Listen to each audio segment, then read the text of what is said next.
What's up, nerd family? Welcome once again to the Poindexter Lounge. My name is Enosh, aka Enosh Fett, and it is great, excuse me, to have you with me here in the lounge tonight. Now, look, if this is your first time to the lounge, welcome, welcome. I'm glad you're here. I'm glad to be here. Honestly, it's always good to be anywhere, but especially this week, and we'll get into that in just a second. But thank you guys for being here, and please hit that subscribe button and that notification bell. It really helps, and shows that you guys enjoy what we do here at the channel, and appreciate that. And of course, give this video a like if you would. Give it a thumbs up so that YouTube knows that you like what you're seeing around here. I'm not going to really do like some big huge intro tonight, other than that, but just know that this is a place for nerds. It's a place for you and me, all right, and for all of us. And so thank you guys for being here. So it's been a week, for sure. It's been a crazy week. A lot of you knew that I wasn't feeling well earlier this week. I thought I honestly just had like a cold at first. I just, I had all this sinus congestion and everything, and was dealing with all that. And so Tiffany was concerned about me, and said, "Hey, why don't you go get a COVID test just to make sure?" And so I did, and turns out I had COVID. And 2 years, that's the sucky thing about it. It's like, 2 years, been vaccinated and everything, fully vaccinated, and that happens. But you know what? The thing is that I know, I mean, look, the last couple of days have been really rough. I will tell you this, when they talk about like COVID brain, where it's like you're just kind of like not all there. I understand what that is now.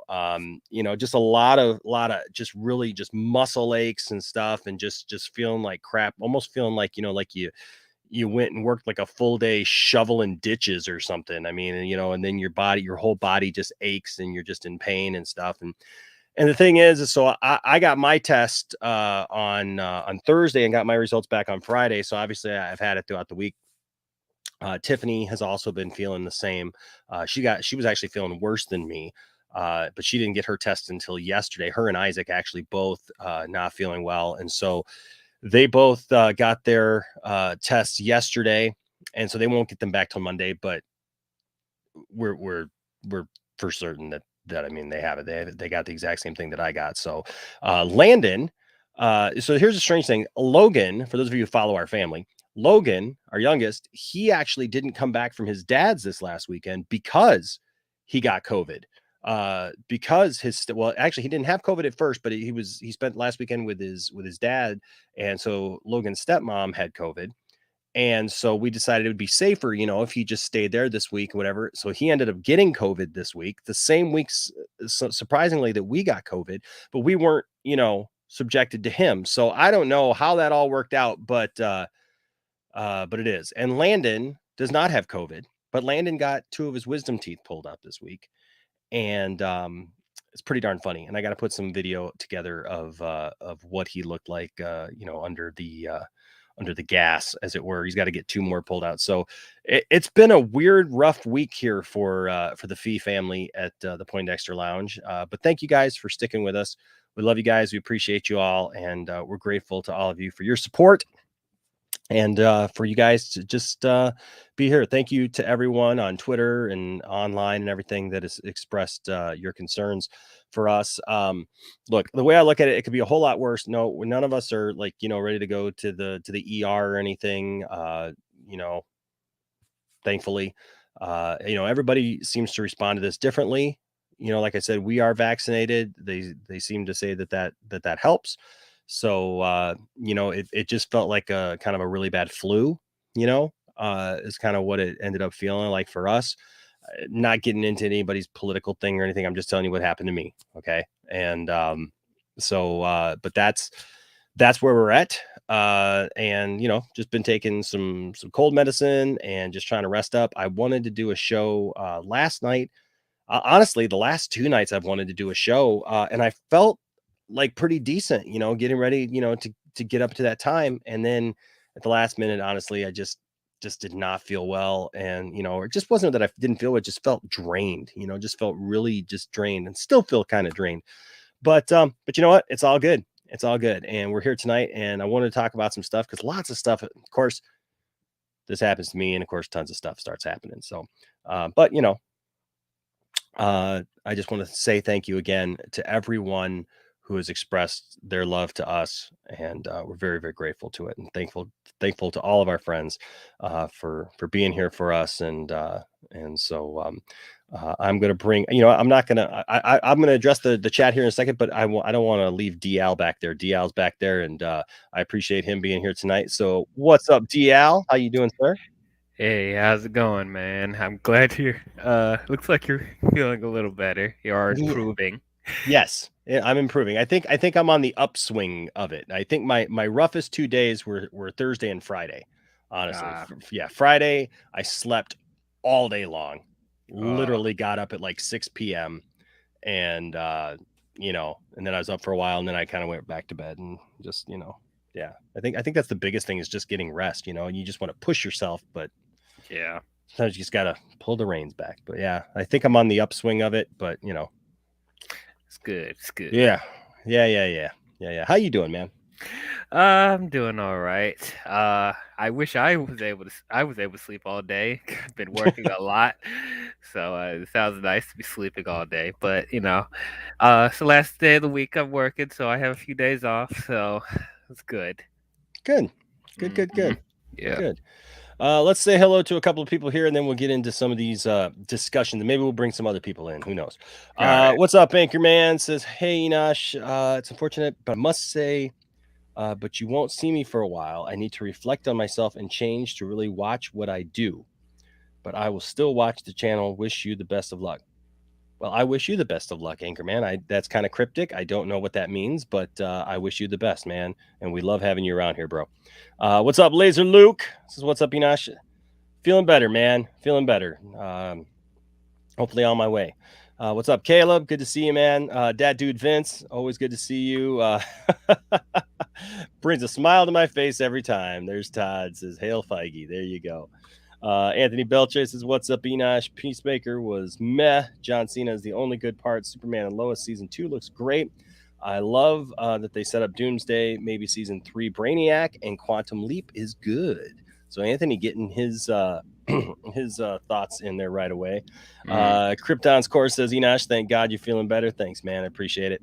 Hal Jordan says, hey, Enosh, hope you're feeling better. Looking forward to Quantum Leap reboot. I dig Batgirl's suit and have no plans of watching The Peacemaker.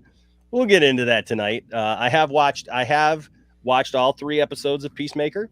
I've watched the first 2 episodes twice because I watched the first 2 episodes in bed by myself on my phone, and then my family wanted to watch it, and so then I was on the couch while they were watching it. So, and then we all watched episode 3 together. So we'll get into that. I'm sorry, I almost passed by Anthony Grigsby. Don't mean to do that, Anthony.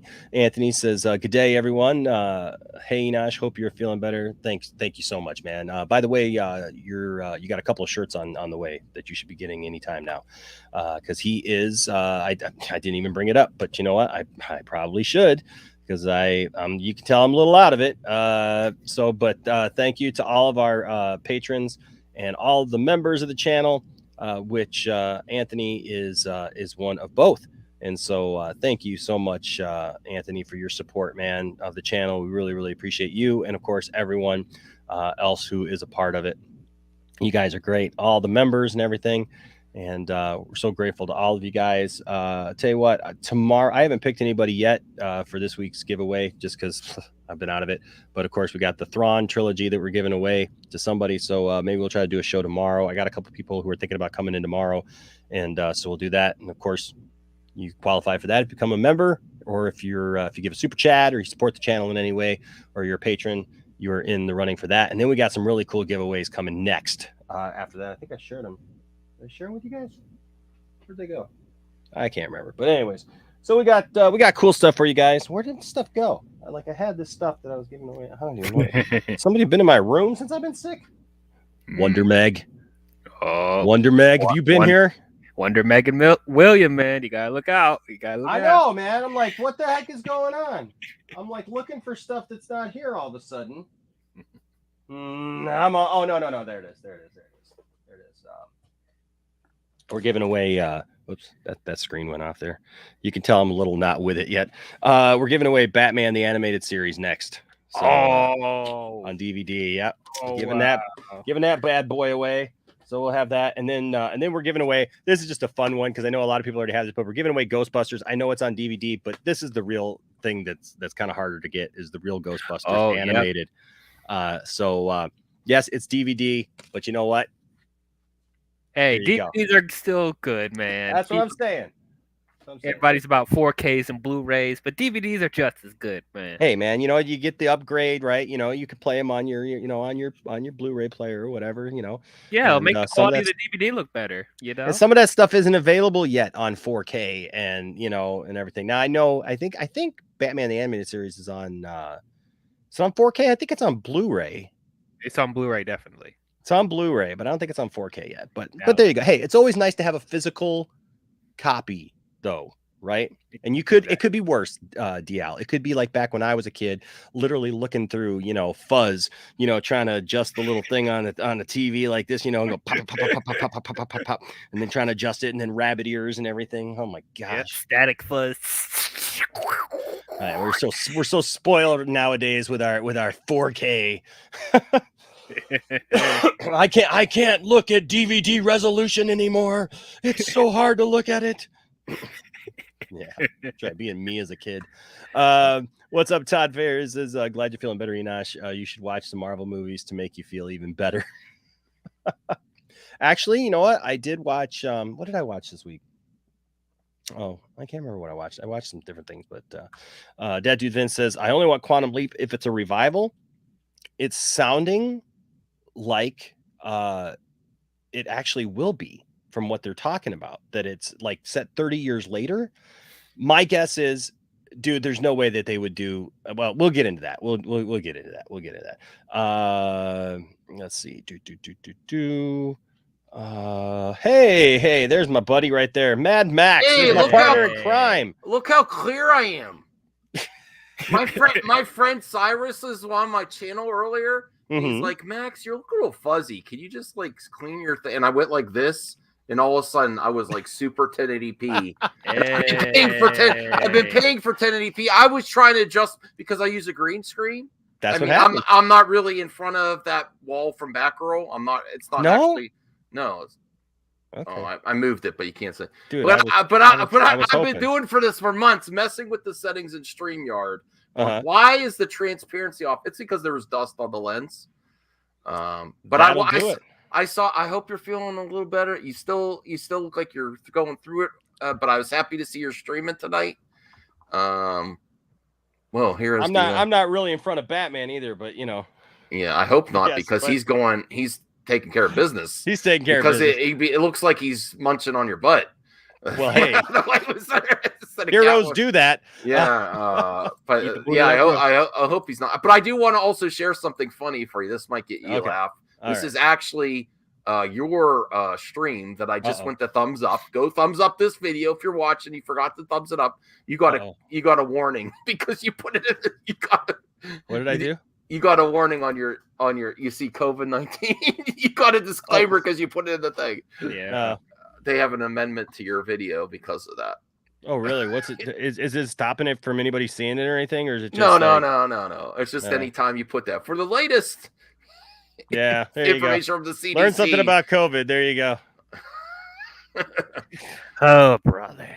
So I thought I'd share that real quick. That's funny. But I wanted to come back and support the lounge. Thanks, man. Streaming. Yeah. Well, you and I got to stick together, bro. Yes, we do. I realized. Not everybody always appreciates everything that we do. well, you know what it is.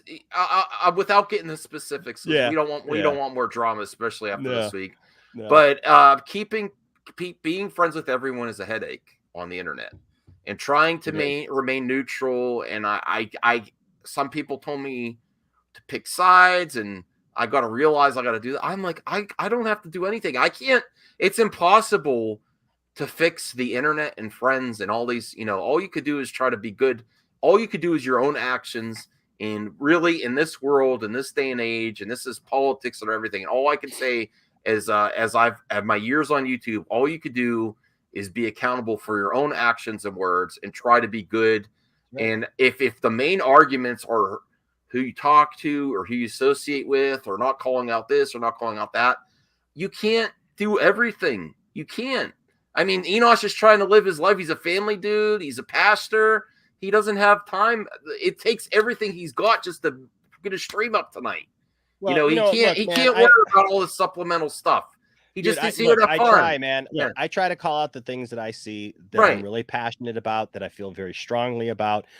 And there's just some things that people want me to get involved in sometimes. It's going to become a war. That dude, like I often go back to one of my friends who's become a dear friend here at the show. Yeah. He once said to me, because I did a member stream. And hey, DL. Hey, man. Hey, how's it going, Max? I'm good. I got a drink going. Sorry. Still saying hi to everybody here as we're kind of coming through here. But no, this person said to me once in one of our private streams that we did with for our members or whatever. Said to me, it was back during the time of I think it was like the first member stream I think I even did. Said to me, when all of the Jody's Corner, Andy Signore stuff was going down, right? And we were like all in the thick of that stuff, right? And people were discovering the channel or whatever. And look, I'm not trying to when we became friends. Yeah. Cylon says I want that ghost. Hey Cylon, hey man, I do like Cylon a lot. I'd like to talk to you sometime about Discord. Cylon, I'll message you, man. I do like you a lot. So there you go. But yeah, so the thing is, the Enosh and Max are the team that never breaks up. You don't want to mess with this tag team, the Dr. Doom and the Macho Lounge in this corner. You don't want to tag team us. No. What's up, Shuri? Good to see you. There you go. Anyways, but no, this person said to me, and I've taken it to heart, and this person, you know who you are because you said this to me, said, Enosh, I understand why you're doing the thing that you're doing right now, like going after Jody's Corner, going after Andy Signore and doing that thing, right? And defending what you believe in. But they said to me, please don't let this become what your channel is. Mm-hmm. And so I try to think about that every time I ask myself if I want to get involved in something, right? Or if I want to like call something out or do whatever. Like, am I really that passionate about it? Because I don't ever want to just do something because hey, everybody else is jumping on this bandwagon. They're all going after somebody. There's been so many people ask me to go after stuff. Like I have no idea what's even going on. Fandom is complicated too because people are just not going to get along, and if you bring something up, it's just going to make it worse. Yeah. So every time it involves the Snyder Cut. Like there was another very personal situation that I did not cover that I felt really bad about because it included YouTubers that I didn't want to get involved and talk about personal stuff. And then there's just some people that just, yes, there are people who just don't like each other within the Snyder Cut. It's so big of a fandom. There's just nothing you could do. And I always think in the back of my mind, is this going to help anything or is this going to make it worse? This is why I don't talk about other YouTubers on my channel. I don't. Well, I do. But, I know you guys do, and I'm like, I commend y'all because, like, but it's I agree with the Enosh. It's really when I feel strongly about something, and I do want movie talk to be better, and I understand if people feel really passionate about something, they have to speak out, but that doesn't mean I necessarily have to do, and I support them speaking out. If there's something they really feel passionate about, they think is being wrong in the fandom. That's fine. Freedom to criticize. I can't necessarily adopt that if I think it's going to be detrimental to everyone, and it's just going to cause this big war. Because it's gone so volatile within certain fan groups and in different factions within the fan groups that if it's not going to help anything, I'm probably not going to talk about it. because I don't think it helps anything. Well, and the thing is there's too many things. I mean, I would literally be just like bombarded with just nothing but drama after drama after drama if I allowed myself to. And like I said, if I'm going to be involved in something, I want to make sure that it's something that I'm really, passionate about. So anyways, we got a couple things here that I still wish StreamYard would pop these up, but they don't. So I'm going to pop them up here. Anthony Grigsby has been a member for 5 months. Thank you, Anthony. You're awesome at Full Poindexter. Look at that guy. Give a round of applause. Heck yeah, man. Full Poindexter too, man, from down under. Says, glad to support you, Enosh. Love the lounge, man. I love you, bro. And I'm very, very thankful for you. Jared's Dark Side Enosh here, member for 4 months. All right. Jared. Yes, he's an Uber nerd. Says, hope you feel better soon, bro. And Peacemaker may be the best first 3 episode to any DC show yet. Look at there. Look at there. We'll talk about that. That's interesting. That's interesting. Wow. You do suck. Member for 5 months. You do suck. You really do. You do suck. Glad you are feeling better. Thank you. You do suck. I appreciate that, man. For sure. I appreciate that. And of course, this one I can actually bring up. But that's John Collins. Thank you, John. Says John, I'm a member. I recommend it. I feel like I'm on an infomercial. Yes. I'm a member also. Not only a client. John Collins with the $5 super chat. Thank you, sir. Says Enosh, I'm glad you are feeling better. Thank you, man. And you know what? And I am. I'm doing better. I think it's one of those things, man. It's like every day, it starts to starts to get a little bit better, but it takes that, it just you just got to get rest, and so that's what I'm trying to do. But thank you guys so much for that. I appreciate that. Thank you guys for being long-term members, man. That means the world to me because it shows me that you guys care. But yeah, that's the thing, man. There's a lot of people who want you to get involved in everything. And look, I can't get involved in everything. To be fair, I do that more than you. I do. I've been going more towards movie talk lately. I actually been doing more towards movie talk. And listen, I really disagree with Jeremy, but him coming on, I was like, I finally get you right now. I think you had that moment the last time. Yeah. I was like, yeah, you're really right, because if you only do one type of content, he says that's why I have multiple channels. I do want to do other content, but this YouTube, the system doesn't reward you. So I didn't even know he had other channels. Well, I mean, no, there's other things he's passionate about. Obviously, I know. Obviously, politics. Obviously, sports. But his other stuff doesn't get highlighted like Geeks and Gamers. But he separates it because the algorithm, and then that's why all his videos sound exactly the same, because that's the one that gets the money, And that's honestly true. I can't, and I know Enosh too. He wants a variety. He's done some streams where he includes his faith. He brings in his family with you. He does some reactions, and I also too. For my show, my channel, I have to have variety or I get bored. I can't, and I don't have the time to do all these other separate channels either. Well, and that's the thing is, like, I've been told by some people, like I've been told that exact same thing by some people. Enosh, you need to do this with your channel. Enosh, you need to do that with your channel, right? And here's the thing, guys. Are you here? Mm-hmm. Okay, listen. There are other YouTubers that have tried to tell me, a couple in particular, have tried to tell me what I should do and what I shouldn't do with my channel. Here's the reality of that. There are people that I respect there, and if I ask you, great. If not, do your thing. Mm-hmm. Do your thing. This isn't your channel; it's my channel. Like I've had people get pissed off at me because I've shared some things to do with my faith on the channel, but they don't know what my plan is with that. They don't understand that I get multiple messages every day from people thanking me for that aspect of my life because they've invested in me personally. Now listen.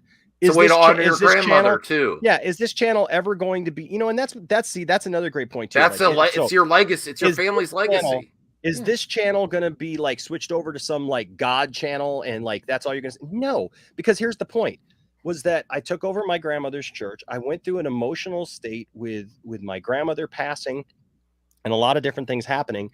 And I need to be able to transition that because people have been asking me for months, for over a year now, to do a second channel where I do talk about that stuff, where that is the primary reason why they are there. Right.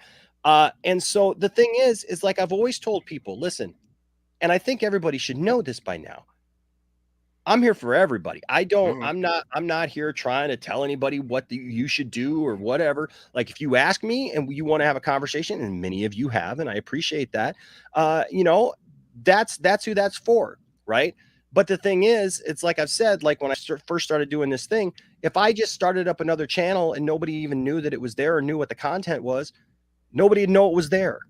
And so what I started doing was broadcasting on both, because my plan is to transition it all to that other channel so that people can see my faith-based stuff on that channel, but literally I've had a couple people freak out. One is a YouTuber that I've streamed with, like, freaked out on me and was like, you're just doing all your God stuff and everything. And I'm like, like, I'm sorry for that. And then somebody messaged me too and said, so what do you do? Because I broadcast a Sunday morning, and they're like, so you're just changing the whole channel over? No. Like, seriously, like, I'm here like most of the time when I'm not sick with COVID, right? I'm here like 5-6 days a week talking about nerd stuff and every kind of nerd thing you could possibly see. I do one thing about my faith, because I open up my life, and that's something that other people don't like to do, is when you open up your life, There's but people that are religious and nerd culture, and then some from the pandemic that they don't feel safe going to.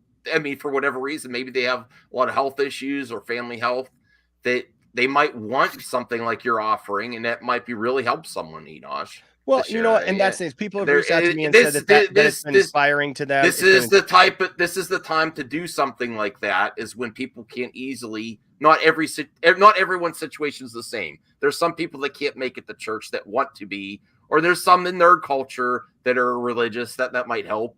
And that could really help someone. Like I said. Also, like I said, I'm not trying to do anything to anybody, force anybody to watch anything. If you see something like that you don't agree with or you don't like, hey, that's fine. It doesn't mean that we have to disavow each other and not be friends or whatever. You know how many friends that I have who don't believe in God at all, like, but they like me, and like that's what means something to me. You know what I mean? Like, that's why I'm here. That's why, because they're my friend. Not anything else. And so I think we got to stop trying to tell everybody what they should do and what they shouldn't do, and and just understand that, like Rel says here, and I'll go back to John's super chat in a second, but Rel says here, we all know you're a preacher, so that criticism is petty. I think it is. I think it's petty as well, but I think a lot of things that I see on the internet lately is pretty petty. And I think people saying that certain people are petty is kind of petty, but it's all pretty petty, isn't it? Some of you won't get that. Yeah. Bat Dan here says, it says, I'm not religious, but I love when Enosh, you talk about your religion because it's an important part of you. And see, that's the thing. And I appreciate that because listen, you don't have to be religious to be here. Like, there's never been that kind of like thing about my channel, like, we're here. But look, there's, like I said, y'all, if you got a channel, do what you want on your channel. You'll be just fine. We're good. But John Collins here with another $5 super chat says, Enosh, check your Twitter. I sent you a tweet that I think you'll find very interesting. You're correct, sir. I hope it changes, but I doubt it will. And then John sent me, John sent me, this is funny. So I went to Chicago, a couple months ago. Still got to get that video up from our Chicago trip, because I think you guys will love that a lot. But I told you guys the toll system, they had no place for you to pay your tolls at all. And so, like, I literally got off the road trying to pay the toll, trying to find a place to pay the toll. And there was no place to pay the toll. They didn't have a basket where you could throw money in. They didn't have a place where you could swipe a card. They didn't have anything. You just drove through. And so I literally left thinking, well, they must have some kind of system where I expected to get a bill, Sure enough, I got a bill. They charged me fees of $3 per toll that I went through, when the toll was only $1.50. So they charged me $1.50 plus an additional $3 to $4, depending upon where it was, fee on top per thing. It sent me a bill for like $20-some. Wow. And I was like, I called them and I'm like, hey, look, I'm willing to pay the tolls. I mean, that's what I had, but you guys don't have a place for me. The guy laughed at me and said, yeah, I know. Yeah, I know. But there's nothing you could do about it, man. You might as well just pay it. Sheesh. Wow. So thanks, Chicago.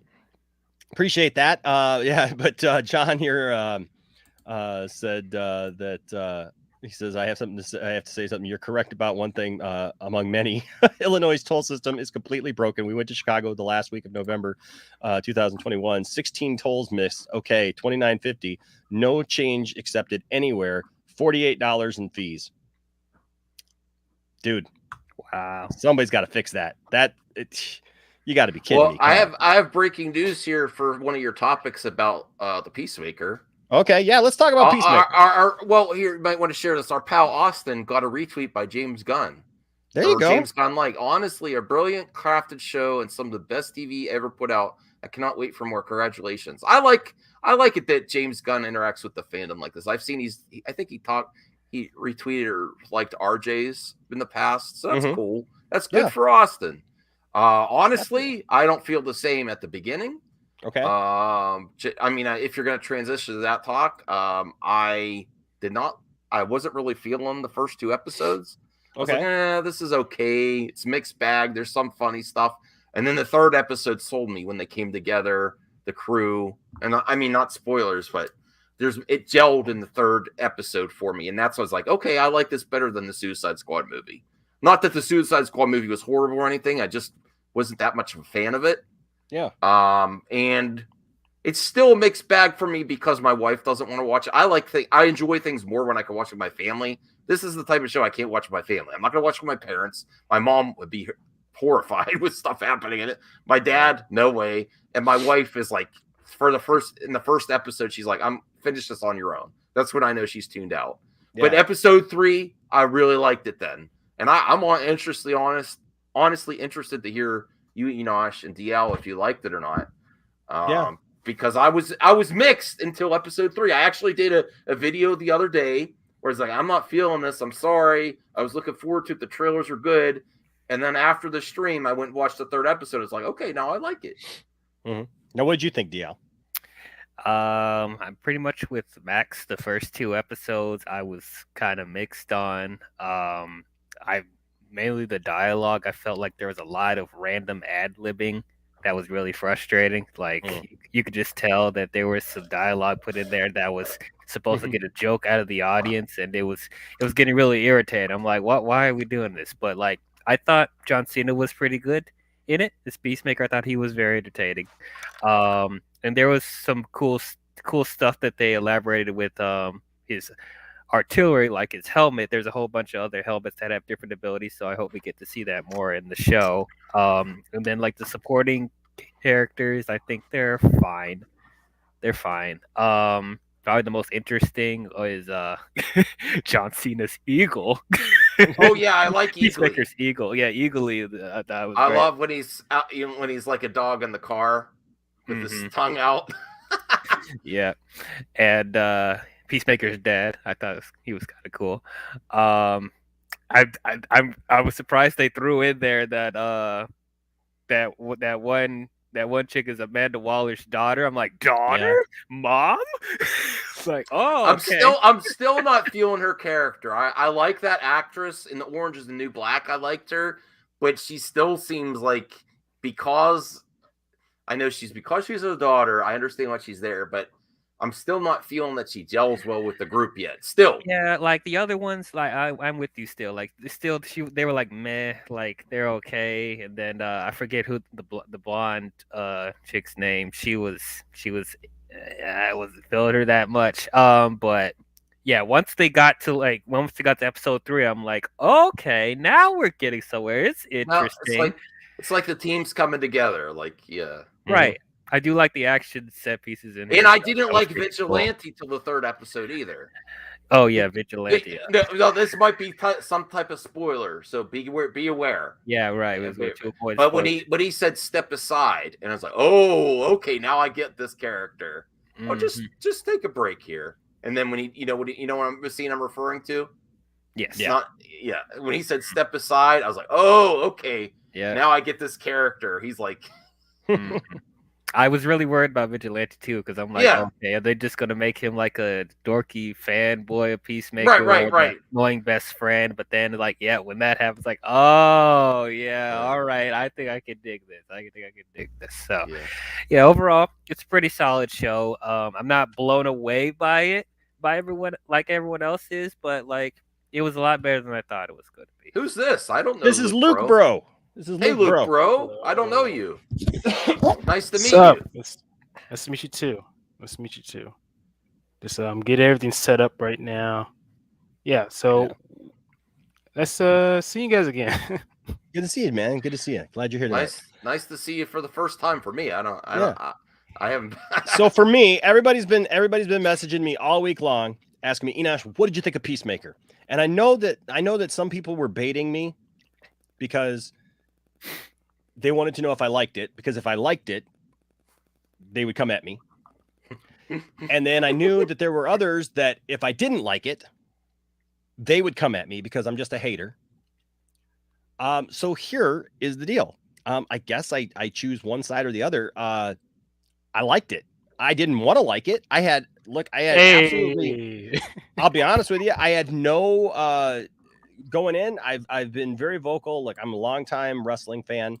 I've always thought John Cena was bland. I don't understand the appeal of John Cena, honestly, even in wrestling. It's not like he's a great wrestler even. 5 moves of doom. 5 moves of doom, man. He's always been like, when he first came out, yeah, he had a little bit more of an edge to him with his thugonomics thing, but like once he became the kids champion, that was it. I mean, that was it. And he's never done any. Once his music hit, it was over for any wrestler.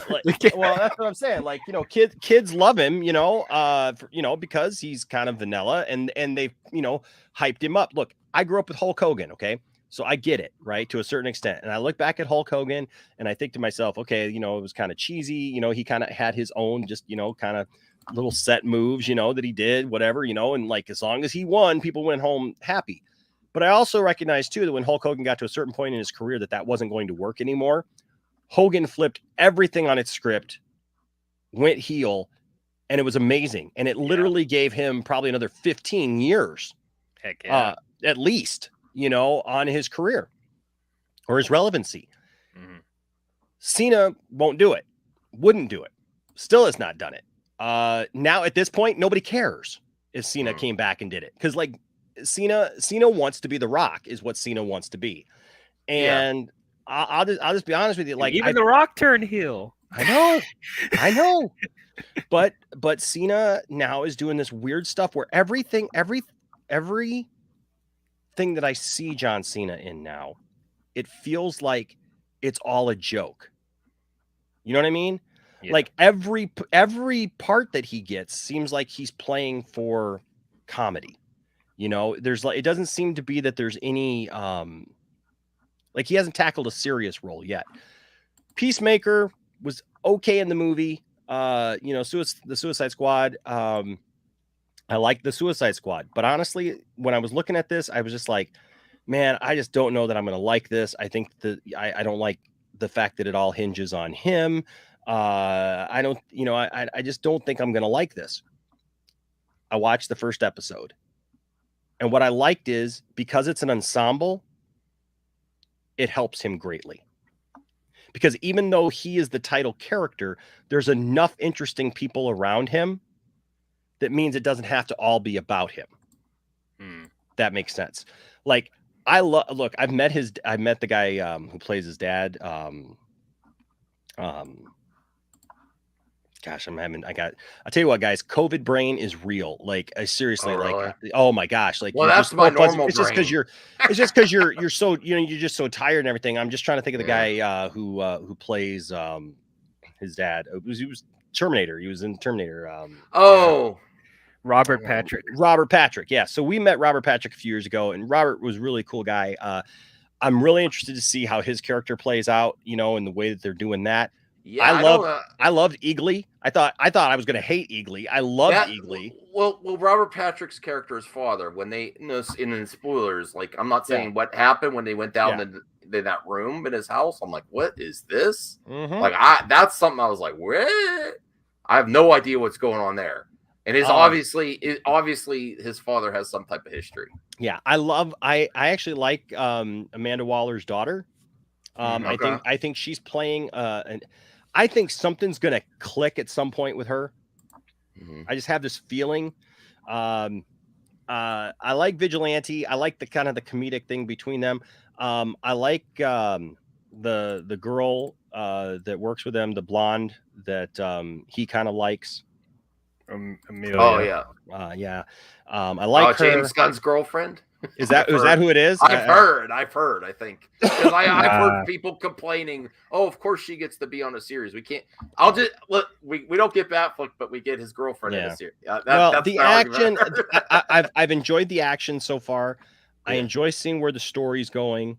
I'm interested. I don't mean to interrupt you at all, but that action. James Gunn said Zack Snyder. So Zack and James are friends. Zack Snyder recommended someone that helped with the stunt work, and then he's moving that person on to Guardians 3 because he was so happy with it. So some of that action, that's at least what I heard. I think I saw that on Twitter. You mean this comment right here? Yes.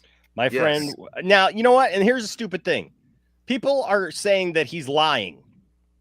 Why would he lie? Why would he lie? No. James, look, Zack Snyder doesn't have any issues with other talent in the industry. This is so stupid. So stupid. I cannot believe that we're literally at this point with fandom. Although I will say one thing that really turned me off, and this is definitely a spoiler, but the Rick Flag stuff at the first episode, I was like, come on.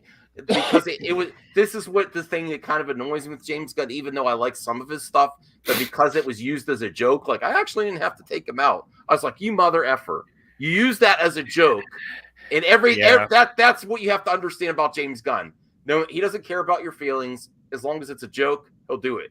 No matter what the recourse or whatever, he will play out the joke if he has a joke. And that was just like, come on, Rick Flag is such a cool character. Again, all the Suicide Squad's expendable, but Rick Flag is more in the category of Amanda Waller somewhat, not as much. I mean, he can't operate without Flag. But, that was such a great dynamic of Flag trying to control the group that we're now going to miss if they ever do a Suicide Squad 2. So that's why I was like, oh, come on. I'm sorry, guys. I just realized. Or 3. I just realized something. My StreamYard is not updating updating the chat for me. So I am seeing like old stuff here. And it won't let me stream to Twitter all of a sudden. So literally, I'm not seeing anybody's.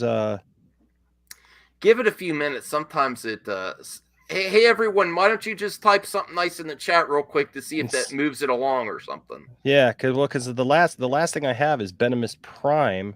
Yeah, I see that too. Me too.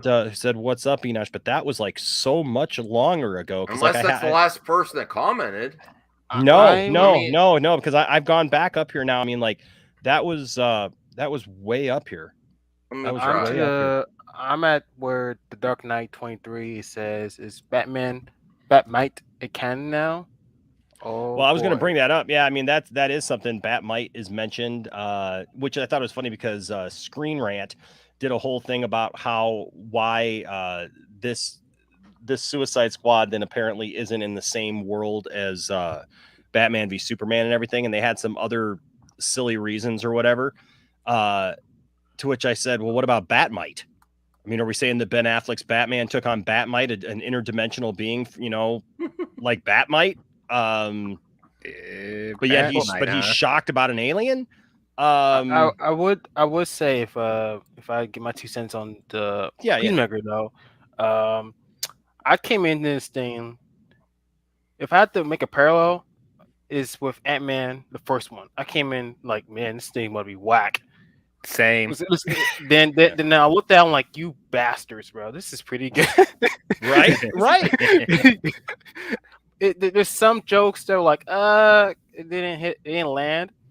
I would say that intro, the first 10 seconds, I'm like, keep going, Luke. Bro, I'm gonna refresh this and see if I can get this up working better. Okay, I'll be right back. So just keep going. All right. Yeah, I skipped the intro because I was like, it's not for me.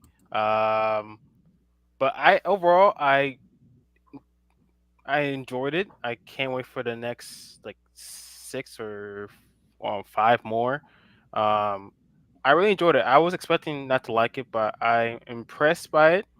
And can't wait for it, man. I'm really I'm excited. I'm more excited with this than I was with the Suicide Squad. I was never a big fan of the newest one and the last one, but this one really for me improved. Yeah. I can't really say it's better than the Suicide Squad yet, because we're only 3 episodes in, and like the 3 episodes we got, I can't be like, I'd rather watch this than Suicide Squad. But I'm basing it off. If I say Suicide Squad, I'm basing it off like the first 30 minutes of Suicide Squad. We're not getting into like the full movie of Suicide Squad, but because for me, I wasn't really into the Suicide Squad. So for right now, it's looking to be good. Hopefully, it stays that way, and hopefully, don't waste my time at the end. Like, oh, this is a waste. So hopefully, it's good. Basically, yeah. No, I'm looking forward to the next episode. I mean, hopefully, it keeps the momentum of the third one. I'm intrigued to seeing it, like the butterflies, like that I wasn't sure of until the third episode as well. I was like, what's this about?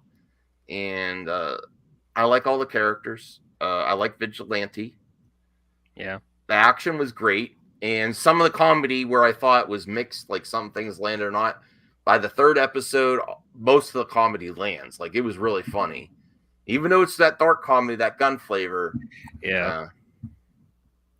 I think it was the second episode for me. It was like, oh, okay, the jokes are kind of, some of them for me were missing, but once you got to the third one, then it's like, okay, now we're back on track now. But I was like totally coming into this like this is gonna be average, but coming out, I was like, oh, this is pretty good. I really liked it. So I will say, hot take time. This is hooking me faster than the Marvel shows we've been getting. Oh, yes, I said it. I freaking said it. You guys don't like the Marvel shows. You guys I'd still pick the Marvel shows over this. Yeah. True. It's too early to say. Because we didn't get all the episodes. But it's like I've already said before. Like the first half of most of the Marvel shows, I'm like, what the hell is going on? And then doesn't start getting interesting to like episode 4 or 5, where I'm like, okay, you just wasted my time. You know what? First half of these episodes, man, get to the point. You know what? For me, I would give you WandaVision, because WandaVision, I was like, what the heck is going on? But when the 4th episode came along, I was like, oh, okay, if we're just basing on this show with the previous like first installments, like WandaVision. For me, I'm like, okay, this had a more better setup for me as WandaVision did, but it's totally different stories, and like I do understand that. It just depends, like if he has high expectations with what you wanted for these trailers for the Disney Plus shows. No, I didn't really have high expectations for the Marvel shows. I didn't know what we were gonna get, but like I was hoping we would get something entertaining, because for the most part, Marvel does that, right? But it's like it really just feels like they're just dragging things out, man. It's like I don't understand what we're doing here. It should be honest with you, it should be technically 5 episodes if they really want to go that right. I'll take 4. 4 is like you get a good 4 episodes. I think it'll be really good. They should go to like the Telltale route, like do 5. This compact like an hour and a half episodes into one episode, so it can be like get the point across even more instead of being like 30 minutes, So I would make it an hour and a half. No. It is fine the way it is. 30, 40 minutes, 4 episodes. Get to the point, because like these all feel like 6 episode movies, pretty much. And then everybody was here. We get StreamYard working finally, and then everybody shows up. Now, hey Dawson, hey William. My faith is restored. I got wine, bros. It's so my faith is restored in my friends. Yeah, we just got off the late night pool on the Pointers Network, so we wanted to drop by. William, Max, what's up, guys? Dawson, hey guys. Good. What's up, everybody? No, we were just talking about, and I know Dawson has absolutely no desire to watch this whatsoever. So it's probably a good thing we're on our way out. But fucking wine drunk. I'm gonna make that. I don't think it's gonna win you over, Dawson. To be very honest, even though probably not. But I will say this Peacemaker? Though. I will just say with Peacemaker, I will say this. I told this at the beginning here. I literally just jumped out to jump back in because StreamYard was messing up. I went into it not thinking I was going to like it at all. You guys some in the bottle. You guys missed my hot take too, so you might want to get more. Okay. I would say if you're coming in this, just wait for everything to come out and watch it like Netflix. Watch it all in one day. So Except for I'll say with this, I went into it not thinking I was going to like it at all because I can't stand John Cena, and I just had some issues with all that. And the movie was okay to me, but he was one of my least favorite parts of it. But I'll be honest with you, what I liked about it was the fact that this is what I was telling them just a few minutes ago. Is the fact that, and Crazy Joe's here too, hi, is because it was an ensemble, because they assembled, people around him. It didn't all rely on him. So even through his, stupid things and dumb takes and stuff, that you just have to realize he's just dumb. He's just kind of a guy who's just kind of following his way through, he's just kind of following his way through life because of the people that are around him. It made it better for me, and I actually enjoyed it. I actually enjoyed the first 3 episodes. Is it my favorite? Is it my favorite DC thing? Absolutely not. Not in any way. I you know what's really weird? I almost put on my Batman hat. I almost feel like I should go get my Batman hat now. just to match. Just to match. But yeah, no, I just I know why there's a lot of people who don't think they're going to like it. And, and it could very well be that people just won't like it. What I do think though is I think that there's a place for this with the other DC stuff that's out there. Yeah, because I don't feel that everything has to be the exact thing that I like. Cause I've been thinking about this a lot, especially as I've been held up for the last 3 days and in bed, and actually had a couple of dreams about it myself. Is like how much I love like a more serious take on stuff. And I don't want all of DC to go down this route, because if they do, that's why I keep William around to keep me motivated to say, no, it's not going to be that way, because yes, I need an injection of that every once in a while, just to be like, please God, don't let it just all go down this route. There should be a variety of different tones. Exactly. Yeah, exactly. For sure. But it also does help because we talked about it, because they actually name drop Batmite in the show. That was amazing. Yes, they did. So my thing is I saw 2 things about Peacemaker. I haven't watched the show, but I saw the intro and I saw the thing about Batmite. And I will not, as long as I don't see the show, I'm not going to say anything about the quality of the show, because that would just be stupid and ignorant of me, because I haven't seen the show. But I saw those 2 clips and I was like, this isn't my cup of tea, not my kind of tone. I'm out. But if people enjoy it, good for them. I watched all 3 episodes. It just ain't it just is not my bag. Look, I said from the go, I was not gonna watch it based on things that I saw in the Suicide Squad. But then it's like, if you're gonna do something, you like DC, do your due diligence. And I did my due diligence. And I was like, okay, the first 2 episodes, I'm good, because I've got Marv Wolfman's volume of Vigilante up there on my bookshelf, and I'm just, that's the thing that really just you missed the episode when Vigilante starts getting good. Yeah, kind of, but yeah. I'm just like, oh man, guys, I don't understand why so many people were suddenly going, oh wow, this is good. I'm surprised this is good. It's James fracking Gunn. Good filmmakers make good work. I don't know. I mean, James Gunn's a mixed bag to me. Yeah, he's a mixed bag. He's very inconsistent. I love Guardians of the Galaxy Volume 1. Not a big fan of Volume 2. No. I like... Brightburn was amazing. Am I the only person that liked Volume 2? I like Volume 2 better than the first one. It had a better, more personal villain. Well, you are crazy, Joe. Well, I mean, the villain was downright evil. In part, you can't compare lame old Ronan the Accuser to Ego the Living Come Planet. on, dance off. He gave his mom cancer. We all watched the movie. We all watched the movie. We know that, but he's the most evil villain.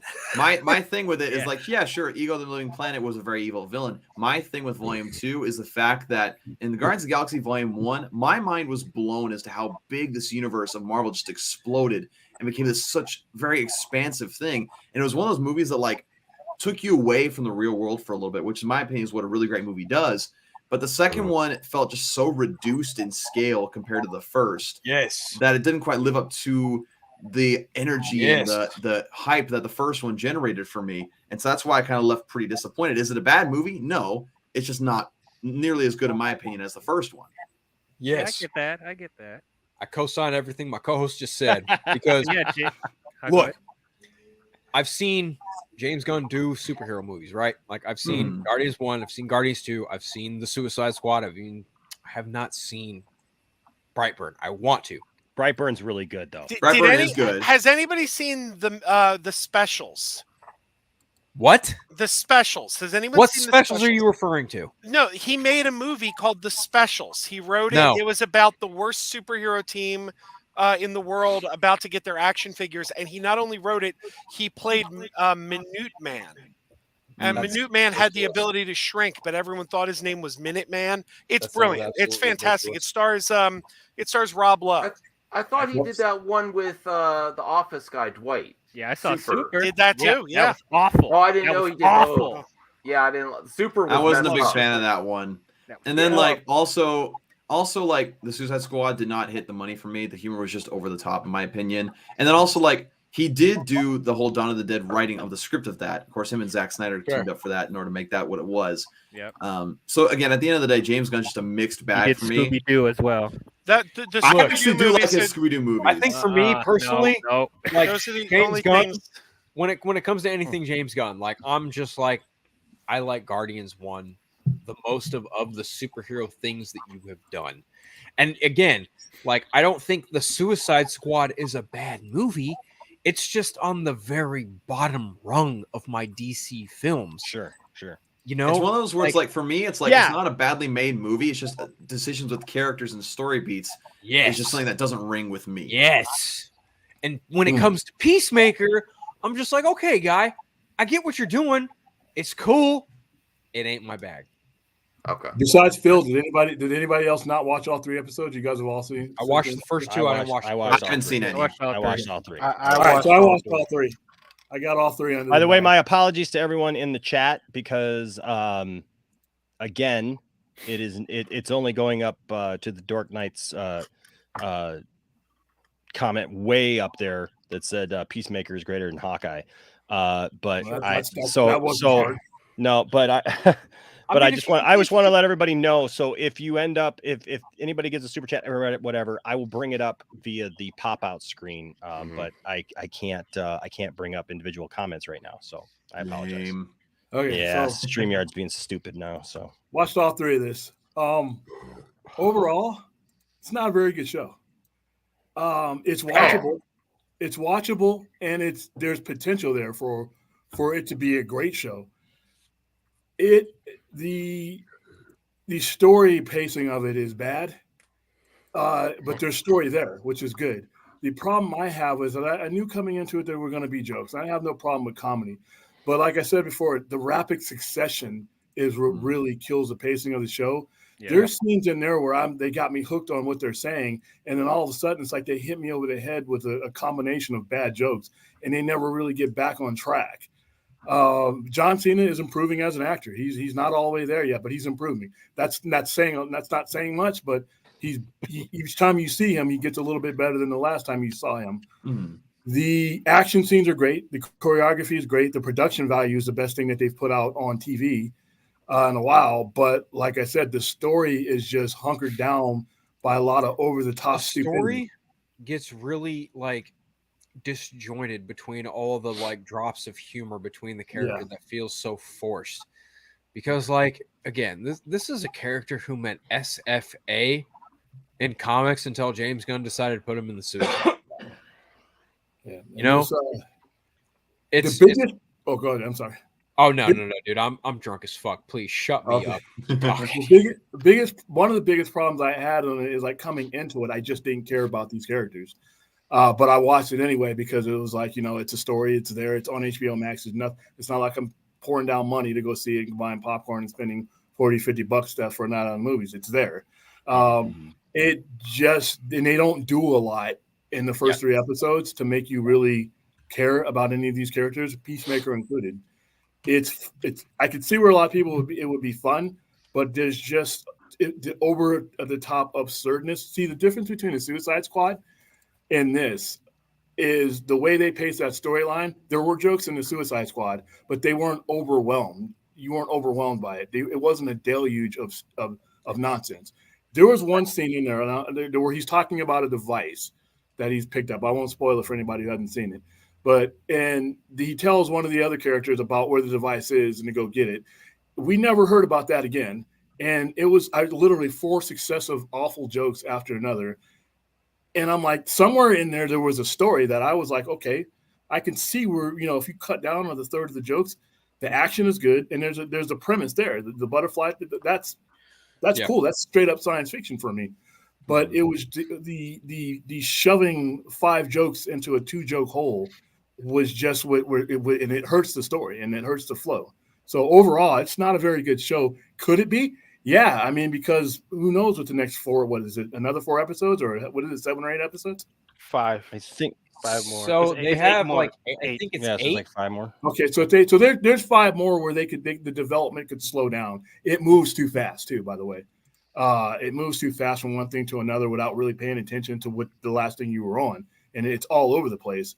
Like I said, it's a stark contrast for me to the Suicide Squad, which I enjoyed, James Gunn's Suicide Squad, but there wasn't all the bad jokes. I remember when we were going to see that, the trailers gave you pretty much a lot of the bad humor that was in the Suicide Squad, and people were like, oh, it's just going to be a comedy fest. And when you went to go see Suicide Squad, I actually cared about those characters.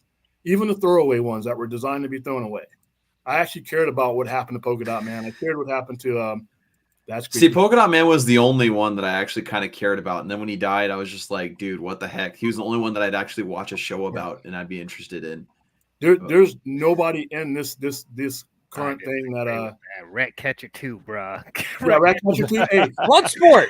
Give me a fucking Bloodsport series, please. Bloodsport. Yeah. I need Idris Elba to shoot Superman, please. But there was nothing. There was no one in this on this cast that I was like, if you weren't in the next episode, I'm okay with it. I'm not okay. So I know that Max has to go, and I do want to continue. I just want to show off a new toy of mine. Brian, if he's watching, I know he's going to drool all over this. Star Trek. It's Star Trek. Oh, we were just talking Star Trek for 2.5 hours. Yes, we were. Are you ready? Oh, wow. Yeah. Oh, yeah. You are going to cut your hand off. Dude, crap! I got a little tip protector that is here. Saucy sauce. Got a little tip protector right there. You're like Ralphie from A Christmas Story. Oh my god! Now you can earn your place in Stovall. Now the nerd room is safe. Look at that! Look at that right there, baby. That is fully sharpenable. Hell yeah! Lord, don't tell me that. That is so impractical, but it's so cool. I know, baby. It's like I'm gonna put it right over my headboard. And it'd be like somebody ever breaks in. Oh, it's William. Yeah. Now that I know that's Wonder Meg, come try to take Gene Hackman out of my honorable hands. See, I would be able to duel you, Enosh, because my wife and I, we got this. Was that a my wife and I? A my wife and my wife and I. Enosh, that was a my wife and I. I have to figure out when your hot toy is coming with Batman and Superman, because I think that's this year in July or August. The Master Sword from Legend of Zelda. Oh wow! I fucking love Legend of Zelda. Gosh, there we go. That's beautiful. That is beautiful hilts. Yeah, so that was worth staying for. Now I know if I need. James gave this to me. If I need backup, James and Mandy. So shout out to them. They've become really great friends and joined our church. And some of you guys maybe have seen James. Saggy has already hit on him, so he's already feels part of the group. The one time that he appeared on stream with me a couple weeks ago, she she flirted with him. So, but yeah, James gave me this. He's a big Star Trek fan, and so shout out to them. And yeah, this baby. Can I ask? Opening credits. I love the opening credits. By the way, I also want to show you Enosh real quick. I'm sorry. What were you saying, Max? About Oh yeah. Oh, your Hot Toys. It's all paid for. They take a long time to make. So yeah, I'm thinking that's this year now. Now that it's the new year, I think it's in August or something. I think so. And my whatchamacallit should be here anytime too. They've said I want you to go all out for the review. I absolutely will, dude. Yeah. I will. No, they just sent me an update on the Razor Crest. Ooh, the Razor Crest should be here anytime. They said it's actually getting ready to ship. Awesome. It was supposed to be here in October, but they just did it. I picked these up. Dawson? I picked these up on Saturday. These are at my comic book shop. They've been there for months, and I hadn't pulled the trigger on them. And they came up to me and was like, "Hey, like you want these?" Like, yeah, I do, but they're a little out of my price range. They knocked out $15 off of both of them for me. Wow, nice. So yeah, good deal. Oh yeah, man. Dude, how did they have those after those were released back in 08, 09? Oh yeah. They had these. They also had the Comedian. They also had a maskless Rorschach. But these are the two that I wanted. And I mean, Dr. Manhattan was $80. I should have come here. I'm a recovering collector addict. But the one thing I did pick up before I stopped spending money is I bought, and I didn't play it yet because I have to hook up my PS3. There's the Watchmen video game. Yes. For the PS3, and I never played it yet. I own it now. I own it now. It's like a beat 'em up, and it's hard to get it physical. I got it on physical disc. I got to play that. Yeah, I love the Watchmen. Can I ask the panel a personal question regarding? I gotta go, Joe. I gotta go. Oh, you don't want to answer? I'm just kidding, Crazy Joe. No, it's a personal question regarding the Peacemaker, regarding episode 2 of the Peacemaker. Later on in the evening, after watching Peacemaker, did anyone in an intimate moment yell "Freedom"? No. Nope. Yeah, no. Me neither. that was another scene that was kind of just okay. Well, Crazy Joe, did you? No, of course not. Okay. Well, this just came today too. Nice. My Three Jokers Batman. They just announced a new DC Rebirth Batman design. Yeah, I saw that. Which looks great. I encountered the Red Hood of that line. Oh, I got that. Target. Where is he? He's right here. Actually, no, I ran into that. Yeah, I ran into a Target today. I was so tempted, but I didn't pull the trigger on it yet. Where the heck is he? You didn't, dude. I would have picked that up if I were you. Well, my wife and I splurged for my birthday last week. Yeah. So I have to. That's gonna be a hard one to find, though. Yeah, they had a lot of them. That one's going fast. But then a great segue into our next topic. Also got Batgirl, and I got Red Hood from that line too. I'm just waiting for my Jokers to come, and so pretty excited about that. But hey, man, if you got to go, Max, I understand, but I love you, bro. And yeah, I'm dealing. Thank you for being here, man. Oh, I'm sorry, buddy. No, nothing. Well, you know how it is. All right, I appreciate everyone. And also thanks for the support everyone in the lounge is giving me, and everyone here's giving me. I think I just passed 5K last week, and I know Enosh was really helping with that, to push that, and I really appreciate it. I never would have made it without all of you guys. And I hope you have a great stream. And I'm glad the lounge is on tonight, even though you're still recovering, Enosh. I'm glad the lounge is, and I'm happy to be on with Dawson and Crazy Joe, the Bat Phil, William, Luke, bro. Nice meeting you, DL. Have a good night, everyone. Have a great stream. You too, man. All right, man. Now we need everyone to come over to Mega Podtastic and subscribe because I'm still trying to hit 3K. Hey, I'm trying to get 400, man. I'm still a little tiny channel. I'm subscribed to you, man. I'm subscribed. Me too. Okay, so also Peacemaker came out to this week and divided everybody, kind of, and stuff happened, But then there was things like Batgirl that I'm sure brought everybody together. Yeah. And made everybody feel the exact harmony. Same. Peace and harmony, nothing but love. Man. So I'm going to give my impression of this first off, right? So first of all, I think she looks great.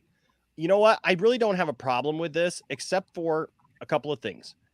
It's really cool actually to see the suit in live action, but at the same time, I don't think that it fits her Batgirl to me.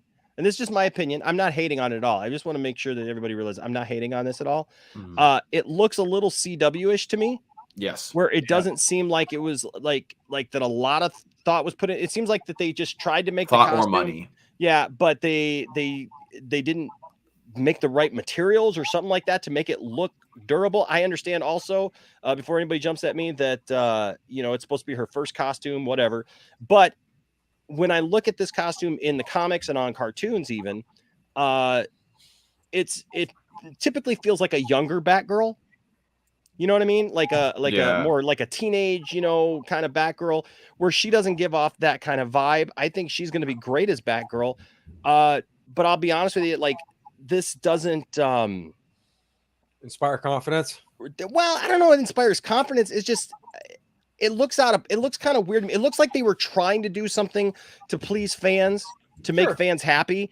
Sure. But it just doesn't feel like it. And look, I know there's a lot of people who love it. They think it's great. They think it's the best thing. And if you love this, great. I don't think that it looks bad in and of itself. I just, for some reason, it just doesn't fit her because she looks more mature to me. I'll tell you what, I like the cowl. I like the texture of the cowl. I like the belt. Yes.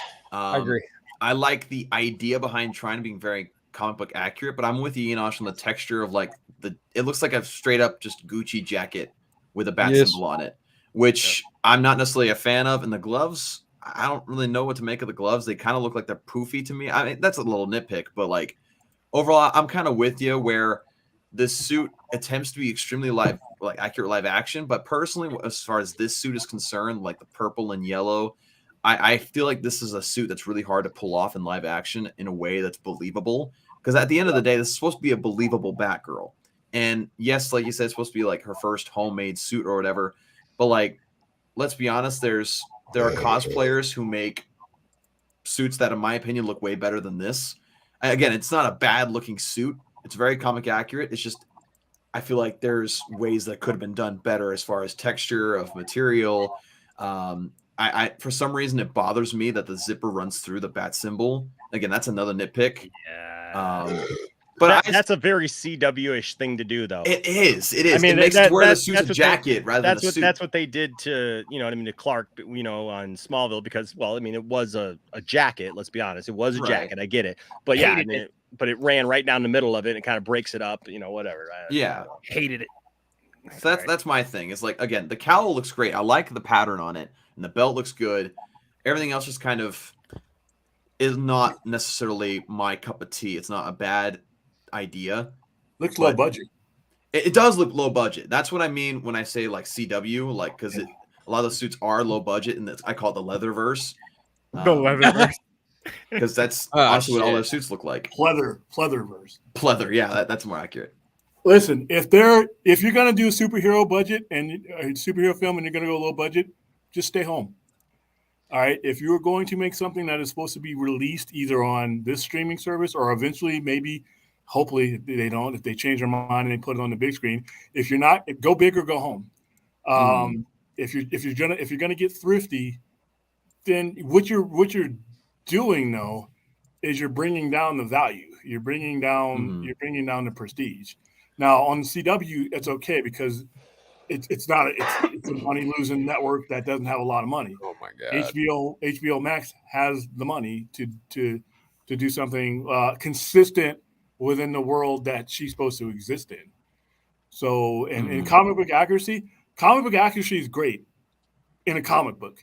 It doesn't always flesh out on the big screen, and there's reasons why. If you look at the X-Men don't all look like they do in the comics. It's 4-color fantasies what comics are. Oh, I can make an argument for that, but please continue. But for the most part, they've especially when they first started out. Look, I mean, they basically fine no matter what, because like this is for general audiences. That's always what they always aim to try and do, no matter what. 110%. Every filmmaker is going to have their different perspective on what these characters are going to look like, especially if they get the opportunity to present these characters in a live action form. As far as Leslie Grace and as far as the filmmakers are concerned, thank God it isn't Joss Whedon. But like this look, I'm cool with it. And I understand exactly where you're coming from. 110%, I do. But at the same time, it's just like, if you look at what's been done in the comics, if you look at what's been done in movies before, this, I think personally, is a nice medium of in between in that you get, people are talking about it in that they think the cowl is faithful. They think that it looks like Burnside Batgirl's faithful 110%. But then you've also got, again, to William's point, like it does feel very CW to some extent. And I think that is a testament to Walter Hamada, because Walter Hamada, again, is a new line employee who got drafted in to the DC President Films role. Everything he's going to do is going to be on the cheapest budget possible. And I'm not saying this costume looks cheap. I'm not at all saying this costume looks cheap. I'm saying that if the budget they were handed was what they got, this is what they probably spent the most of it on. But I could be just 100% ignorant in that fact because I don't fucking know. But again, like, I understand why people might want something a little bit more I don't want to say that, but I want to say like high tech, a little bit more upgraded, a little bit more advanced. I get it. But for the people who love Burnside, you're fucking winning with this shit. This is fucking perfect. This is cool. I don't mind it. I think it looks fine. If you have an issue with it, you can have an issue with it. This could be the wine speaking. I don't fucking know. For me, from when I saw the suit, I'm cool with it as well. I do think that she's probably gonna get a new suit at the end of this movie that she's gonna have. And I just gotta see the trailer because last time I bashed a suit like Patterson's, saw the trailer, I'm like, damn, okay, you hooked me on his suit. So hopefully this trailer comes out, it looks really good, and I'm cool with the suit. And I personally, I do think that she's gonna have a new suit after it. It's like she's gonna prove to Batman that she's a part. She should be part of this Bat family, and or at least seeing that atmosphere, that the surroundings of the universe that they're either meshing her with or that she come from. It's not consistent with anything that's come from that era. So if they're saying this takes place in the same era that some of the show, some of the stuff we've already seen, or even in the Keaton era, it's consistent with neither in modernized way. But like I said, all of it's going to depend on what the context of the story is too. Yeah, context as well as how it looks in action. It's like the story may fit this. So. A lot of the context of this film is going to be defined by what happens with the Flash, and that's just like, well, fuck, damn it. It's all about that. It's all about that trailer as well. If that trailer is pretty good, then we don't really need to worry about it. But if the trailer is bad, then the only savior is that movie. I'm worried about how she's able to move in this, because I'm getting like Ben Affleck Daredevil vibes. Like, how are you moving in this chunky leather outfit? Yeah, that's what I'm worried about. I mean, you probably compare this to Daredevil's black suit. Has all like this. He had all black on till he got the armor at the end of the series. Yeah. I mean, like that was cool. Yeah, so if that this black might suit be for Daredevil was freaking sick. Yeah, so it's like kind of like looks terrific. Now here's where you'll have to tell me. We'll have to play a game of Enosh. Are you being petty? You ready? Sure. So this came out, and this is fine. Like I said, I don't hate it. It's not something that I'm not drooling over either. It just is. It's just kind of there, and I think it looks good for what it is. Yeah, I don't think that it fits her. I mean, like I think that like if you put this on a younger girl, that'd be fine. But here's where I started having a problem this week. We also got some of this stuff, which was cool.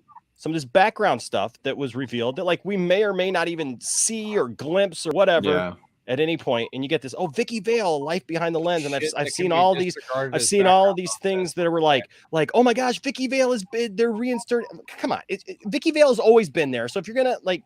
Whatever. It's not like Vicky Vale is like missing, right? But people are like, Vicky Vale, she's been like reinstated. Okay, great. I'm all for that. This is awesome. Well, to be fair, no one really cared about Vicky Vale until Batman '89. So even then, people were like, she was kind of annoying at that. But I like very annoying. I like okay, but she is. I'm not gonna lie. Sometimes I forget that Vicky Vale is in the Batman universe. I'm like, sometimes I forget. Like, she's in here.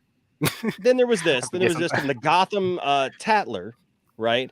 The shadowy truth behind the Court of Owls. We exposed the secret society run by the elite and was it corrupt or whatever? Yeah. And so 9 questions about the Court of Owls you were afraid to ask. Owls tried to recruit me, says former circus child star. That's interesting. Yeah. Right. Robin. Yeah. Right. Yeah. So there's this, right? I think that's great. That's awesome. Then there was this. Yeah. This misspelling. You tell me. I got you. You tell me if I'm being petty or not, because to me, go ahead. Okay, for those of you who don't understand what the problem here is this? This is actually. I like the fact that it's actually kind of a callback to BVS. Because it says up here it's talking about Lex Luthor. It says the rise of LexCorp Industries is one of the world's largest multinational conglomerates. Witness testimonies from the Capitol building bombing. Okay, so that brings us back there. Also, it says billionaire villain Lex Luthor hires new lawyers to appeal sentence. We get his story from inside Arkham Asylum. Extraordinary genius or psychotic maniac on his time as CEO of LexCorp Industries. Here's the problem. Luthor is spelled Luthor. Yeah. They have it spelled here Luther. And I've had people say to me, well, it is the Gotham Tattler, Enosh. Maybe it's just them, that they made a mistake. They made a typo or whatever. Okay. Because it's like a Inquisitor tabloid. Kind of thing. Yeah. Tabloid kind of thing. To which I say, that's a really weird Easter egg thing to hide in something that may not even see screen. Well, it may not even see screen, Enosh, so it doesn't matter. It does matter because it tells me, one, either they're trying to hide some crazy, joke of the Gotham Tattler making a. Can I say something real quick? Hold on, making a typo, or someone literally made this, who's working on a DC project, and it's wrong. It's the Starbucks cup in Game of Thrones, pretty much. Yeah. I just really love Jesse Eisenberg's Lex Luthor. That's all I want. They're going to make a joke out of it. My name is with a O-R, not E-R. Well, here's the thing is I do see a lot of people saying the whole tabloid conversation, and they'll say they'll misspell people's names all the time. When's the last time you saw Mark Zuckerberg's name spelled wrong on a magazine of any kind? And that's a lot harder to spell than Luthor. It's just true. I don't think it's a big deal. I mean, I've made that mistake myself, and I've been a fan since the 70s, and I've misspelled it. And I know, but again, Joe, I said this to you the other day though. You're Joe, okay? I'm Enosh. We are not the people making this movie. So that is not the same argument as far as I'm concerned. Is like you and I there's a lot of people also who call Christopher Reeves. But you know what? If I go watch a movie that had Christopher Reeve in it, it better be spelled right. Just kind of talking about that. Funny enough, you know what I mean? And we can all and I get it. I'm not trying to be the English police here, right? The grammar police or whatever. But the reality is this is the kind of petty little BS stuff that if there's not this kind of attention to detail, it's a small piece of an otherwise bigger picture. Basically, that's all I'm saying. I'm not losing my mind over it, but it should be right. But at the same time, I think you're trying to say that this is something people should not lose their minds over, right? Yeah, I'm not saying you should lose your mind over it. I'm just saying though that they put this out. This is out there with the Batgirl logo on it here. I don't know who put this out, Batgirl Film News or whatever, but somebody got in to be able to see this thing. And I don't know, it just bugs me as a fan. And my little thing with this is it nice they're referring to other things? Sure. But my thing is that I'm willing to bet a lot of money that this is the only way that they would ever reference the previous movies, like Zack Snyder's films with BVS, is a little cover of a magazine that you'll probably never see on the cover. And so they let this be released. And again, we don't know exactly who released this, but they let people come in and take pictures of this. And obviously they expect people to promote it.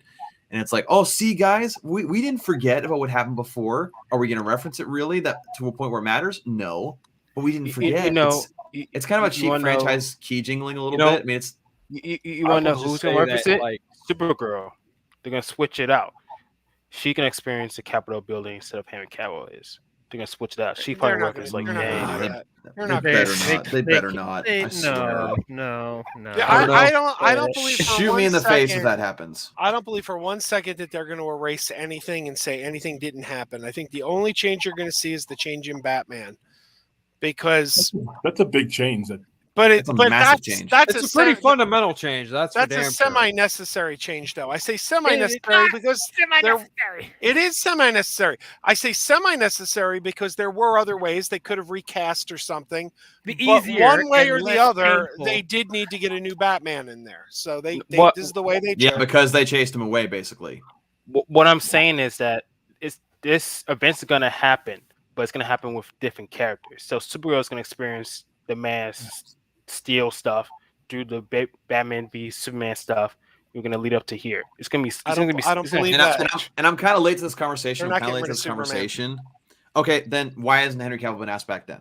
How do you know he hasn't? I think he's in the Flash movie. Why are they keeping it a secret if they did?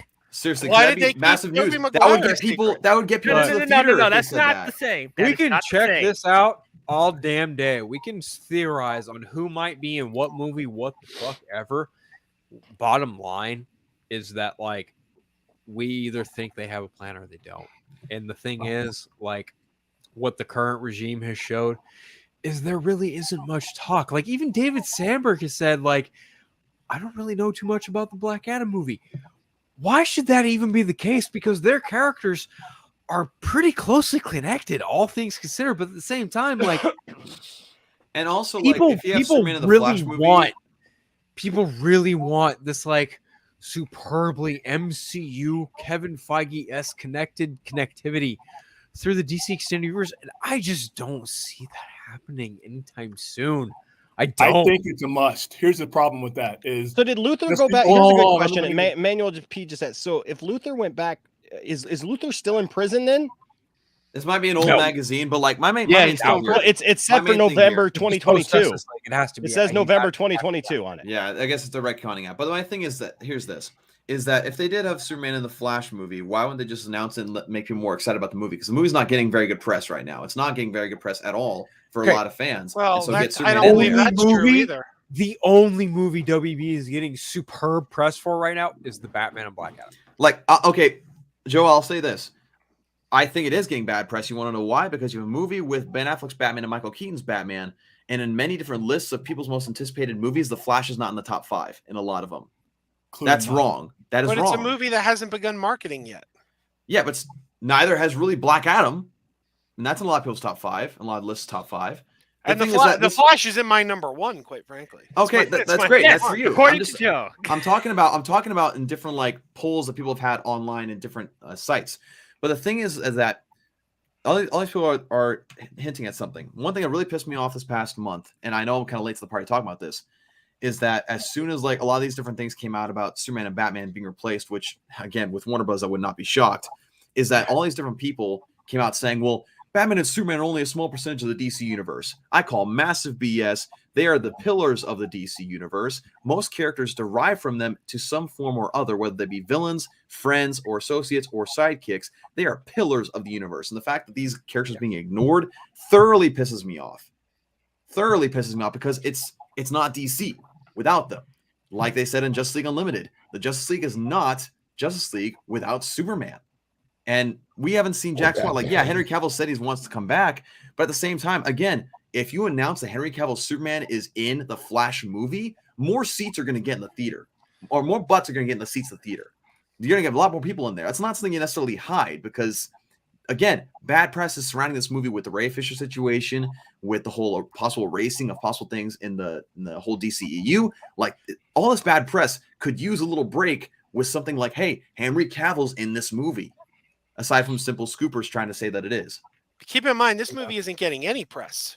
I mean, you're talking about stuff that's going on the internet, and the internet is quite frankly irrelevant. If the internet mattered, the internet is press. If the internet was had their way, and if the internet chatter was what you went by, then the highest grossing film of 2006 would have been Snakes on a Plane. Because New Line thought that was going to be huge because the internet was all abuzz about it. Hey, no. That's like this very well could also be just like a testament to like real world tabloids in that they just misspell shit because they're just that ignorant. This very well sure, but the thing is like, but isn't that kind of deep? Like for a sure, yeah. I mean that's a deep thing for like something that's probably not even going to be seen. Yeah, but I have to point this out. Like, internet is press for movies now. Internet is press for movies. Fucking drunk right now, Enosh. I'm so sorry, but yeah, I agree with what you're saying. Is what I'm getting at. It very well could just be one of those effing things. But let me make this point though: is that as far as Joe's point, the internet is press for movies nowadays. It is press. That's how people hear about things. You see things retweeted and shared. That is press. The only thing that really matter are trailers and people's reactions to them, and news and people's reactions to them. That is the entire press of the film. It's what most people see. You gotta look at the internet. Okay, look at what we see in our circles. Let's look in like the YouTube circles and like what we see. Why? It's because that's what we're talking about. That's why. Oh. If you go by that, then The Last Jedi was a massive failure. It wasn't. It made over $1 billion, was the highest grossing film of 2017, right? And the highest selling Blu-ray. Okay. Now that I will give Joe. Even still, when I hear people talk about The Last Jedi, they fucking talk about it in such a very vehemently, I didn't like it kind of way, dude. But that's like, the internet. That's not reality. No. Joe, hold on, Joe. Situations. Hold on. If that were the case, look, if you see all negative on the internet, that does not represent everything that's on the internet. There are massive portions of people on the internet in their own little close circles, because that's what the internet does, that love that movie. And so, yeah, it's understandable that it made a lot of money. Also, it had Star Wars attached to it. So it was going to make a lot of money regardless of what it did, whether it was positive or negatively reviewed. It was going to make money.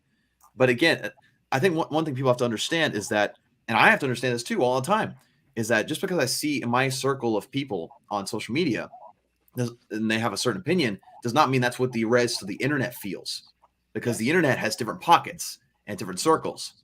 That's one thing to keep in mind. So I think Enosh has a point here with also Screen. Prakash Swine has a great question. Will the new DCU have a central big villain like Thanos or Krang Kang? Sorry, that character was literally set up in Zack Snyder's Justice League, and they're ignoring it. Bingo, fucking 110%. To be sure, that character was set up in the theatrical cut too, because we all knew Steppenwolf was by saying his name once for Darkseid. That is not a setup. Well, I still assumed we were going to get him somewhere in like Justice League 3, even without seeing him. But like, it's still not a setup for like you literally see what was going to happen in the story that was going to evolve from that. Just because you say a character's name, it's not a setup. Like, imagine this. I saw a great picture about this. I saw a great picture that illustrated this. If at the end of the first Avengers, you saw all of the Avengers looking through this portal and seeing Thanos, and also you're thinking, oh my God, Thanos is going to be here. And then knowing that it was going to be canceled and they weren't going to see that, people would be pissed. I mean, you don't have to go there. Like, if you saw the Avengers as it is and you had that end credit scene with Thanos and there was no payoff from that. But to be fair, that didn't happen. It did not. Okay, but hold on. That's the point we're trying to make. That's the point. He's giving you a scenario. Everybody complaining about DC fans being upset about it. Like, that's the whole point, Joe, is that it only happened here. But it didn't happen here either. Same thing, it did though, because if so that same thing happened, wait, what? What happened? It didn't happen. The DC or Warner Brothers put out the theatrical cut of Justice League. That did not end with them all staring at Darkseid. That was the cut of the film that was put out. Then fans begged to see the Snyder cut. They said, okay, we'll put it out, but this is a cul-de-sac. It's not going to go anywhere. They put it out, telling you ahead of time it's not going to go anywhere, and now people are complaining it's not going anywhere. Because we see where they were going to go. And that's a better direction. What do you expect? When you say, hey, this thing's kind of a cult, and then you promise something so fucking immaculate like that. The movie had 3 cliffhangers. Right. Like, come on, man. Like, if they didn't want to go in that direction, why release it? Well, I felt at first that they shouldn't have released it. Quite frankly, okay, that's they shouldn't have released the 2017 sure. version. If you want the theatrical cut, that's absolutely okay. I don't really condone much of that cut because it does things that are just very discriminatory in a lot of ways. I just don't really condone that cut much, but if you like it, you like it. Hey, but it's not even a matter of what I like. My feeling was, why put out a thing that is going to end in a way that is never going to conclude? And that's what but fans wanted to see it. They got to see it. I support that. Yeah, and then fans wanted to see the continuation of that. That's the point. Here's the thing. But to be fair, when WB as a studio is like, hey, we're a filmmaker-driven studio, and Zack Snyder goes, hey, I've got 5 movies for the fucking Justice League. Let's do this thing. And Warner Brothers halfway through goes, we're not really doing the Marvel thing. I don't know if that's cool or not. It's pretty effed up. But for Justice League, they kind of did end that story in a way, because Steppenwolf did evade Steph's dark side. Then they kind of ended that storyline already. So they could have just did something else. They did mention Darkseid once, but we kind of forgot about him because Steppenwolf did evade the first time on Earth, then he lost and came back, tried to do it again, then he lost again. So it's kind of like we didn't have a proper really setup for Darkseid in a way. That story already ended for Justice League because Steppenwolf failed twice to evade Earth in Justice League's version. Here's my thing is that I don't understand. I still can't wrap my head around the fact that, and I don't want to beat this conversation with a dead horse or whatever, but is the fact that we as DC fans last year were shown a possible situation where the Justice League faces off against the big baddie of the DC universe in Darkseid. And the studio says, no, you know what? We're going to do all these other little small things. We're going to make a show about a character that nobody's ever really heard about before this instead. I mean, if we had both of them, both Peacemaker and Justice League stuff, I'd be like, okay, cool. One branch can have what they want. This branch can have what they want. But the fact that all this different stuff is happening in spite of that, and we got robbed of that, royally pisses me off. Especially with the whole, people saying, oh, Batman and Superman are a small percentage of it. We don't need Darkseid. If Batman and Superman aren't essential to DC and you don't want Darkseid, then what the freak is DC? Yeah, you know what my problem is? Here's my problem, and I realize this more and more. And I've been thinking about this because I've watched a lot of, watching Peacemaker, watching some different things this week, and I rewatched Zack Snyder's Justice League this week. Here's the problem that I have. If you want colorful, bright, cheesy, jokey superhero stuff, that's fine. Yeah. Just like Dawson just said, Joe, I'm fine with that. I absolutely believe that there is a place for that, even within the DC universe. Sure. What I have a problem with, and this is what I have a fundamental issue with what happened, is the fact that it's not like Zack Snyder kicked down the doors of Warner Brothers and said, I have a movie, make it. You give me money and let me make this movie. They came to him. They came to Zack Snyder and they said, this is what we want our universe to be. We want our universe to be a serious take on these superheroes, that it's a real lived-in world type of thing. Can you make that film? Zack Snyder did not write the film. Okay? Zack Snyder directed the film and obviously had the creative input into it. Okay? But there were writers for these films. Okay? There was a creative team that put this stuff together. Zack gave them exactly what they asked for, which you could not ask for a better take, in my opinion, and you may disagree, and that's fine. But in my opinion, as a lifelong Superman fan, not gatekeeping anyone or telling anybody else that their Superman doesn't matter, like is done to me on a daily basis, okay, because I grew up with Christopher Reeve, and I love Christopher Reeve, and Christopher Reeve will always have a place in my heart. But I love Man of Steel, because it finally showed the Superman that's been in the comics for the last 30 years, where Clark is the real person. And here's what people keep saying. Every time I hear somebody comment, they're like, but that's not what I liked. I liked this TV show or this other thing. And what's up, Austin? Or hey, good to see you, man. But it's always I like this other stuff. But I ask, when's the last time you read a comic book then? Because I do think it's important for us to once in a while gauge what the comics are, because I run into Superman fans every day of the week. And Joe, you're in that same Superman group that I am, and I love you, man. But like a lot of times we're on the separate sides there too of stuff. But the thing is that people act like Christopher Reeve is the only version of Superman that can exist. That everything else is trash, and that is horrible gatekeeping.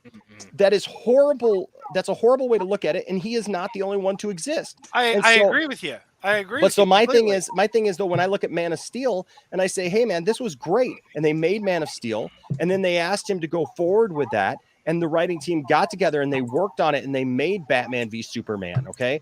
And the studio was all for it, championed it, literally put out press releases that said that the studio stood up and gave a standing ovation, okay, for Batman v Superman. They were all into it. At the first, then they cut up his movie. Okay, then that's the first problem to it to begin with. Instead of allowing the movie to come out the way that it was, they cut it up. You know, they literally cut 30 minutes out of it, and not just any 30 minutes. It's not like they cut out the action shots. No, they cut out important dialogue that actually set up why the characters thought the way that they did and actually progressed the story. So when the movie came out, it hurt the movie. It hurt the film. I mean, it's pretty simple. It hurt the film. What I don't like is then how the studio then tried to step away from Zack Snyder. Like Zack Snyder had the touch of death, and like he had destroyed all these people. I expect the commoners to. Who did we lose? Dawson. We lost Dawson. Oh, okay. So I think I was just. Oh, I'm sorry. Okay. I didn't see that he had to leave. No, I just wanted to finish that out. So what I'm saying though is instead of. I expect the commoners who don't understand how movies get made, if they didn't like something in Batman v Superman, to be upset at Zack Snyder like it was all his fault and he just did this to them, okay? But that's not how movies really work. That's not how the studio works. That's not how any of that works, okay? And I know I'm just some guy from the Midwest, but I've worked in the industry and around the industry enough to know that's not how films work, okay? It's not just one guy. It's not just one guy who just dictates everything. But people all of a sudden were, Zack Snyder destroyed my childhood. He did this. He destroyed Superman. He destroyed Batman. He did all these things. Yeah, the studio was fully in until their immediate returns did not make $1 billion on Batman v Superman. And we've already talked about this at length. I mean, yeah, because the $1 billion thing is just ridiculous. But also, it's even more ridiculous. It's even more ridiculous to me when you did something that affected your own movie in a negative way, like cutting out important dialogue that made the movie make sense. You know, I mean, that then to try to somehow blame Zack Snyder for that is crazy. It's just crazy. And then to do what they did to him, removing him from Justice League just so that they could make their imagine if they just embraced the honesty of it. Imagine if they just went out and said, hey, Joe, that's it. Zack Snyder is making a 3-hour follow-up to Man of Steel. Imagine if it just included Batman. Imagine if it was just that 3-hour, 1-minute raw film that we all saw as the unlimited edition. Sure, it's fucking rated R. Whatever. But even still, like, I still think you could have edited out the F-bombs or whatever the fuck. Well, and they just haven't been honest to us, Joe. See, that's where you got to remember some of this frustration comes from, is also we were told as fans, because Joe, I want you to understand this about me.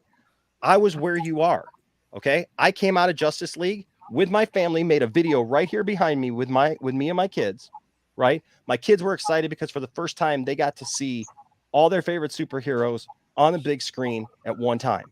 I was excited because I thought that this was what we were supposed to get. Okay. I thought it felt weird tonally. I thought that it looked strange, but you know what? I was willing to accept it because I was a lot more naive back then to think that what I was being told was the truth. But when we found out, Joe, that the studio lied to us and told us that Zack turned this movie lovingly over to his friend, Joss Whedon, and handpicked him to finish this film for him because he just could not complete it. That was all a lie. And when some of us found that out later and realized that, well, none of this was Zack. that they literally, I think it was like 88 pages of the script that they redid, that they took out, that they totally changed. Like regardless of what people think Zack Snyder's Justice League would have been like in 2017 and what it turned out to be, the reality is they went in, they literally gutted the thing, changed it all in just a quick response to stuff, made it look silly in so many ways, man. Like everything from the Superman lip job to just jokes that don't make any sense within the context of the world. Right. Stripping the Flash of a lot of his dignity, doing things like trying to force Gal Gadot to have the Flash lay on top of her when she said, no, I don't feel comfortable doing this, and Joss Whedon threatening her. And even look, you don't have to be a fan of Ray Fisher to believe that stuff, because even Gal Gadot came forward and said, listen, I had my problems with him. She actually spelled it out that that's what Joss did.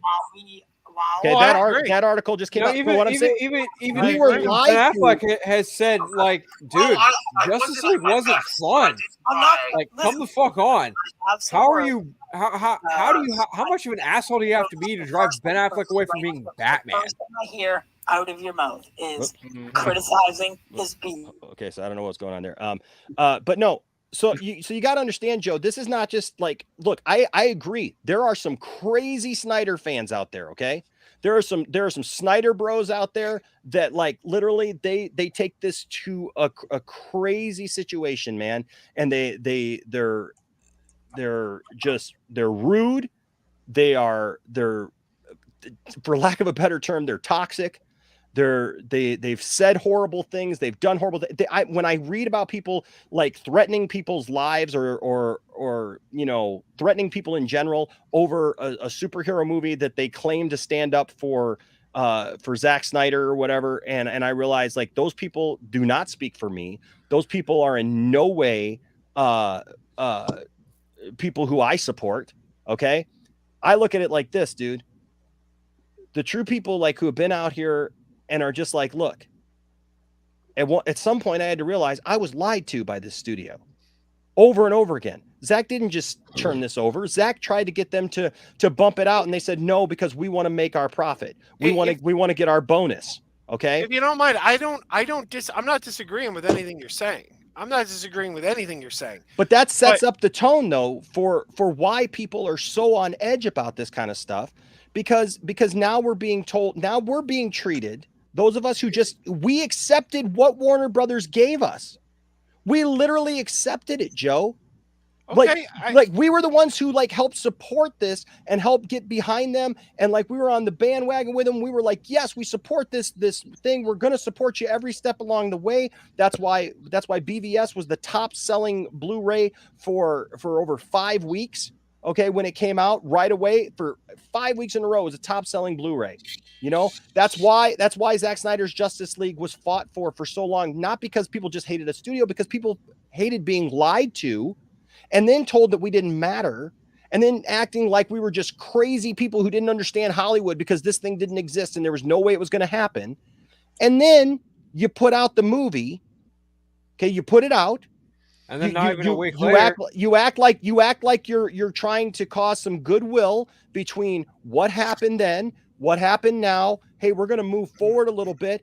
And listen, I have not seen a rational person there. I know there's a lot of irrational ones, but I have not seen somebody that I would actually befriend.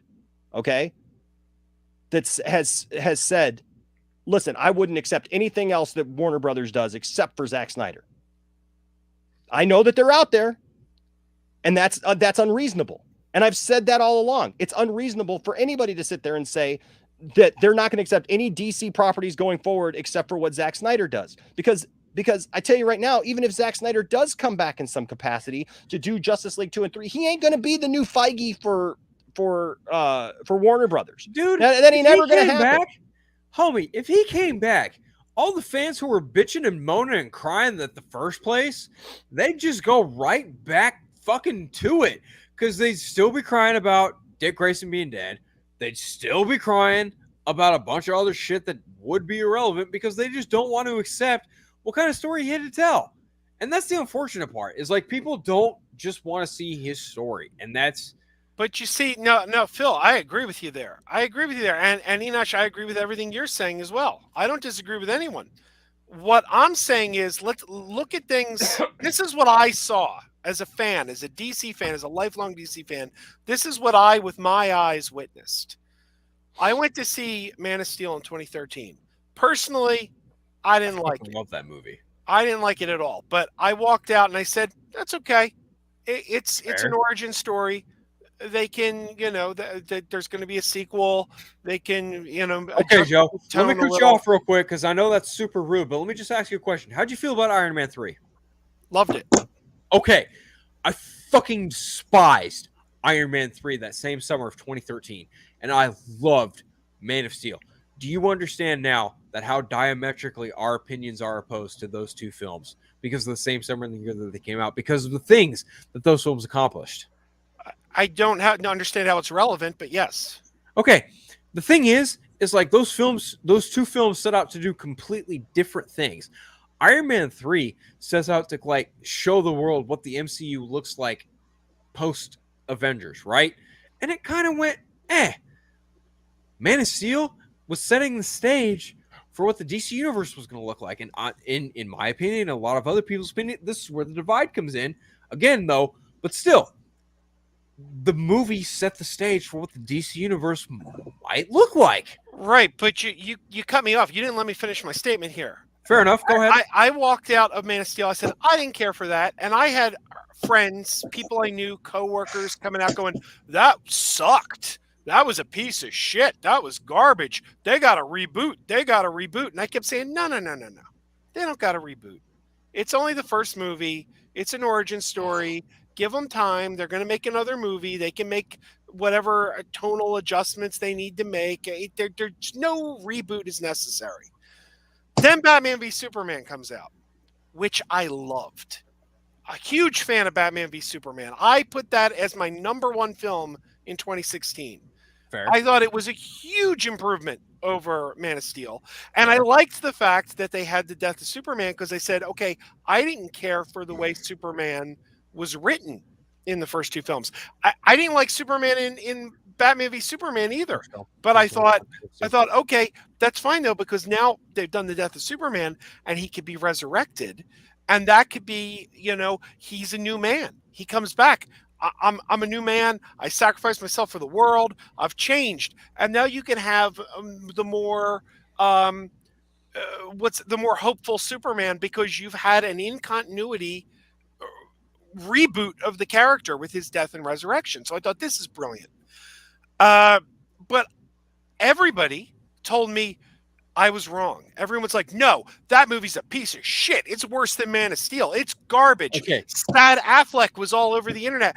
Basically, I saw the world around me telling me this is garbage. This is trash. We hate this. And that was with the one that I disliked and with the one that I liked. Let me ask you, though. Well, let him finish. Why was everyone asking you why it was trash? Were they comparing it to the MCU or were they not? How often was that a factor into the question? My point is that's from a business standpoint, that's got to be irrelevant. If you're Warner Brothers and you see everybody saying, we hate this, we hate this, we hate this, we hate this for 2 consecutive films, you got shareholders to answer to. I don't blame Warner Brothers for saying, why? We gotta change this. Why are they hating it though?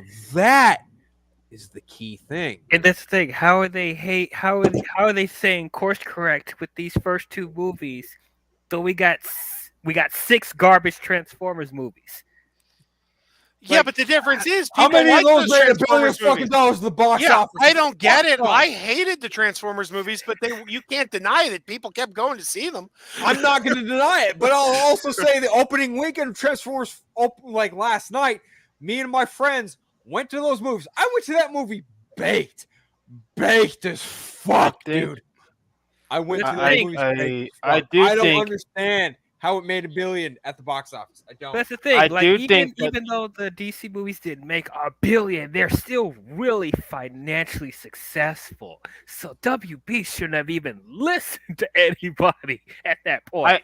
I do think the conception of when Batman Superman was about to come out was that they were rushing things. and with that, it was too soon. And also, we needed another Man of Steel movie to really be like, oh, okay, all right. And or another Batman movie. Or a Batman movie. I'll take it. Yeah. Like, for me, I was like, oh, I'm getting Man of Steel. They're like, oh, Batman's going to be in it. Oh, cool. Wonder Woman. All right. Aquaman. Flash. Yeah. So, wait. Is this a... Wait, what? We're going to get teases of... We're getting the tease of the whole Justice League in the second DC movie. I remember people hated that. People kept saying they shoehorned them in. They shoehorned Cyborg. I didn't necessarily hate it, but I did feel it was rushed. Here's the thing. Real quick here. Let me get to this just so they don't go away. Ryan here with a $2 super chat. Thank you. Ryan says, when I watch Justice League, I feel the same way. Thank you very much. And also, Katsuka here says, Enosh needs some custom emojis. I actually have several custom emojis that all members can use. So, so there are several. We have many, and we can get one. I'm gonna put one. Yep, and we can get many more by people simply becoming members. So, because the more members you get, the more custom emojis you have, and so we have several. Here's what I will say in regards to how DC approached their rebuttal to how Marvel built their universe. In that they were up against a wall straight up, because Marvel already did their B-list characters built up in a way to form their super team that was already superbly popular to some extent in the Avengers, right? But also the fact that Batman and Superman had prior live action baggage as far as the box office was concerned, and as far as like live action preconceived notions was concerned, was already a hindrance to how the Justice League might have performed regardless. But that said, it was always going to be an uphill battle for how DC was going to make their universe, because of the fact that Marvel got a head start with like 4 or 5 different movies prior to them. That's my rebuttal to the whole thing, is that I don't, Joe, when I look at it, I don't look, here's why I don't look at what people were saying in 2013. I don't look at it with as much faith as you do. And here's why. Because just literally in 2006, when Superman Returns came out, all those same people, this is before the MCU, right? Before the MCU got a chance to get established and do their thing. Everybody was hating on Superman Returns because there was no action. Yes. Superman, they were just trying to do another Christopher Reeve interpretation. It's funny, there was Superman was also, this unbeatable, indestructible, unrelatable character that you didn't feel any angst for whatsoever. I mean, he literally, like, he gets stabbed with a piece of kryptonite and almost dies and like almost drowns to death and has to have somebody come and save him, but he can lift an entire continent of kryptonite and throw it into space. And look, I love Brandon Routh. I've met the man and he's a good guy, but I will still say that about that movie. There was just things about that movie that made no sense, but everybody was complaining about that. And everybody said that they wanted a Superman movie that had action, a Superman movie where Clark Kent mattered, where like the character mattered, that they gave him something to deal with that was real life scenario, that people wanted a grounded Superman that they could relate to. And so the studio gave him that. The point was of people not liking Man of Steel was twofold. One, people who hadn't read comics in a long time, because if they read comics, they would have known that wasn't me. I was a comic reader. Okay, but here's the thing. Well, then you don't like the comics? Is that what you're telling me? You don't like the comics that have come out for the last 30 years on Superman? No, I do. Okay, because I'm just telling you, man, like that, the Superman and Man of Steel was exactly the Superman that was there throughout the late 80s, early 90s. You and I aren't going to agree on that. I saw that movie. Where do you think he got it from? I saw that movie and I did not see the character I recognized from the comics. You see, that's why. Okay, hold on. I can understand that, but I will also just say that like Superman and Man of Steel was probably everything that every criticism anyone had against Superman Returns was everything anyone could have asked for, and yet still. Yeah. People and like I said, the point was by the time 2013 came, Joe, and they actually put out a Superman movie, it would not have mattered. If they had gone to Big Blue Boy Scout, people would have hated it because it was DC, because people had drawn a lot. Kids had been given something now to latch onto with the MCU. Okay. And that's just the way it is. And if you get to the kids first, guess what? There you are. There's my son, Landon. Landon is 16 years old now. And the kid's smart. His middle name's Jor-El. He says Man of Steel is one of the best superhero movies ever made. But the thing is, though, is that kids in general, they were sold toys, right? All of a sudden they were sold Iron Man toys. Nobody cared about Iron Man before Iron Man came out. Yeah, they're the diehards of people, who grew up. I know they'll all come at me. Oh, I've loved Iron Man ever since I was a kid. Good for you. The general populace did not love Iron Man. The general populace did not know who Iron Man was, or were not, closely related with Iron Man. The point is that they did their job well. Okay, they marketed it to everybody. They marketed to a bunch of kids, and they got exactly what they wanted. And then some of those kids started growing up, and then even the adults started going to those movies, and they liked the movies. They liked because they were fun. They were popcorn movies. They were what they were. DC should not follow that same pattern.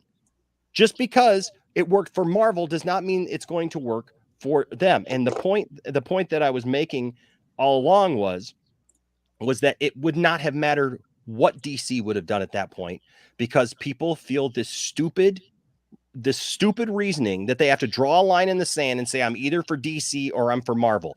I know people to this day, Joe, and I know that you know them as well, that it does not matter if somebody put out the greatest movie ever made, literally hands down ever made, under the DC label. They would never admit that it was good. Oh, I know a guy who's a reviewer for a film site who has a ridiculous DC bias. He hates everything they put out. Even though the ones that were negatively reviewed, the ones that were positively reviewed, he's negative on every one of them. And it's ridiculous. It is ridiculous. And he liked the Dark Knight trilogy. He didn't want to see Batman v Superman because he said it was too little too late. I said, what do you mean? He said, they could have made that movie in the 80s with Christopher Reeve and Michael Keaton, and they didn't. So why should I care now? Oh, my God. Oh, do you understand, though, what kind of bias that is? But here's the problem, Joe, is unfortunately that bias is around a whole lot more than you realize. Oh, yeah. Because that bias is so prevalent amongst people now, because they feel like if they give DC any props at all, that all of a sudden it is somehow demeaning to the MCU, and it doesn't have to be. I enjoy the MCU. Am I critical of the MCU? Yeah, I'm critical of the MCU where there's things that I don't feel match with what I think it should match. But like when I went and saw No Way Home, you know what? Were there all kinds of like loopholes and stuff? And I've talked to people and they're like, yeah, but what about this and this? And like, I didn't care because it was a great movie and I enjoyed it. It was fun. And I got to see 3 Spider-Men on the screen that I never thought that I'd see that. And I love that kind of stuff. So yeah, I'm going to go with that kind of stuff. And I always say that bias against DC, just because it's DC, dude, means that it doesn't matter if they gave you Super Friends again. It doesn't matter and that's what we're talking about, the Flash movie, Joe. And we've been talking about this back and forth, about like whether or not it's going to do well. Here's my concern. I honestly don't feel at this point, Joe, that just putting Michael Keaton back in there, that's not going to bring in new people. That's going to bring back some of us older guys who are like, well, I love Michael Keaton. That's kind of cool. So they're going to check it out. Right. But that's not a plan going forward for like who your Batman's going to be, for like who's going to be your Batman in a world where now all of a sudden, if Henry Cavill does come back, great. But are you going to have a 70-year-old Batman and a 35, 40-year-old Superman? You understand how that doesn't make any sense? See, I don't think that doesn't not make sense. It makes sense to me, but for a 70-year-old Batman next to a 35-year-old Superman? Well, yeah, we've had this discussion before. I know you don't like it, but I think it's exciting. I think it's something different. It's something new. It's something they haven't tried before. But look, I got to get going soon. I got to get going soon because I really want to eat. But let me tell you, I'm drunk as hell. I need to go to bed. I'm fucking tired. I did want your opinion on one thing, Joe. Though, yeah, that's not DC related. And it's something we can get back to. It's a small little thing, but it's a big thing. What are your thoughts on the Quantum Leap thing? I'm really excited. There you go. We can agree on that. I hope it happens, because I feel like we've been teased with this before. I've heard before, oh yeah, we might get a Quantum Leap reboot. You know, I feel like they were saying this 20 years ago. So yeah, I hope. Well, this time apparently they've actually greenlit it. They've actually greenlit a pilot for it. So a shout out to Phil, by the way. And damn it, if they had done this like 10, 20 years ago, we could have had Dean Stockwell in it. Well, if they had done it a couple of years ago, we could have had Dean Stockwell in it. I mean, you know, he just passed, you know, and you know, so but I was on a 2-hour Star Trek stream earlier tonight with Brian and William. And we the Quantum Leap reboot came up there too. And I gotta say, we all said, as much as we love Quantum Leap, bring him back to Star Trek. We want to see Captain. Whoops! What? Did he cut out? Did we lose him? What happened? Can say something, Joe? Speak to us. Oh, I'm sorry. I hit my mute button. What was the last thing you heard me say? You said bring him back. I think you were saying bring him back to Star Trek. Yeah. We want to see because what do you call it? Star Trek Enterprise had that temporal Cold War storyline that never got resolved. The show got canceled before they could ever resolve it. So bring. Well, I'll tell you what. Today, Tiffany and I watched Tick Tick Boom with Andrew Garfield. Fire. And I'll tell you what, it re-solidified my thoughts that this man right here, Scott Bakula, could be played by Andrew Garfield. Yeah, he could definitely play that. He could be the Kelvin timeline doctor. Yeah, if they wanted to, man, I'm telling you, because they look a lot alike in various scenes. But I can see it. But according to this, man, the possible return is taking a step forward because the network has greenlit the sequel pilot. That's important because I keep seeing people go, well, it's just going to reboot. No, they're saying it's a sequel pilot to the 1989 time travel adventure drama that ran for 5 seasons on the network. The synopsis reads, it's been 30 years since Dr. Sam Beckett stepped into the Quantum Leap accelerator and vanished. Now a new team has been assembled to restart the project in the hopes of understanding the mysteries behind the machine and the man who created it. The description makes it sound like the original series star Bakula is on board. Nothing is official, but per sources, the actor may be involved. I don't think you can do this without Scott Bakula. No, you need him. Did you ever see his when he guest appeared on It's Always Sunny in Philadelphia? No. Oh, it was amazing. He was like the janitor, and everyone's like, you look like Scott Bakula, and he was just mopping the floor, and he's like, no, I'm not. But then, like at the end of the episode, he leaps out. Are you serious? That's awesome. That's awesome. But look, I knew that you're a big, I didn't want to leave us on a sour note there because of DC stuff. But yeah, I know that like me, you're a big Quantum Leap fan. I'll just say yes, Katsuka. I wish I could bring up apparently StreamYard is having problems on everybody's channel tonight and everybody's issues. So I apologize. I can't bring up your comments. Where can you find Quantum Leap? You can find Quantum Leap on I believe it's on Peacock. If it's not, it should be. Yeah. Let me see. Where else? Let's see. Streaming Quantum Leap. I'll tell you what, it's definitely worth it. Yeah. So there's episodes at NBC.com. Let's see here. I'm trying to see where to watch. Man, it is not on Peacock. Okay, where to stream and where to watch? Oh, it's on Netflix.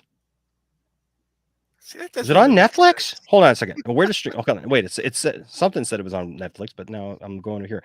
Okay, it looks like it's on YouTube, Google Play, Vudu. It says NBC, but it says Prime Video, maybe. Huh, wait a second. Why did it say Netflix on there for one thing and then it didn't? It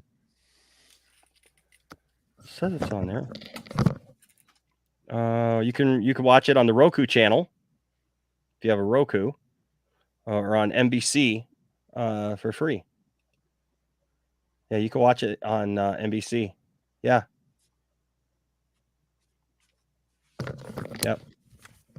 Or Apple TV, you can buy it. I'll just It's tell on you all. Blu-ray. It is on Blu-ray. I've got it on DVD, but it's on Apple TV. It's on Roku to stream, and on NBC.com for free. Can I real quick, because we mentioned Peacock, and it should be on Peacock. It's a Universal show, but it's not. You'd think. I'm a little annoyed with Peacock because Peacock does not have much original programming. They don't have much, but they had a couple things, and they canceled them.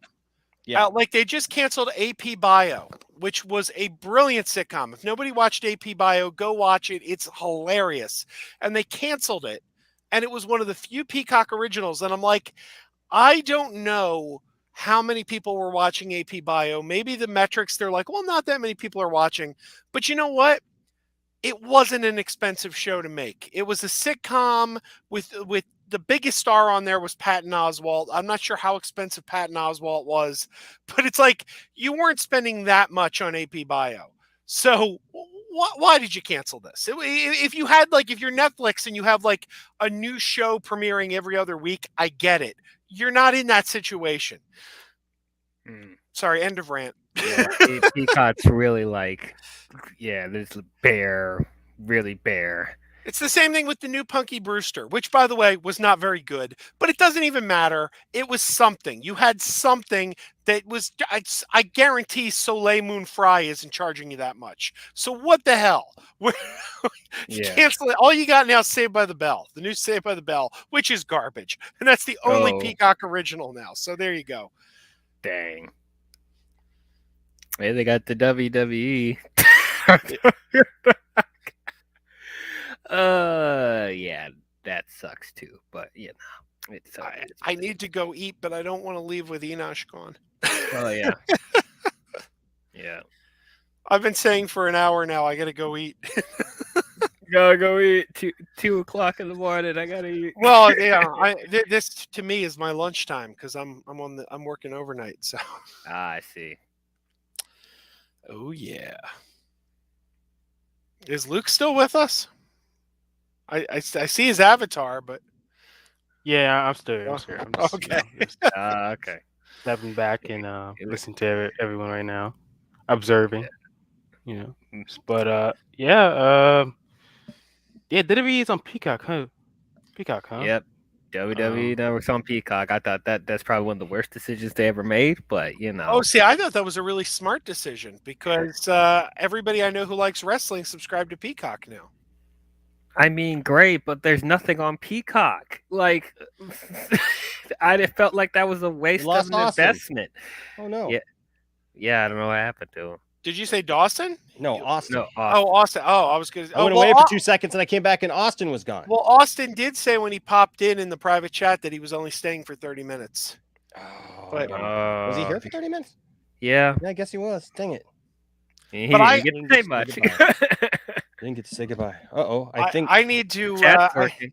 I need to bail too. I've needed to bail for like an hour, but everybody was talking to me and I didn't want to leave. Well, I appreciate it, man. I appreciate it. You know what? It looks like we just got our things back here because all of a sudden it decided to pop back up. So now we can bring stuff up. Yeah, Dad Dude Vince says Quantum Leap is available for streaming on the NBC website, both individual episodes and full seasons. You can also watch Quantum Leap on demand at Amazon, Vudu, Google Play, Apple TV, NBC, and IMDb. That Dude Vince is on it. Mm-hmm. The only problem is NBC is going to make you watch commercials. If it was on Peacock, if you're a premium subscriber, you wouldn't have commercials. See, that's stupid. Yeah. And I am a premium subscriber to Peacock, which is I'm like, why? Why am I giving you $10 a month? You took away the one show on there I liked. I'm not giving you premium. You keep promising me. You keep promising me. Oh, there's going to be a new Battlestar Galactica. Well, show me something. Show me that you're making the damn Battlestar Galactica because I'm ready for it. But you've been promising it for 2 years now. The most Peacock gave me was Halloween Kills, and I wish I could just give that back. Oh, I love Halloween Kills. I love Halloween. Oh my! And what do you call it? What do you call it? Leave It to Beaver, man. Why can't anybody? Can you guys tell me something? Look, I've never watched Halloween, right? Yeah. Never watched any of them. Can somebody please tell me why that nobody can agree on this new Halloween movie? I have no idea. I don't know. To me, it's the best Halloween movie in 20 years. Like, honest to God, I have talked to so many people recently about this Halloween film, and they all keep, like, everybody tells me something different. I don't know. I didn't expect this at all. I thought it was really bad.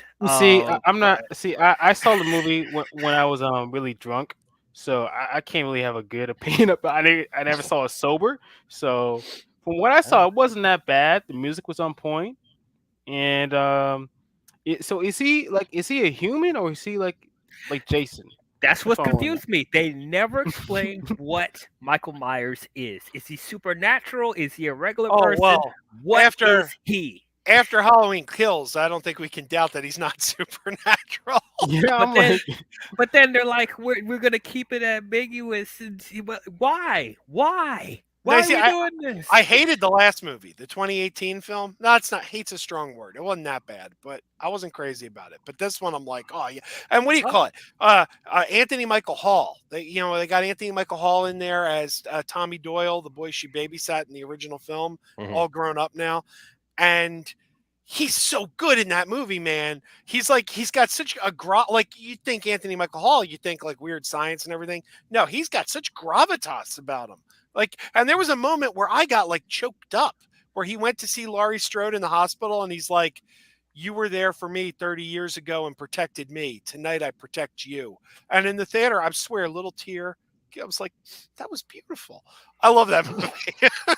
That's. I'm glad you had that moment. I didn't have one moment like that at all, and I actually didn't mind 2018, but like. I'm not really like the biggest Halloween fan as it is, so you can take my thing with the greatest. I only liked the first one, and 2018 I didn't mind. This I'm just like, what the hell? What are you doing? I'm not even excited for Halloween Ends. I don't even know what they're doing for Halloween Ends after what that stupid thing at the end of Halloween Kills. That's what they're calling it for the third one. Halloween Ends. Yes, Halloween Ends. Yep. So. Yeah. It ain't gonna end, dude. As long as there's money to be made. Look, yeah, like I was laughing. I was watching an old show on. There was a TikTok video that popped up, and it was like a promotion or something like that for like Friday the 13th, the final chapter. And they're like, "Here it is, guys, the final, Friday the 13th," and I'm like. And then the Michael Bay produced Friday the 13th reboot came out. I'm just laughing because the final chapter was which part was the final chapter? Part 4. Like part 4. Like, but to be fair, it was supposed to be the final one because Paramount was embarrassed by the series. Paramount, like, they were making money, but Paramount saw that as like an embarrassment. But then when they made the 5th one, they were like, "Well, we got to honor that. We killed off Jason, so we'll have a copycat killer." And then everyone hated that, and they're like, "Oh, okay, Jason's back." And then it depends, Anthony. It depends, Anthony, because if it's the people who will not accept Superman killing anybody, he will not use the lethal force needed to literally disintegrate Michael Myers or to take him like he did to Doomsday to the end of Entropy, and like just dump him off there, right? But Michael Myers would come back even if he disintegrated him. He would like Halloween Ends, probably not. Halloween Ends, psych. I like that one. Okay. Speaking of Superman, what do you guys think of the fact that Superman and Lois is bringing in Doomsday? Can we stop doing that? Can we stop doing that? I hate the character of Doomsday. Why do we keep doing this? Why do we keep doing this? They're going to kill off Superman in the second season. Did it? Okay, one at a time, baby. Okay. Go ahead. Y'all go first before I go off. I personally find Doomsday to be a very boring character. Like, I don't even think he is a character. He's a plot device. He was at the center of the earth just to break out and beat Superman to death. That was his purpose. You think they're gonna kill him off in the second season? Kill him off. They're definitely going to kill him by the end of the season. If they bring Doomsday into this, they'll kill him off by the mid-season break and then bring him back after the mid-season break. Supposedly by episode 4, we're going to actually see him because they're doing like the comic where because at the beginning of this last one, it showed a hand punch through, and then they'll show more of the hand punch through, and then like you're going to see him come forward. But we've already got the Eradicator. We've got John Henry Irons. Right, we've got they haven't introduced their version of Hank Henshaw yet. But it's got to be the same. It's got to be the one from Supergirl, doesn't it? Doesn't have to be though. No, because they're playing very loosey goosey with Superman, Joe. Where, and even when they're straight up asked about it, like if it's definitely still in the same world, basically they don't want to give anybody any definites after what do you call it? There was supposed to be a Flash crossover this season that COVID pulled the plug on, but they, so Grant Gustin's Flash was supposed to be there. Why the fuck we keep bringing back Doomsday? Why do we keep doing this? I'm gonna leave out now. So. All right, man. Mike, all right, buddy. See you later. We'll see you later, Joe. Thanks for being here, man. Thanks for having me. Smallville, Superman the Animated Series, Batman v Superman, and now this. Stop bringing Doomsday back. I'm sick of seeing him. He was on Krypton as well. I didn't watch it, so thank you for. Actually, I'll be honest with you. DL, the best looking Doomsday we have gotten to date. Oh yeah. And honestly, you know what? It made sense because it was the original Doomsday, right? Created by the scientists on Krypton before it exploded. Before all that was used as a weapon, whatever, that they were using it as. And yeah, I mean, he looked great. Did you ever see what he looked like? I don't remember. Let me see if I can, I'll pull him up here for you. Cause he actually looked really, really good. Hey, but this Doomsday, if they kill him off, It's like, if they kill him off, I'm fucking done. I'm serious. They're so into bringing Doomsday in the second inning of Superman for some reason. They are obsessed with the death of Superman story. Like, I don't understand why we keep doing this. That's like, dang, it's like he just had a first season. You're gonna bring Doomsday in? All right, if you want to. Because I mean, they've said for a long time that this Superman has he's been around for quite a while. It's Lex Luthor and Joker all over again. Like, you have other villains, use them. Then again, you wouldn't know that this is his long time doing this if you saw him with Supergirl and everything else like that. I wouldn't know. I want to see other villains. Please use other villains. Why don't we have Toy Man? Where's Toy Man? Looks good, man. That looks really good. Look at that. Yeah, that actually looks good. That actually looks really good. Yeah, they had him in this cryo generated thing. Hold on, I'm trying to pull up another good picture of him. They don't have many very good pictures of him online though. So is Doomsday just going to be the final? Is he the overall villain for this season? Like overall, I think so. Yeah, because that's kind of how they're setting it up. Because what it appears that they're doing. This is my take on what they're doing. They started this season with this idea that everybody that the U.S. government hates Superman, right? That they really don't like him because he won't just do what they want him to do, because General Lane's kind of out of the picture now, and so now they have these other people that are coming in. Excuse me. And so then last season, they set up for these different characters that are actually a part of the Death of Superman storyline, or the Reign of Superman storyline. And so at the beginning of this season, it's like Superman is kind of going back and forth a little bit with the U.S. government, and the U.S. government has these two people that apparently they went through this training to become like Superman. And it's basically like a what was that team? It was the Superman task force or whatever. What do you remember what I'm talking about in the comics? It was like the Superman task force or something like that.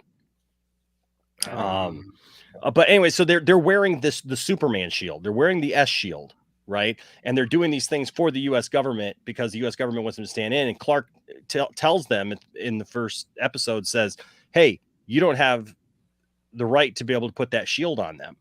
And he's just like, "Well, we want to know who the good guys are, like when they fight or whatever." And so And they basically tell Superman that when he's ready to fight for America again, that he can come back and fight for America, because he triggers this whole thing because he saves these North Koreans on a submarine, nuclear submarine, and he saves them. But not only does he save them, but he takes them back to North Korea.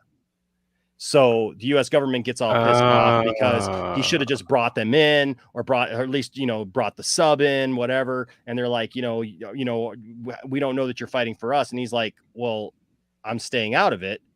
He's like, I just, was doing what I felt was right.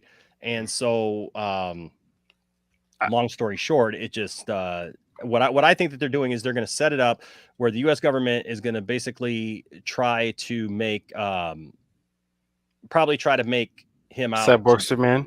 Well, try to probably make Superman out to be like an enemy of the state kind of thing, like he's not cooperating with the United States. And then you'll probably have Doomsday come kill him. All of a sudden the world will go, oh, we lost Superman. He died fighting for us to save us. And then they'll bring him back and he'll be, I do a think hero again. They're probably gonna kill him off mid-season finale. Then they're gonna have the reign of Superman the next half of it. Then when he comes back, think about, hooray, this real Superman is back.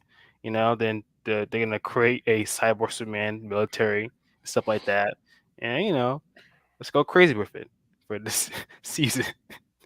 Well, this Superman's been jobbed out to everybody else so far. Yeah, the one that makes sense, is finally here, right? So Jesus Christ. Oh man. And by the way, Anthony, yes, I hate Anderson. Anderson sucks. He's the new government guy, and I can't stand the guy. The guy's just a tool. But I just don't know. Like, I think it's a little here. I know I'm going to get in trouble again because I'm going to channel this, but it's worth saying, is again, everybody gripes and complains about Zack Snyder's movies, right? Yeah. They brought in Doomsday too quickly. Why the black suit? Why blah, blah, blah, right? Mm-hmm. Yet, the show, I've watched all these Superman fanboys gush over, oh, we love this Superman. We love this Superman. Look at what they've done. They brought him back to blah, blah, blah. His suit looks absolutely horrendous. Still looks bad. His 5 o'clock shadow is starting to get on my nerves. Okay, that I like a bearded Superman. Yeah, that one. Look, I don't mind bearded Superman. I don't mind bearded Superman. What I don't like is when his face just looks dirty now. You know what I mean? Like, it doesn't look like he's got a beard. It looks like his face is just dirty. Like he looks sloppy. It looks like Superman's not committing to a beard. Is what it looks like. He's a dad. That's gets to a point where it's like, I know, but still yet, but then his costume is sloppy. Yeah. Everything is sloppy, but they put this Superman in the black suit and nobody had a problem with it. Yeah, they're going to have this Superman fight a Doomsday that apparently nobody has a problem with that either. And it's literally just the beginning of his second season. They're not even saving that for later down the line when they actually need the ratings to go up or something. Like, I already developed as a character. I just don't know anymore. It makes like, for me, it's gonna be a hot take. Anthony, as well. It's not a mullet. It is not a mullet. I have maintained that it's not a mullet the entire time. He just had long hair. And Anthony, I will say this: I actually had Dan Jurgens on this channel and stated as such. It was not a mullet. So, but will they probably give him long hair? You know what? Who knows? Maybe. No, they won't. Dude, no. If they put him in the black suit, without anything. He's just regular Superman with the black suit. So I don't expect. They made him evil, by the way. They made him evil Superman, right? They actually had him kill a version. They literally had this Superman melt down a version of Lois Lane. That's right. They did do that, huh? And they had him literally heat vision her to death on live television in that world. And then everyone wants to hate on Henry Cavill. Oh, he's too evil and he's too emo. This is gonna be a hot take, but man, some of these Superman fans are the most hypocritical fans I have ever saw in my life. Facts. Like it's like you guys want this, then would you? Fans do you don't want know that? what they want. Do you They want just this? don't know what they want. Don't want that? It's like, bro, like what do you want? Before, but see, that's why these movies cannot be made to try to please fans. And this is why fans got to let go of some of this stuff, let go of the reins, right? And stop trying to dictate where all these stories go. Because the problem is every time a studio or whatever tries to make things that they think the fans want, it always blows up in their face. And it never works. And it just won't. I feel like Doctor Strange doing that spell for Peter, like, hey, listen, man, tell me what you want, then I can do this spell, okay? This is stop telling me like they're mixing everything up because they showed an evil Superman, a black suit, and no one they showed the red trunks, and no one batted out about it. And people were like, okay, this is cool. I'm like, wait a minute. So all that crap you were giving me about like why I want this, now you want this for this? Like I don't get that. I don't get it. But yeah. Yep. Can't win, man. Doomsday, second inning. I'm sick of it. Now, I'm consistent with my criticism because I hated every time they shoehorned in Doomsday in any Superman media. So I'm not like, oh, I like it in this, but I don't like it in this. No, I consistently don't like it in any of this stuff. So I'm not really excited for what they're going to do with Doomsday here. Does he look better than how he did in BVS? Yes. But why is he here? What's the reason? And if they're going to kill Superman off, I'm going to be pissed. I'm going to be mad. For me, like, I wouldn't want Doomsday in a continuity, like that's why for me, I really like how they kill him off for Batman Superman. Like if you're gonna do a continuity, like I would recommend not kill him off because you really want to save that for like a big battle for some sorts.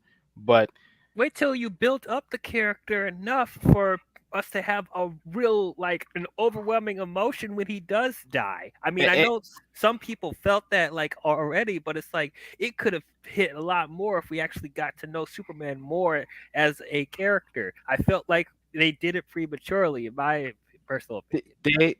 Sometimes I tune out some of these Superman fans because it's like, bro, you told me that you didn't want Doomsday for Batman v Superman, but you want Doomsday for the second season. I don't know what you want anymore. So I'm gonna be like, and y'all accepted Doomsday in Smallville, and that made even less sense. No, that didn't make any sense at all. So, what season did he came in? Was it season 6 or 7? Hold on a second. And this is before he was Superman, huh? Oh yeah. Doomsday, I'm like, why do you guys like this? This is so stupid. Man. Oh man. Let's see. It looks like I keep forgetting that this is like that tired thing. Season 8. It was season 8. Season 8. Okay. And that one made no sense because it started off there. It was a dude. It was Sam Witwer, who played Doomsday, and he was turning into Doomsday like the Incredible Hulk. He would get angry. He would get angry and he would turn into Doomsday. And he didn't realize that he was turning into Doomsday, and he would wake up just like, Bruce Banner did, naked, whatever, messed up, and people were getting killed all over Metropolis. And finally, I'm looking at this. It's funny because I'm looking at this description that says that he served as the big bad for season 8, which I think is kind of a misnomer there. He was sent as a monstrous beast sent from Krypton to kill Clark, but he also had a human form, who was a paramedic, by the way, who worked in Metropolis. Wait, what? But yeah. He was a paramedic who worked in Metropolis and ended up turning into this. And so the crazy thing though is when they finally fought, spoilers, but when they finally fought, Clark ended up, at least they did this right. It was Clark versus Doomsday. and Clark buried him kind of like we first see Doomsday, right? So like he buried him in the ground. But oh my gosh, this looked horrible. Well, why didn't he just send him to the Phantom Zone? Did it have a Phantom Zone then? Apparently he didn't have Phantom Zone. No, there was no Phantom Zone. There was no Phantom Zone back then. That's I feel like that's the only way if you want to like just not have Superman be killed by Doomsday, just have the Phantom Zone ready. You'd be like, okay, just wait for this guy to come. Got him right there. Yep, this was them fighting, and people like this show. People like this show. Hey, I like Smallville. Look, listen. Looking back on it now, am I as mad at it now as I was back then? No.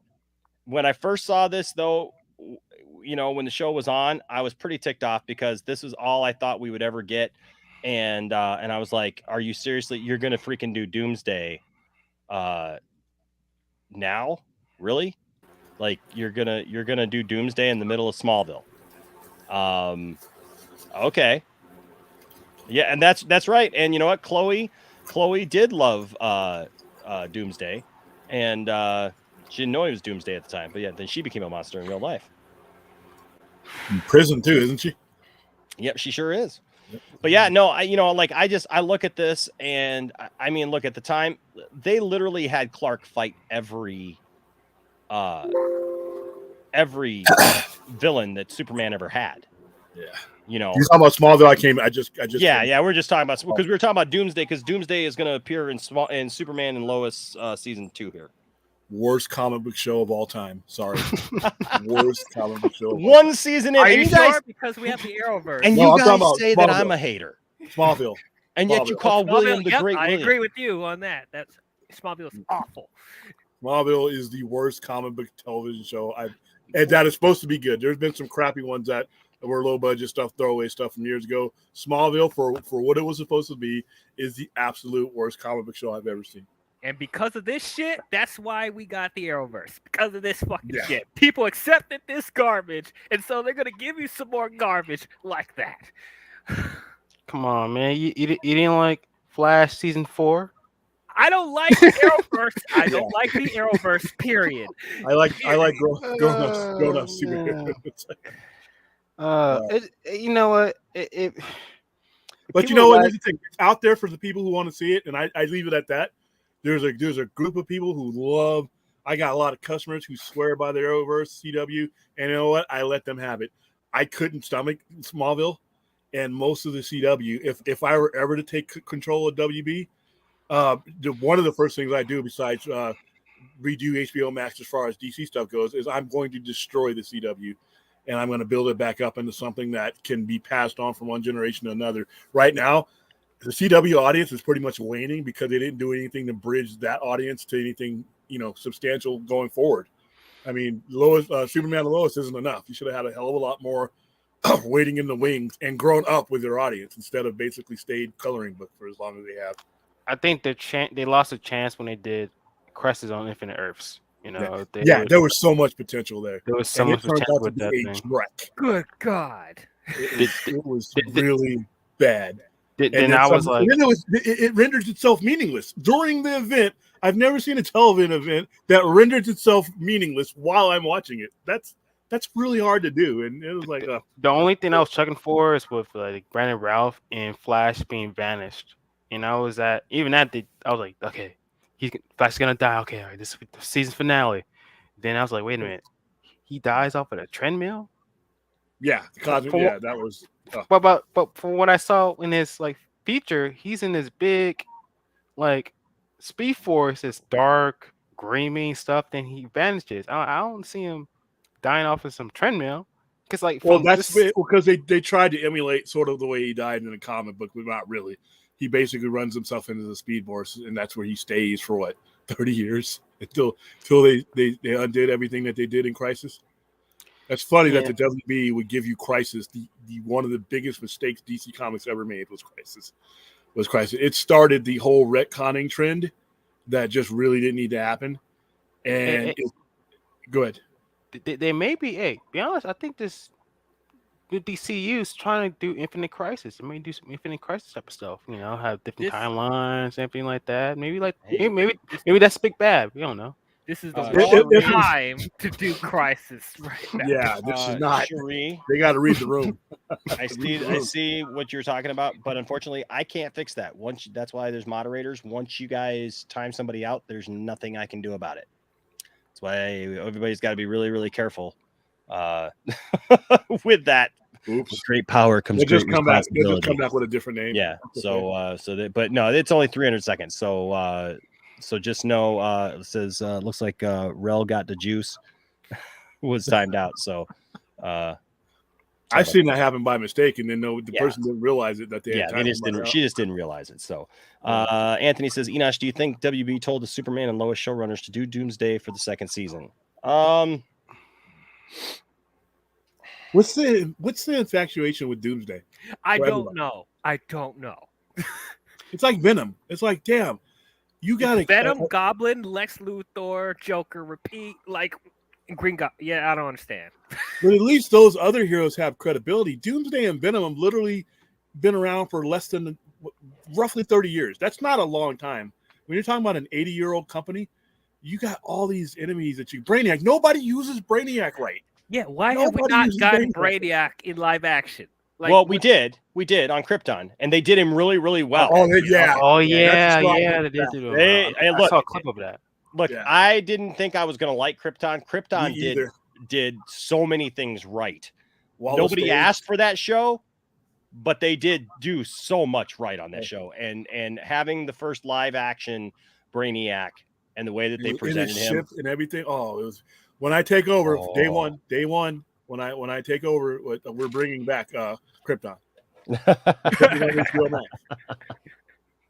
And Swamp Thing. That's Swamp Thing, yes, Swamp Thing. I got a plan because we were going to do this on one of the other shows. We got a plan for what we would do if we could take over DC Films. And I got it all drawn out. I even drew charts. I have a thing drawn out too. Yeah, and it was basically the first thing I do. Nerds. Well, that's what we are. What we do. Like I said before, we introduced the Time Trapper so that by the time I get in as the new head, whatever they've done in a Flash doesn't matter to me. It doesn't matter to me because I can say, hey, you whatever you did, my Time Trapper, because if you're very aware of the character, basically took that part of the universe that you got rid of, and he preserved it and created the pocket universe, which they've been doing for years now. And any future I want to connect to that universe, I can. I put Legion of Superheroes in that. My Justice League stuff would be on HBO Max. And like I said before, no more movies on HBO Max. Series. We are doing series. Series make money. Series keep subscribers on board. Movies, you watch them, you cheer, you clap, and then you leave. And unless you're a glutton for punishment and you want to watch a movie every day, that's really not the continuation. But Game of Thrones, a Game of Thrones movie? Okay, great. Game of Thrones every Sunday night for 10 weeks. We're talking about that from Monday through Friday, right? We're having shows. Game of Thrones spawned an entire industry of people who cared about that show. And you could do it 8 to 10 times over. And that's what any DC content on HBO Max must be series. I don't want to see any Batgirl means nothing to me. That's why the costume doesn't really offend me or anything. Because if I took over, like if I don't like it, I do the same thing that they did with Zack Snyder's Justice League. I bury it and don't refer to it, and I move along my way because it's one movie. I can bite the bullet on a movie for a streaming service, but everything, whether it's Batman, Superman, Green Lantern, every concept that goes on HBO Max, and that's what will make HBO Max unique to the cinematic universe because you get more time to flesh out your story. Watchmen was a great movie. I love Watchmen. It's actually my favorite Zack Snyder movie. Okay, but you only had 2 hours and 45 minutes to tell a story, so you had to truncate things. Now, if you watch Watchmen the series, they have more time to flesh out characters. If you watch the director's cut of Watchmen, it's a lot better. It is, but it's still not 9 episodes of storytelling. It's just a matter of time, Yeah. So, I do think this new establishment is maybe setting up a type of convergence type of thing because for some reason they're trying to at least because Marvel's gonna do Secret Wars like in the next 2 know. years. Are they? They're probably going to do that. They're probably going to do that. Probably won't be for a while, but I think they're going to do it. So. Well, what I'm saying is DC, they're going to try to get at least a hold of that first, because they're doing a lot of mental gymnastics of what's the timeline, what's not the timeline. So they're going to do some type of convergence or infinite crisis type of thing. Because the way they're doing it, I think the new regime, and I hate to say this, the new regime is sitting back right now. I don't think they care about what the current regime is doing on the big screen. I think the new regime has put their focus on the streaming and bringing up the value of the streaming. And if you notice, there hasn't been any news on Superman. There hasn't been any news outside of the Matt Reeves stuff is an outlier, but there hasn't been any real news on a proper contemporary Batman. We've had all this other stuff, and with Michael Keaton and all that. But as far as going forward, there's been no. And besides Wonder Woman 3, you really haven't heard much about Wonder Woman. I think that these pillars are being held back. Somebody said, wait till we get in the office before you guys do anything with these characters. Batgirl, we don't care. It's a derivative character from a derivative character. Don't care. Sidekick shows, don't care. Whatever you do on HBO Max right now, like I said, we can bury that on day one if we want to. But do not make any major plans with Superman. Do not make any major plans with Wonder Woman, other than your announcement that you made years ago with 3 and the Holy Trinity and Batman. I think that they're waiting and they're holding back, and or else you would see them making moves and recasting with other players. And go ahead. They're doing a lot of different timelines in which I think that they're going to try to do these multiversal type of team ups. Well, they're already doing it. That's the funny thing. DC is already doing it, but they just shouldn't call it multiverse. They got to call it something else, because I'm tired of that term. I mean, they're going to try to do some convergence, even a crisis, all that, jazz of what they want to try to do. Now, when you say convergence, are you taking a consolidation of universes or splitting of universes? Like, a consolidation, like a universes of, okay. They're going to like have, maybe fight each other, then team up against, I think that is Brainiac, whatever the villain was, convergence, forgot his name, but they're going to try at least get ahead somehow, some way, whatever they're going to do before Marvel does their Secret Wars type of thing. See, I understand what you're saying. I hope they don't. I hope the next decision that they make are based on DC, because I think that the 9 years of mistakes have been trying to outpace Marvel, in the process they've ruined their own product. What they can do now is like I said, split these universes up: television universe, HBO Max universe, cinematic universe, brand them. Go ahead. It's just a lot of different timelines off the gate. No, you have the Titans, bring it down to 3, though. And you have this. Yeah, 3. Bring it down to 3.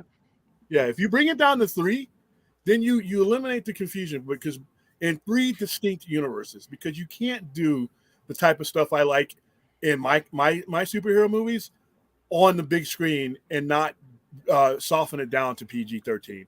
I know the Batman is going to be PG-13, but there's certain things that I want in my superhero movies. Like when I see Wonder Woman and she goes through that head, I want the head to leave the body. I don't want you moving away from the camera, like that. I want you to do what you want to do with your storyline and not have to worry about, changing the DNA of your character. So there's a certain type of character that will work perfectly on HBO Max with all the crazy stuff that's on HBO Max: Monsters, 6 Feet Under, Sopranos, Dexter, cable in general with Showtime. There's just a lot more you can do. And then you go to the CW, blow that up from the ground up. And I take Lois and Clark, not Lois and Clark, but Lois and Superman, and I make them what the Flash was, or the Arrow was to the beginning of the CW. I make them the access point to that particular universe, and I attach a tone to that universe that is exclusive to that universe.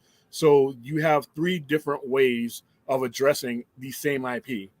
And I'm not going to be afraid to use Batman on all 3 of them, because the Batman on CW is not going to be for some people. The Batman on HBO Max is not going to be some people, but I want to keep all those people. I don't want to lose a segment of my audience, because I'm doing something else with that IP. I want them too. You know, I can walk and chew gum at the same time, and they just haven't done that yet. But with HBO Max and these three things, that's why I don't care. Do whatever you want. Make circus animals wear the costumes in the cinematic universe. It ain't gonna matter to me because for my taste, I got HBO Max. When I do Wonder Woman Dead Earth, and which is a very brutal and violent version of Wonder Woman, I can't do that on the big screen. I can't do that on TV. I can do it on HBO Max. You know, and then bring in Legion of Superheroes and don't cartoon it. Bring in Legion of Superheroes and make it brutal. Make it Paul Levitz and Keith Giffen brutal, where people got killed and fights happen and there's blood and then there's deaths that happen because unless you have those kind of deaths, the characters don't mean anything. There's a lot that you can do. Green Lantern Corps. Legion of Superheroes that brutal? Oh, dude, read the early '80s to mid '80s Legion of Superheroes were Levitz and Giffen, and then the later ones in the '90s. It was brutal. It wasn't pretty. And a lot of it, they had the freedom to do it because these weren't traditional characters. Saturn Girl, Cosmic Boys. They could do it to those characters that were 1,000 years in the future, but you couldn't do it to like Superman in the present day and all that. It's like the Watchmen. Watchmen was created because they weren't going to let Alan Moore do the same thing to the equivalent. He wanted to kill everybody, and you're not going to be able to kill Batman and do all that. So that's why you have Legion of Superheroes and the way they wrote it back then. It's pretty kick-ass. And you have Darkseid. Darkseid exists outside of the multiverse. So the Darkseid that we saw in Justice League is the Darkseid that all these universes would see. Because you use a boom tomb to Apocalypse and New Genesis are outside of the multiverse. Yeah. So whenever he comes and attacks, Darkseid could attack any of those universes. But I would use him to attack the one that we know in HBO Max, which would be where the not Zack Snyder's necessity, but the setting of it, because he's been to that one before. And I would write storylines so where after we're done with part 3 of the story arc, we jump into the future. We let Henry Cavill, Gal Gadot, Jason Momoa, we let those guys flesh out on the big screen. I use the same Zack Snyder's setting, but I jump further into the future and use that 1,000-year timeline to tell different stories. And when it's time to introduce a Superman, Batman, or wherever into HBO Max, it'll be after we've gotten our mileage on the big screen of those characters. And in the meantime, in the CW verse, I'm creating an entirely different tone of characters using those same characters. I would make a Batman and Robin show, but I would make it one that fit the setting that's sort of traditional with the CW, but alongside what's going on with the Superman show that they have now. It would be more of a detective show. It wouldn't be the Dark Knight level. It would be a detective show. The basis of it would be detective work, procedural, things like that, and they would blend into a contemporary society, and through the eyes of that demographic, because each demographic sees these superheroes in a different way. And DC loses money on it because they focus on one and they drop the other two. They can't, they need a tail to where they can grab one and have the other two and satisfy everybody. And you can do it. They've been doing it for 80 years now. Nobody recognizes the fact that DC created the multiverse. They created the superhero team. They created the shared universe. Marvel didn't create any. Marvel wasn't even a glimmer. Marvel was 2 characters, the Human Torch and Captain America. And it wasn't even Marvel Comics at that point. So decades before there was a Marvel Comics, DC created everything that Marvel is using today. So, but don't you feel like we're kind of already seeing the multiverse? We have a Batman, then we have another Batman. It's like they kind of already they're not really like planning it out, but it's just like we're watching a multiverse type of thing. Yeah, but the problem is what they're launching. Like I said, this is the way to combat the nonsense and the dumb ideas that in my opinion, are stupid that have come out. Is you speak louder with a better idea. When a better group takes hold of the situation, they can drown out a lot of this confusion, because right now it's so confusing, it's not enjoyable. But a lot of the stuff, if you just laid it out and explain it, and you can explain it to people, you do a fandom, I would have somebody dressed up as a time trapper, a CGI guy, letting you know this is what happened, this is where your universe is. Now, choose your house. Choose your version of DC that you want to follow. Each group of people is going to choose theirs. Some people are going to cross over and watch them all, which is a super bonus. But you're providing 3 levels that you can pass people on to. When they outgrow the CW verse, they can come over to HBO Max, so on and so on. and you're cultivating a fan base. Right now, they're just trying to play catch up with themselves because they haven't done anything that plants roots into anything. But right now, if I start you out at 13 or 14-year-old as a DC fan, as far as live action goes, by the time you're 25 years old, I've exposed you to 3 different networks and some movies. You're mine now. I've branded you. But right now, there's no brand to DC because we got Batgirl here. We got 70-year-old Batman here. We got Aquaman coming out. We don't know what universe any of these people come from. And you want me to wait till The Flash gets released, which is stupid. It's because you're taking away all your momentum and ramp up and making me wait till November to figure out what you're doing. You should be giving me some idea now. This should be a PR person that says, we can't tell you, we're not going to give away the GOAT, but we're going to tell you that there's going to be 3 universes. Where things wrap up, you'll just have to see the movie. What that does is that tells people that nothing that they experience. Real quick here, Anthony Beltre has had this $2 super chat up here for a while. Sorry. After Crisis, there should have been a Kingdom Come show. I'm hearing not by those guys. No, not on the I don't know on the CW. Like Anthony Beltre, I would still love to see Kingdom Come, and I would love to see Brandon Routh do it. He's the part of it that I'd want to see. I don't know if that the CW guys should be the ones to do it, though. I'll be honest with you. The CW has just kind of lost it for me. You guys know I've been a fan of The Flash for years and years and tried to give them the benefit. I didn't watch it all last season. So far, I have not watched this season at all. I didn't watch the Armageddon crossover. They've just kind of lost it for me, if I'm being quite honest with you. And I just haven't really known what to do about that. But I just don't trust them to really tell good stories anymore on the CW. Kingdom Come on, Kingdom Come's got to be on HBO Max, and that's what we consider the out of the 3 classifications. Your outlier is Elseworlds. That's Batman. That's Kingdom Come, which is one of the original Elseworlds stories in the mid '90s. So you can tell these stories without linking them to anything, but you can refer to them if you want to. I do hear that The Rock's production wants to do like a Kingdom Come movie. So to them, if they do that, to them, they're going to have their own universe as well. So it's like, I mean.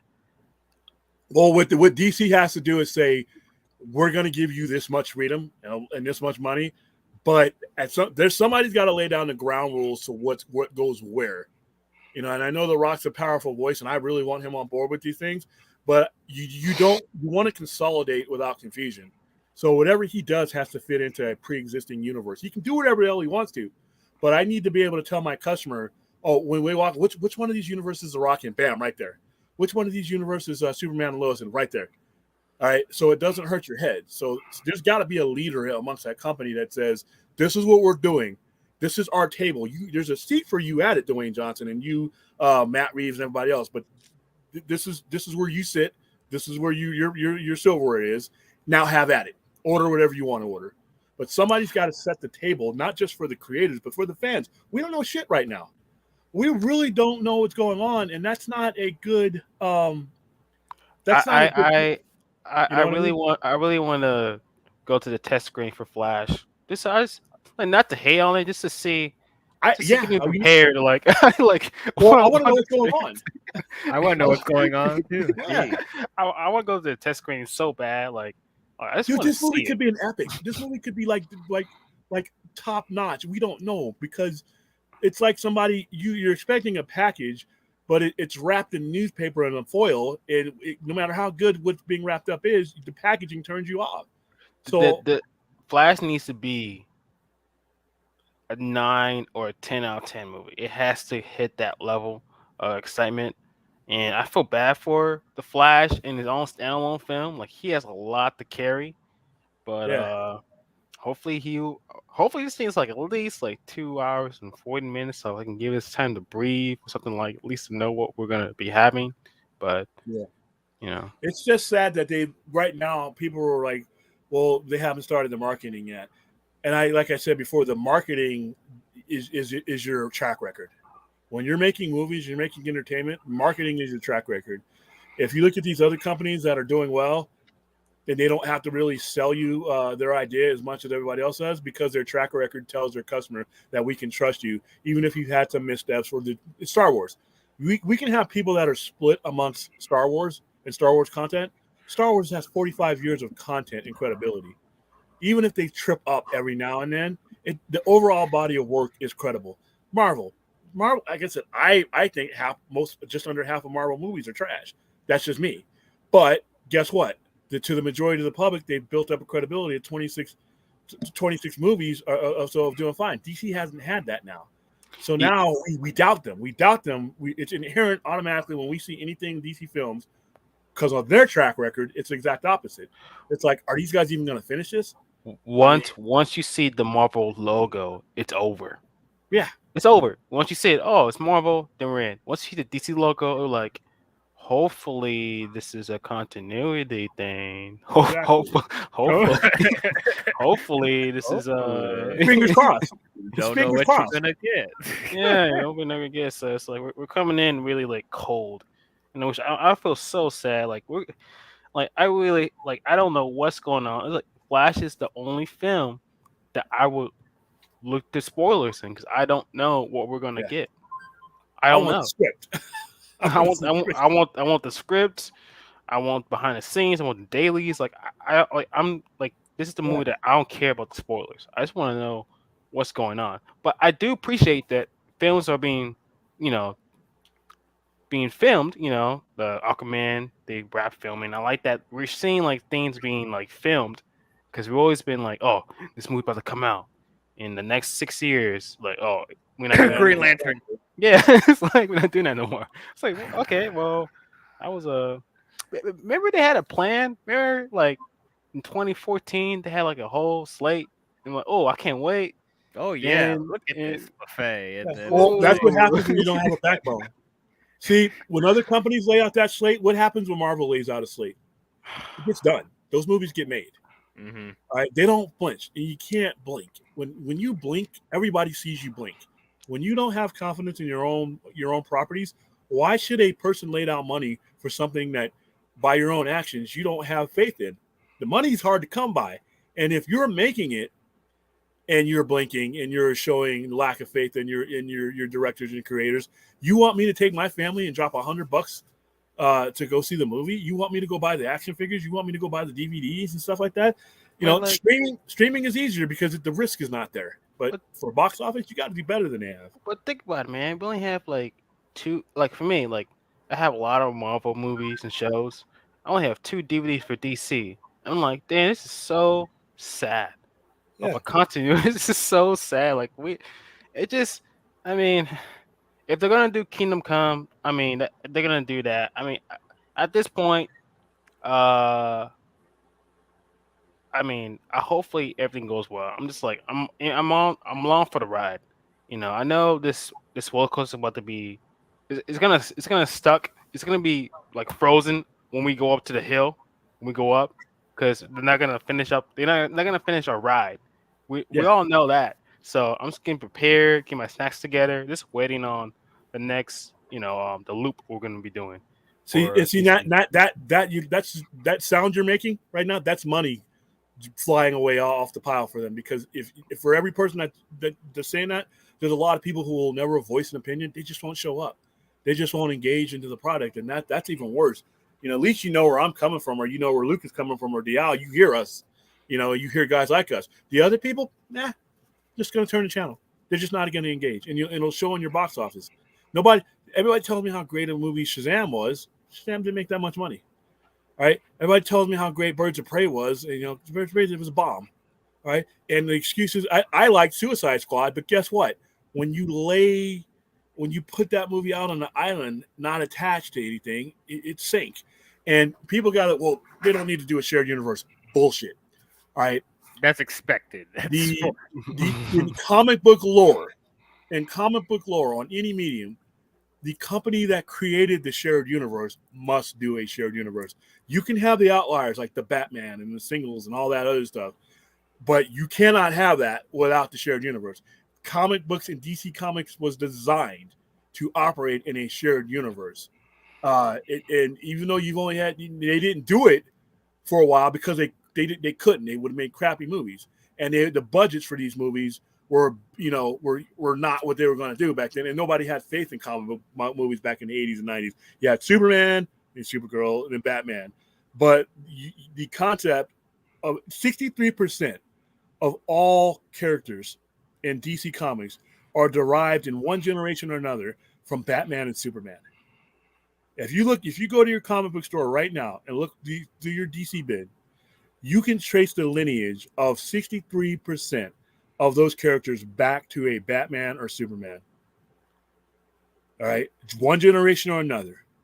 Half of your Titans, Superman, all of them, for the most part, 63%. So how are you going to move about a universe with 63% of those characters associated with people that you want to work around and not use in that kind of content? They were designed to operate in a world, use them in the world, and then stop thinking just because, well, Marvel did it with Robert Downey Jr. and Iron Man. So what? Marvel had to. Nobody knew. Most people did not know them on that level outside of comic book geeks, and they didn't care about Iron Man prior to Iron Man's movie coming out. There are people who have never picked up a comic book that care and have regard for Batman. You could walk out on Las Vegas Boulevard, and I ask anybody in the world, what's Batman's real name? Who's Batman's sidekick? Who's Batman's butler? There are more people who know who Batman's butler is than knew 75% of the Marvel Universe prior to X-Men being released. So they didn't have to build up in pieces. They had all the big pieces ready to go. So they did it the right way. The thing is, Batman, he's eating good, man. They keep bringing out each one and that. It's like they kind of think they just think that they only have Batman about all of DC universes. That's the thing. It's like it's not just Batman. They have Superman. They have Wonder Woman. They have so many iconic characters. And when it comes to the overall universe of DC, I argue they have more diverse characters than Marvel do. You have so many stuff like Green Lantern could be its own franchise. Batman could have his own pocket universe. Superman could have his own pocket universe. Justice League Dark, Legion of Superheroes, Static with the Dakotaverse. There's so many other things. Wait, now you're acting like there's DC's multifaceted now, and it's a little more in depth than just comic booky heroes. Exactly. Even the street heroes with Green Arrow, Black Canary, Huntress, all this other, they could go in so many different directions that Marvel wouldn't even think about doing. And also, on top of that, they're not shackled by a family company, Disney, so they don't have to make everything the same rating. Some things could be rated R, some things could be G, some things could be PG. So you're going to reach even more people because WB won't put the shackles on them like Disney does. Anthony, I would not want this. I would not want Kevin Feige anywhere near DC. I do. Not me. No. Why would? Okay, I'm going to ask you a question. I know why you're saying that, but I want to hear you say it. Why not? Well, I don't trust. There's a couple of things because one, nothing has shown me about Kevin Feige that he has the same passion for DC characters that he has had for Marvel characters over the years that led him to the position that he's in, that led him to where he's doing what he's doing. And for those storylines and for those characters, he had a love and a passion for those characters and for those things. Also, the idea that he would just bring his brand of doing things over to DC properties, dude, that totally cuts the legs out underneath of everything that you've been saying, because to just make DC under Feige's model then means to undermine everything that you've been saying about DC, about what it needs to be, about how it needs to be made, about the realism that needs to be brought to it, because he would not bring that to it. What he would bring to it is his model, which is fine and works just fine for what he's trying to do.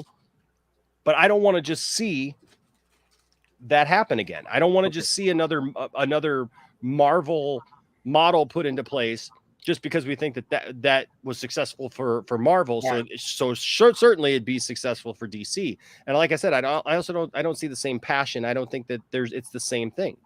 I take him in a heartbeat. I don't think passion has anything to do with his success. I think that his results.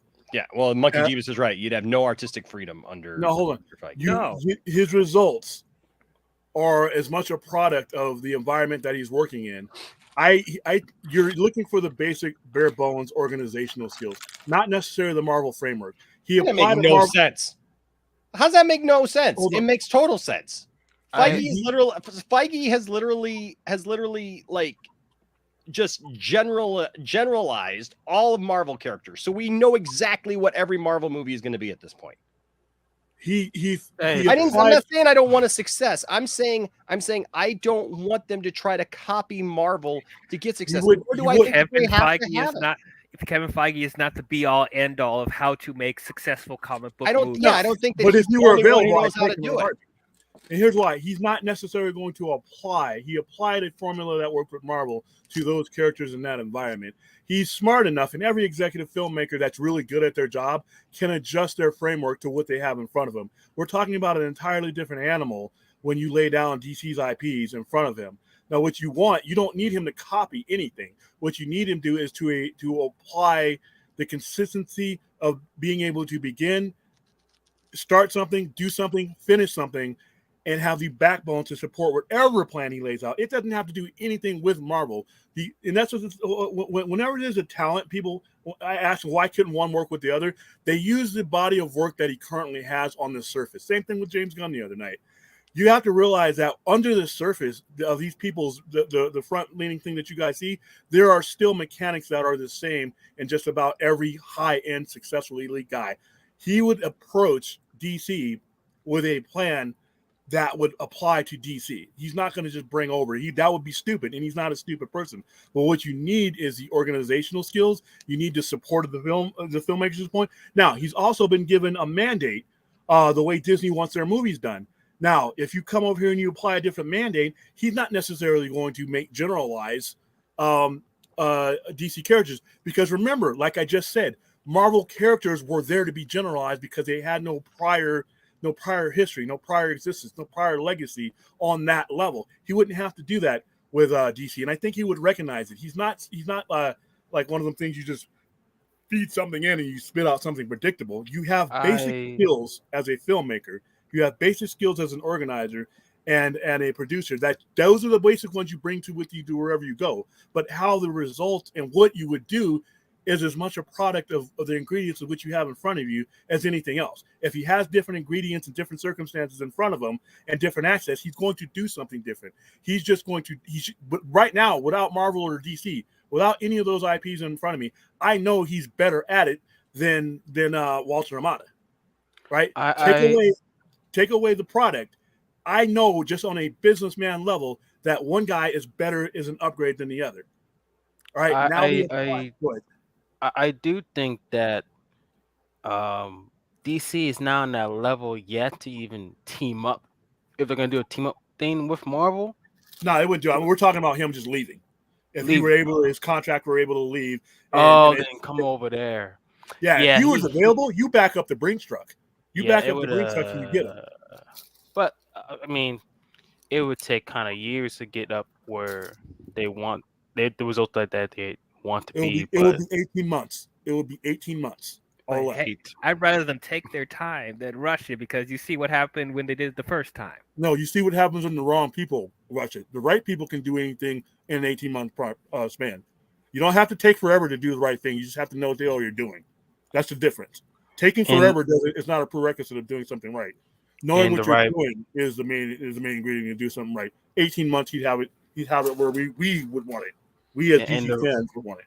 And the right movies to put out. What movies should you want to like? In what order? And one order. Yeah. Not just the movies, getting me hyped about what's coming next. When I walk out of one movie, I'm hyped about the next movie.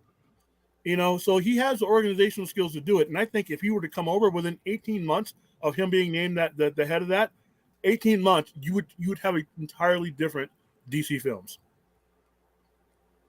Yeah, because like I remember where I was coming these DC movies, I'm like, please be good, please. Because I remember I came with Batman v Superman. When I walked in, I'm like, please, man, just please. I'm the only one in this island. Just please be good, please, like, because you're hoping that this thing will be good, but like once Marvel shows up, it's like it's game over automatically, and it's kind of heartbreaking in a way. Like, damn, man, like DC just cannot get it right. But hopefully, this new universe that they want to do, hopefully it's really good. cross my fingers. I don't know why you put Batgirl in HBO Max, but you can do this because it's limited damage. If Batgirl goes to HBO Max, it has no. Okay, so if Batgirl is there, and the new regime comes in and they want to do something different, I can bury whatever these last group of clowns do. I can bury everything they do at HBO Max. There's so much content on there, and I don't have to refer to it. If it's on the box office, I have to refer to it because it's there. It's tangible. I can skew whatever I want on. We know Zack Snyder's Justice League was a success for them. All right, but yet certain executives were able to hide that and truncate that and slow the momentum of that and basically bury it. So if I come in and I look at Batman and think, you know what, it's not what I want to do going forward, I don't refer to it again. It's on HBO Max along with a whole bunch of other stuff. And I drown out their plan with my plan. If the right people are talking and saying the right thing, it doesn't matter what everyone else says. If I get a DC president who's got an organized plan and a layout and is presenting it properly and keeping the fans up to date as much as possible, it doesn't matter what the scoopers or rumors say or the bad plan is. Everybody turns their head to like I always said, not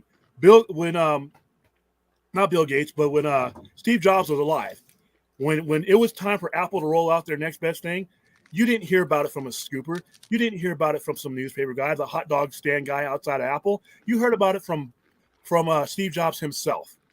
All right. He always made sure that there was somebody presenting his product in the best light. He always eliminated the gaps he left you no room for interpretation. And that's what needs to happen for D. Right now, there's so much room for interpretation. We don't know what kind of movie you're getting with the Flash because based on their previous quality, it's hit or miss. So you need somebody to come out and lay all this out and communicate with the fans on a regular basis. I said every Wednesday they should have a show where they are rolling out everything going on with DC from paper to film. And it should be about 45 minutes or so once a week on New Comic Day. You're bringing out everything and you're tying the relevance to it. We got a new show coming out and you send out weather balloons. You send out polls. Hey, what do you guys think about a Blue Beetle movie? Would you guys go see it? Just as a poll for fun, and have them interacting with people have it be on YouTube, have it free for everybody. And when you're filling the gaps with your information and your plan, you don't leave room for boneheads and people who are making millions or hundreds of thousands of dollars on clicks, filling people's heads with information about your company. Nobody should be able to tell me about your company more than you are. You're a multimedia company. You have all these assets to put the word out. And look how we get information. That's part of their problem is presentation is everything. Presentation and packaging is everything. Like you could package shit.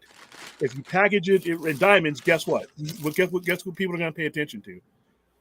And like that thing you bought out with the things being spelt wrong. Does anybody give a rat's ass what's spelt wrong if we're talking about an otherwise well-run oil machine? Nobody. Why? The good thing speaks louder than the little mistakes. All right. The errors, nobody cares about the errors as much if you're running a well-oiled machine. But when you're screwing up and there's confusion, I have nothing else to do right now. I can't focus on your product because I don't know what's going on. I'm going to focus on Luther being spelled wrong. But if you were putting out kick-ass stuff, Brainiac, just Green Lantern, everything we were just talking about, you get the benefit of the doubt. So that's why all these guys really need to be changed out simply because the perception of DC is tied to this regime. Whatever, fair or not, the perception of where DC is going is tied to this regime and what they've done before. We need some new faces, some new names, that we haven't heard of in these positions for it, and make it fun again, man. Go over the top on every Wednesday, just bring it out there. Have your exec dress up as Batman. Sounds silly, right? But guess what? You're engaging with your fans. And when I hear Scooper number one say some BS, about something that's going on or some unfounded rumor about something else going on, you know what? I just heard from DC Films president this morning about what was really going on. You guys are full of crap. They need to take control of the narrative and shape their product. Right now, they're just not doing it. Because nobody knows nobody knows anything. And we're rolling up on these movies pretty quick. Batman will buy you some time, but what's going to happen when the rest of these things are supposed to come out? you don't have a gauge on whether people even want a Flash movie this way. There's nobody so really. We have like 4 DC movies this year. Yeah. 4. Wow, that's hey. At least they're pushing things out. At least they're doing That's that. Yeah. But if they're pushing bad things out, then that's literally crap. You know what I mean? Can I ask a question? And I don't mean this to be sarcastic. I'm literally curious. What does it even? Nobody even knows what this statement means anymore. I read some of this stuff. This new hierarchy of power thing that Dwayne Johnson keeps talking about, right? All this, I'm going to change the hierarchy, blah, blah, blah. No one knows what that means. What does that mean? He's going to have his own universe. Black Adam's going to be the new big deal of DC. He can have his own universe. So you think Black Adam is going to be I'm not saying you. I'm just saying, so Black Adam is going to be your new main person in your DC universe? You think that's going to save DC by saying that this is going to I'm just asking, because people say this as if it's an absolute, and it makes no sense. I mean, like, even though Black Adam is my most anticipated DC film this year, I'm not putting a lot of like. He's a hype man. It's a hype. It's hype stuff. That's all I'm saying. It's like it doesn't make any sense to me what this means. I mean, like, he's hyping up a bunch of stuff, and I get that, and I can respect it if it means something, but I don't know what the heck it's supposed to mean. I don't know what that means. Maybe he has a slate of movies that he wants to do on his own. Maybe it's that, but maybe WB has 3 different options if the case this new one fails. They have the Batman, they have Black Adam, they have Zack Snyder's one, so they have 3 different options of like, oh, okay, if this one messes up, well, we got Black Adam. If messes up, we got Batman. If that's true. At the Snyderverse, maybe have that. Clear out the offices. That's just not a way. That's not a way to run. I'm sorry.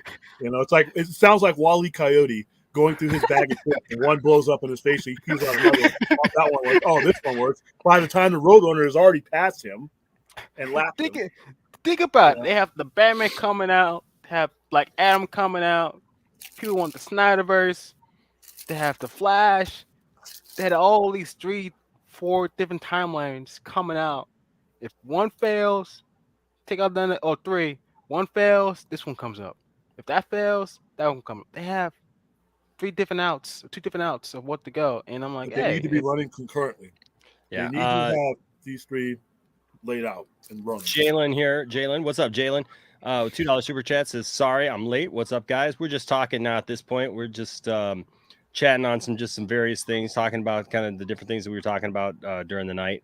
And William, as usual, is throwing down some facts as usual. But we're all just having a snack. Anthony Beltre here says, Enosh, when will we see 2 cents on nonsense back? So we already know which one we're doing. We already know what video we're going to talk about. And I'm hoping maybe tomorrow. Johnny's been really busy lately. He was really sick. And they didn't have COVID, but him and his family were really sick there for a while. So hopefully maybe tomorrow, as long as I'm still feeling okay, we can get 2 cents on nonsense back on track. Because he had a pretty rough little run there where they were getting sick again. Yeah, and I know, like, Rock is just hyping up his movie, but like people are using this like it's some absolute, like it means something.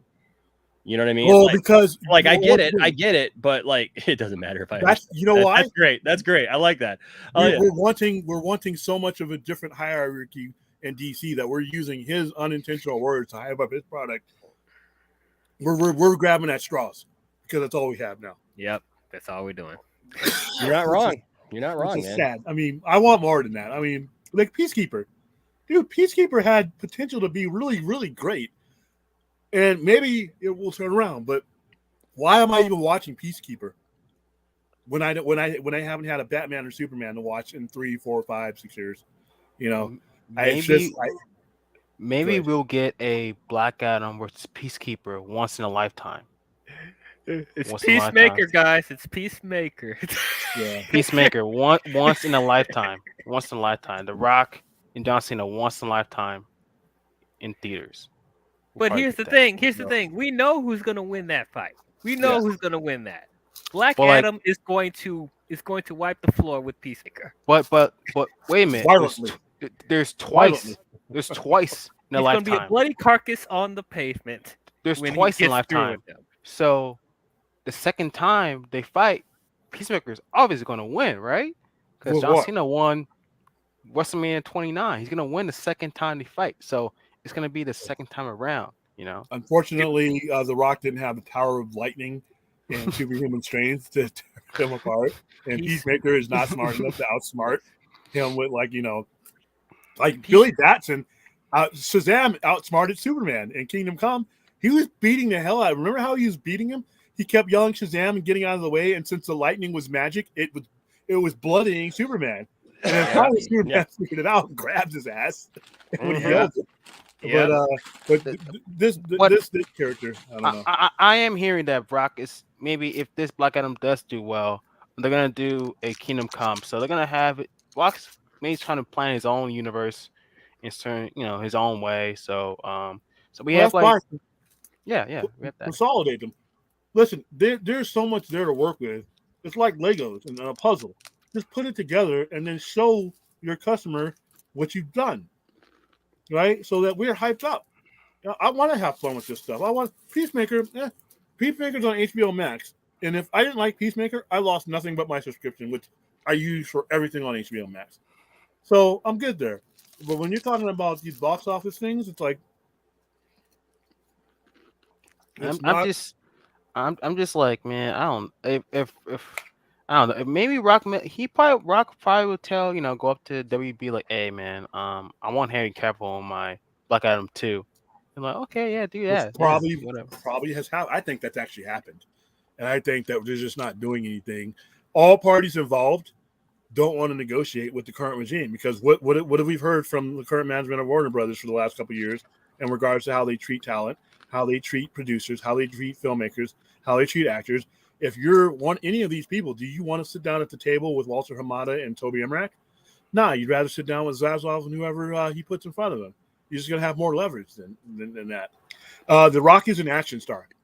And there's nothing wrong with that. The Rock, I don't go to a Rock movie to see an Al Pacino performance. I don't go to a Rock movie to see a Raging Bull, level Leonardo DiCaprio Revenant cover. I go to see him punch holes into things and people. I go to see him fight. I go to see him shoot guns and get into action, and that's all I go to see him. So I'll say this. Let me say this. Yeah. So Anthony, to answer your question, yesterday I watched Red Notice. Finally watched it. Finally watched Red Notice. It was good. I enjoyed it. I will never be the one to sit here and try to tell somebody who's a movie star and who's not. I'm just not that presumptuous. I know that there are those who will try to tell you that. I will say this, though, about The Rock. I just don't believe The Rock in every situation, right? I feel like The Rock is one of those people, like, I have to suspend my disbelief to believe The Rock is a normal guy in whatever movie. It's kind of like being in the 80s and watching Arnold Schwarzenegger in every movie. Yeah. You know what I mean? And like you're watching True Lies. Yeah, like True Lies, I can even believe him because at least he was like a cop, kind of, you know what I mean? Like it was your CIA agent, right? In there. Yeah. I'm thinking like Kindergarten Cop, right? Kindergarten Cop. Just a normal suburbanite guy who's like super muscular and has this Austrian accent, fits right in. Like, it reminds me of Tooth Fairy. Yeah, exactly. Right. It's just with The Rock, I won't tell you what you can like, what you can't. I think The Rock fits right in with some movies. Like I watched G.I. Joe when I watched G.I. Joe Retaliation, for example. I think The Rock fits in that movie as Roadblock. Now, does he resemble the Roadblock from the cartoon? Absolutely not. He's not talking in rhyme. And did they shoehorn in that Roadblock is a leader? Yep. In G.I. Joe? Yeah. Just because it was The Rock and he's and I know I think I can even get DL to agree with me on this one that it had more to do with who The Rock, what G.I. Joe did The Rock look like, instead of what G.I. Joe would make the most sense, like as far as if they were going to make The Rock a leader, right? Yeah, absolutely. Yes. Right. So I just want to make sure I cleared that with you, so that if anybody came at me, I could just tell them. Don't worry about it. Don't worry about it, sweetheart.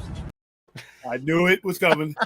I thought it was going to come before. You know what's funny is I never set out for that to be that joke, but dude, you totally made it there. But I'm just saying, like, nobody cared about that with The Rock, right? And about Roadblock or whatever. Like, you wouldn't dare make The Rock a supporting character in a movie. That's what I'm saying, right? But that's what I'm saying. They literally made a character a leader who was not a leader. I mean, Roadblock was nowhere near a leader. Roadblock was a machine gunner guy, and that was it. I mean, but that's fine. And even in that, as a hardcore G.I. Joe fan, even I'm good with that. Like, I'm okay with that, right? Because he fits that part. With Black Adam, I have always said, if there was ever a part that I thought that Dwayne The Rock Johnson would be good for, it's Black Adam. The right attitude, the right look, the right, hey, I only care about myself kind of personality, right? Like that movie, I don't care what kind of supporting cast that they have for that movie, it's all going to be about The Rock, right? I think Pierce Brosnan is going to be up there. Dude, I hope so. Yeah, I hope so. Dude, like, I never thought, like, who would be perfect casting as Dr. Fate, and then Pierce Brosnan was cast. I'm like, oh my god, I can't think of anyone else. Who's doing all the hype for the Black Adam movie though? It's Dwayne Johnson. That's true. And unfortunately, these other movies don't have a Dwayne Johnson, and they have to rely on WB to be the hype engine, and they've just never been good at it. The Rock has to go. Can I point out something, Nick? I'm not going to be disappointed, man. Listen, there are people who try to put a lot on me, right? Especially with DC stuff, that just because I have an opinion and because I think that something may happen, that somehow I am. Look, I'm not all into these YouTube, penis measuring parties. Okay, where it's like I'm going to sit here and tell you that this is what's going to happen, right? And somehow I'm here to convince you that all this stuff is going to happen once the merger happens, right? I can tell you what I think is going to happen, and I could be completely wrong, right? I could be completely wrong. And I can also tell you what I hope happens, okay? And even when I say that I see that there's a way that the Snyderverse could continue, has nothing to do with whether or not it's all like, here's a path to do it. It's like when you look at your favorite football team and they've been losing, throughout the season. I'm a Detroit Lions fan. Okay. So I'm so sorry. I know. Well, we're here in Michigan, man. Like, we've had to deal with it, right? We deserve better. But it was funny because just like, even like, I think it was like 3 weeks ago, I literally saw somebody post a way that the Lions could get to the playoffs still. Right now, there had to be like 3 different ties in the league. There had to be like, this team had to lose to this team while this team loses to this team, and this team happens, this shuffles, whatever, and that somehow it would come down to it. Listen, but is it theoretically possible? It was, right? This is what I'm telling you. I know what I'd like to see. I know what I hope to see. What I hope to see is I hope to just see everybody get what they want. I hope to see people be able to continue getting the kind of DC stuff that they want because they're DC fans. I'd like to be able to continue to get the type of stuff that I would like, but even then, mine is limited because literally all I want is a Justice League 2 and 3 possibly. Hey, Nick, and then to see like if they want, if anybody else wanted to consider anything else, like anything else would be icing on the cake for me. But I don't have to see everything come take over. So here's the deal. Even though we're talking about this, it's all theoretical. It's all what either William thinks might happen, and William works in that industry, and William works with people in that industry to kind of know how some of these things work and how some of this business aspect works, because William actually works with these people. And I've worked in the industry, others have worked in the industry who talk. Listen, and there are many people in the industry who have different points of view on this kind of stuff. I'll just tell you this, William. I'm not going to be, or Nick, I'm not going to be severely disappointed either way. I'll say I'd be disappointed if some things don't change. But man, like seriously, we're just people sitting here having a conversation, man, about stuff, Like, I know that there's people like, you know, going around, you know, trying to act like they're big and bad and everything. That ain't what nobody's trying to do here. Honestly, this is not the vibe of that at all. This is us just saying this is something that we see that we feel has been done wrong in this industry and with these characters and with these things. And you know, it's just our opinion, man, at the end of the day. So look, what I hope at the end of the day is that nobody goes home disappointed. I hope that we all can find parts of DC that we like. I hope above all things that Black Adam is amazing. I hope that the Batman turns out to be absolutely fantastic. I hope. Look, I even said I didn't think I was going to expect. I didn't expect much from Peacemaker at all, and I ended up really liking Peacemaker. Right? So if I don't know what people think about me, and I don't know what people have been like led to believe, or people watch people and, you know, they make a comment every once in a while about Poindexter Lounge and Enosh's opinions and this and that. But that's not how Enosh is. That's not how I am. If I see something that changes my mind, I change my mind. If I do something that turns out to be wrong, I apologize for it. And if I have an opinion about something, all I ask is that people respect my opinion too. That's it. And I don't think that's too much to ask for, you know? And Anthony knows he's wrong by saying that I'd call Snake Eyes a masterpiece, because it's an absolute piece of garbage. It's a masterpiece. It's a true. It's a masterpiece of shit. Hey, Nick, it's not even a good one of that, man. It's like one of those that like hang on and, like, you know, you're trying to shake it off and it won't shake off, and you know that it's going to be trouble. You don't know what you're reaching back there to find. You know what I'm saying? That's the kind of thing that Snake Eyes is. Hey, Nick, now, to answer this question real quick, as far as where I form my opinion. Me too, man. That's why I said it. Yeah, we could. We could all be wrong about what happens in the mergers. I'm just basically going on what usually happens when mergers happen, and thousands of mergers have happened over the decades. And generally, the acquiring company does not keep the current people. Even they don't have to have anything against those people. They have their own people. They're acquiring the company to lay out their vision with their people. So right now, this merger was announced almost a year ago, just under 8 or 9 months ago. From day one, minute one, David Zaslav sat down with the people who will be running the company from that point forward. He's not going to hit the ground because you lose money, you waste money. So whatever plans he has, he's formulating it with the people, just like when you run for president. Notice how most of the people who help the person get elected, they end up in cabinet positions, because that allows that person to hit the ground running and implement his plan a lot quicker. So in some of these jobs, another reason is these jobs are redundant. Like Kilar, his job is redundant. As soon as Zaslav takes office, his job is redundant. So his job is going to go away. And there's going to be people in there that are already in the Discovery framework that are going to make some of the Warner execs jobs redundant. And if you have a vision for a company that you're buying, you've been thinking about it for a very long time, and you have that guy. Like right now, there's a DC Films president right now somewhere sitting in Zaslav's Again, my apologies then. I can admit if I'm wrong. Also, please forgive me. I'm in the middle of a 3-day COVID haze, so I'm like seeing stuff, and I'm trying to keep up with everything. It's been a weird stream for me, to be quite honest with you. Okay, I was answering you. Okay. So he says it wasn't meant for the panel. Okay, that's great. Okay. So what I say still stands for everybody else then. Who says, because I mean that's we get that a lot, right? You know what I mean? Like you know, it's just it's all no, you're all good, man. Like it just it's weird, you know. And if DC doesn't, if there's not, let me say again, can I reiterate again?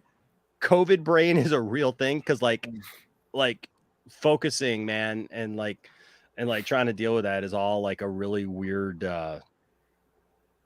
thing right now. Lights in my face and everything else. If the trajectory of the company doesn't change to something I'm a little bit more my lines, or it just doesn't change, I'm not going to protest. I'm not going to scream. I'm not going to make memes. I'm going to take this nuclear weapon I have here, and I'm going to aim it at my TV, and I'm going to change the channel. And that's it. For me, me with that, I'm just gonna be like, well, at least I got Black Adam, at least I got the Batman. You know, at least I'll be like, if this doesn't work out as I want it to work out, I'm like, at least I have these things. But if it's ends up being really good at the end, this new DC stuff, new DCU stuff, I'll be like, okay, you know what? You guys really, did I'm your willing to thing. give anything a chance. I'm open minded to even this regime stuff. But they've just given it to me in such a fashion. It's like having a gourmet meal and somebody, she cooked me a meal with steak and everything, right? Just a real, 16 ounce, right? But you throw it at me. You throw it at me and you throw it on the ground. And I'm like, wow, there's a good meal in there somewhere, but the dog's eating it now because it's on the ground. And then my fork is all in the bushes somewhere. I'm waiting for those drops to come. I'm waiting for those drops. But that's what it is. Presentation is everything. How you give information. The batter is dumped into an extruder, which poops it out into a long, thick log. Where ordinarily that guy throwing food at the wall or something. Oh yeah, Mike Gandy, whatever. Oh yeah, I forgot about that. Talk about COVID brain, man. I had like the perfect setup for that. Really, you had the perfect setup. Here's a trick my Nana taught me on how to see if an In-N-Out burger is ready. All you do is throw a little piece at the wall, and if it sticks, it's done. Ready?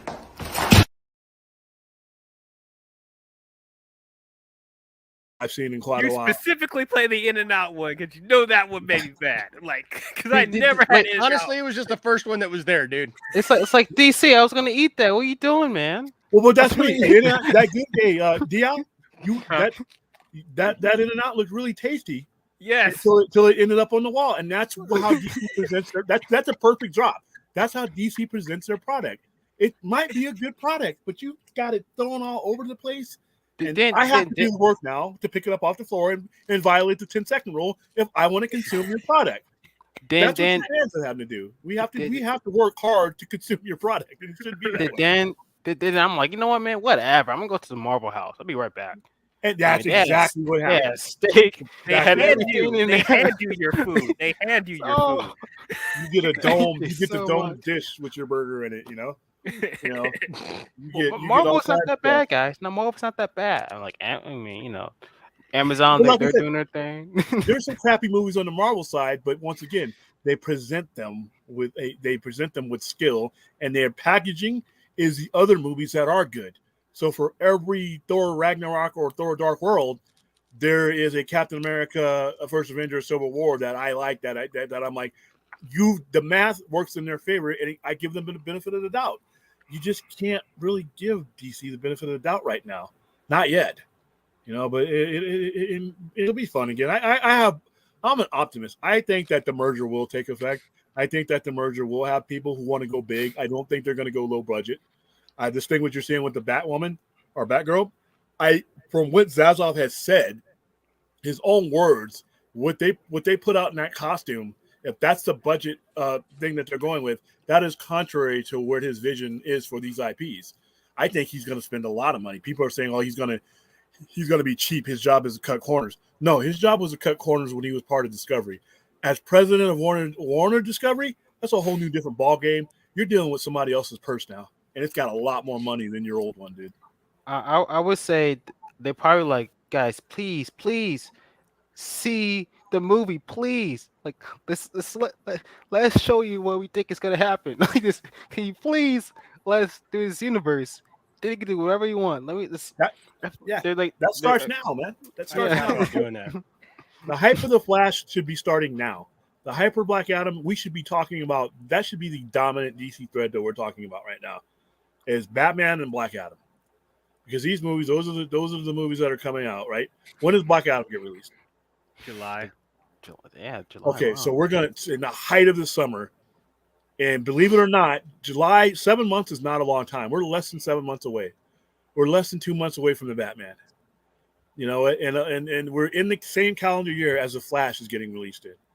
So these are going to come right at one after another. And what they need to have it, when I'm jumping from one movie, I need to be excited about the other. When I'm jumping from that movie, I need to be excited about the next one.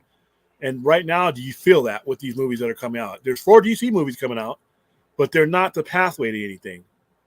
You know, isn't that sad though? We have 4 DC movies coming out. We're like, man, I don't know what's going on. And they're basically right. Maybe I'll watch them. Hope it's good. They gave us one full trailer at Fandom. That was a fail. I know. So I wanted to answer this question. From Why So Snappy for someone who's looking to get into GI Joe. So this is actually an episode guide here on yojo.com. You can find this. I would tell you the first place to start would be actually the first 5 episodes that ever came out. And that was in 1983. And it was a 5-episode thing. It was like one a day after school. And it's called The Mass Device. It's 5 episodes, the little mini series, kind of introduces you to the characters, whatever. And then there was another one called Revenge of Cobra, which was the kind of the sequel to that, as you were. And then they did another one called The Pyramid of Darkness. That was the best one. That was the standard bearer right there. Yeah, Pyramid of Darkness is awesome. Yeah, they introduced Kick Quick in that one. They introduced that was the height of that show was right there. Yeah, and that's what I'm saying. Like if you watch those 3 sets right there, that'll get you totally introduced into GI Joe. And then you can find all the episodes on the Tubi app. They're all there, and you can watch them like by season. So you can go right down the list. And then, look, you can get into GI Joe the movie, which is the cartoon movie, which, Don Johnson. I've got Globulus right over here, man. I hated that movie. So bad. It was like, come on, dude. Got Globulus right there. Look at Globulus and all of his Globy goodness. Duke getting hit with the little straightened up snake. I'm like, come on, man. He's in a coma. Yeah. Well, I mean, they were originally going to kill him. And then they decided not to because they had killed Optimus Prime. Yeah. The year before, and that didn't go over so well. That movie almost got Transformers chased out of America. Yep. That movie screwed up a lot of people's. I remember seeing that movie opening show. All right, in 1986. I saw it in August of 1986. There's a lot of people pissed off because not only were you killing characters people loved, you're killing toys that they bought. Half of my collection was dead. Yeah, but it was all though to introduce new toys though, because that's what they wanted to do. That kind of money. It was the 80s. Did they have to kill all the OG characters to introduce new characters? I'm going lawns to get Transformer money, and you just wiped out Wheeljack. You just wiped out my mail order Wheeljack. You just wiped out my Prime. You just wiped out Brawn. You just killed Brawn, my mini bot. Literally, I went home after that movie and looked at my little thing because I had them all set up. They're all dead. All dead. All gone. And I looked at the old man. I'm like, he's like, hey, I don't know what to do for you. Paint him. He said, paint him. He said, paint him. Yeah. That was my dad. My dad was not going out to restock my Transformers collection with living Transformers. He does not. He spent. The things are expensive, man. Fucking Prime was expensive back then. Absolutely. Why so snappy? You know what? That's what I'm here for, man. Look, there are. There's one thing, man. This channel is about having some fun and about talking about this stuff that we love, and everything, and that's why I love a question like that, because that's just purely like somebody just like, hey, I'm interested in something, okay.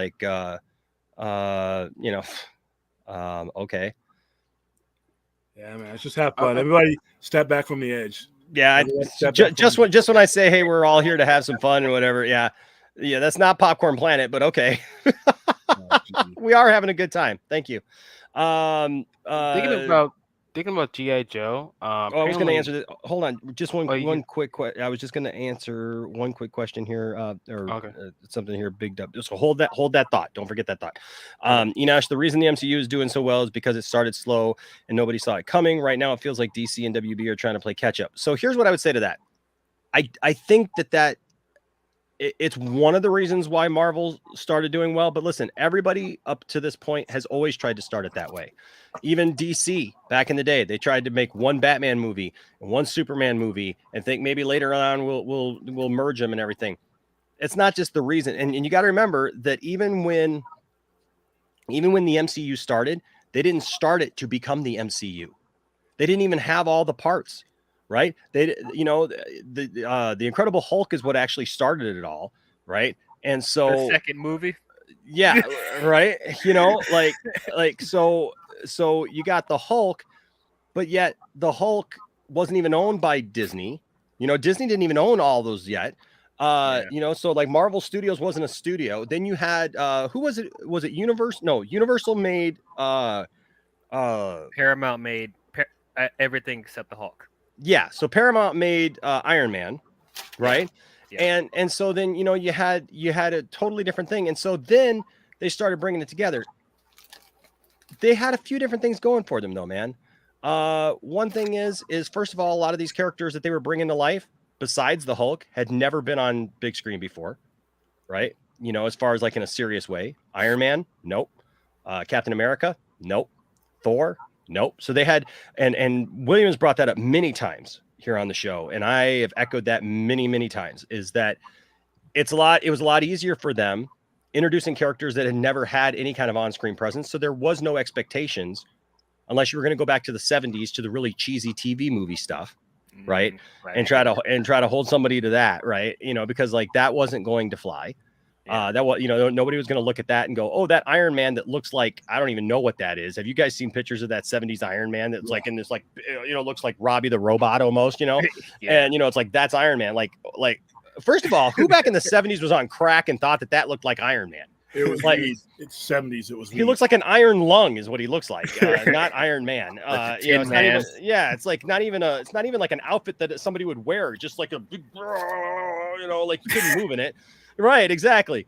You know, so you had that, you know, Captain America, you know, was what it was, you know, motorcycle driving, you know, helmet wearing, with a see-through shield. With a see-through shield, yes. You know, you had Spider-Man, yes, but you know, and you had Thor, who was very, you know, more kind of Norse you know, mythology guy than what later became with Marvel. But what I'm saying is that yeah, you could say that part of it was that they started slow, nobody saw it coming, but, and you're right, it feels like DC is trying to play catch up a lot.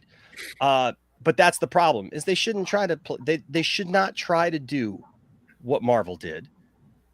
And I believe now that the plan was the right plan for them to do, as far as what they had in mind, if they would have just stuck to the plan and trusted the people involved. Exactly. But they didn't. And then they started getting their hands in the pot. And when they started messing that stuff up, they were never gonna foster it. It was never gonna be allowed the chance to grow. And like I said earlier, like with Joe, as much as I respect Joe, the problem is that by the time Man of Steel came along, by the time that they hemmed and hawed and you know, twiddled their thumbs long enough to allow them to get 5 years down the road, you know, and Marvel to, you know, take off the way that they did, people had already, you know, kids were already sold on this idea that Marvel was cooler, right? Because there was no DC there for them. You know, I mean, just think about that. There was really no DC around during that time. Well, other than the Dark Knight. Well, and that's another thing. There was a disadvantage that DC was dealing with, is while in 2008, while they were starting or getting things for the most part going with Iron Man, DC Comics was right in the middle of one of the most successful trilogies they've ever had, if not ever had. So they couldn't just stop in their minds and focus on that. That just wasn't their mindset at the time. The problem isn't the catching up. The problem is even considering Marvel's blueprint as something that they could apply to themselves at that stage. They had advantages over Marvel, even with Marvel having a 5-year head start. They had advantages. Like I keep saying, there's no one in America and in most of the world that doesn't know the majority of what they need to know about Superman, Batman, and Wonder Woman, Batman and Robin. I can go anywhere anywhere on the planet and show them a picture. Who's that? And there's going to be more people that can tell you everything about those characters. Marvel had to start slow because nobody knew who Obadiah Stane was. Nobody knew who the Patriot. Nobody knew any of these people were, and they had the advantage of being able to roll those out because there was no bottom for them. There was nothing to lose at that point. There wasn't anybody that was going to compare the interpretations of their characters. So they had that time. With DC, when people tell me DC should have started out slow, I say, why? Why would I have 7 decades of global brand recognition just to build up slowly and retell you aspects of certain things that you don't need to know. All right. The right decision to start out with the very first superhero ever created was the right decision. The right decision to move into Batman and Superman, even though I disagree with some of the things that happened in that movie, was the right thing to go. And then Justice League. If you are the standard and your expectation is the superhero team because you invented it, you don't take forever to get to the superhero team. You don't take forever to get to what you're known for already doing. Those storytelling apparatus are built into your DNA already, and that's an advantage that they had coming out of the gate. They didn't have to wait. They didn't have to wait. What he said, it's simple. MCV got big because they kept going. Exactly, and they didn't blink. What he's saying is 100. That first sentence, 100%. That's another thing, because they didn't blink, regardless of what the box office was with Marvel going forward, because they weren't all hits. They weren't all billion-dollar movies, but the plan stayed the same. Right? It's almost like DC should have just like had Flash, Aquaman, and Wonder Woman movies just come out first. Then you could have had your own like World's Finest movie. Well, here's the thing. I argue that you don't need to have every superhero have a spinoff before doing a Justice League movie. For me personally, I probably would have done though a Superman, Batman, Wonder Woman, and Flash movie before we did Justice League, and then after that you could do Cyborg, Aquaman, Martian Manhunter, Green Lantern after that. But you don't need all of them before Justice League. But at least establish half of them so you don't need to spend a whole movie developing everyone before getting into the main conflict and plot. Well, the unique thing about the Justice League, though, is once you've introduced the Trinity, the Justice League has always been the vehicle that you do introduce other things. Once the Justice League would have been established, there's a whole other world you could have introduced people through the Justice League. But what happened is they didn't recognize that. They didn't have the storytelling acumen to back the guys telling the story. DC didn't do anything wrong in their outset. It's how they executed it, and they didn't follow through.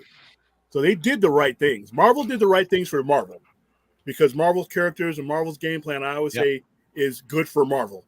Just because it's good for Marvel doesn't mean it's going to be good for DC. DC had a plan, and that's what they should have stuck with. Don't blame. That's the thing. If they follow this new plan, they have to follow through. Yes. If we're gonna be doing this, you gotta follow through, man. Because that's the only thing if you're going to surpass Marvel so bad, you gotta follow through your plan. So if they want to have this new DCEU, you can't just like end it after the Batgirl movie. Like, you can't do that. Like, you just said you want this new DCU universe.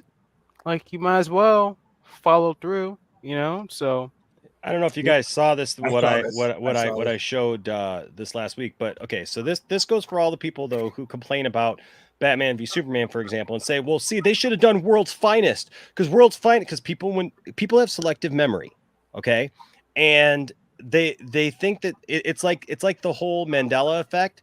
They act like that if they remember it some way, it's not because maybe they could be possibly wrong, or because maybe they just had a different, I don't know, look at it when they were kids, right? But like that they're absolutely right about it.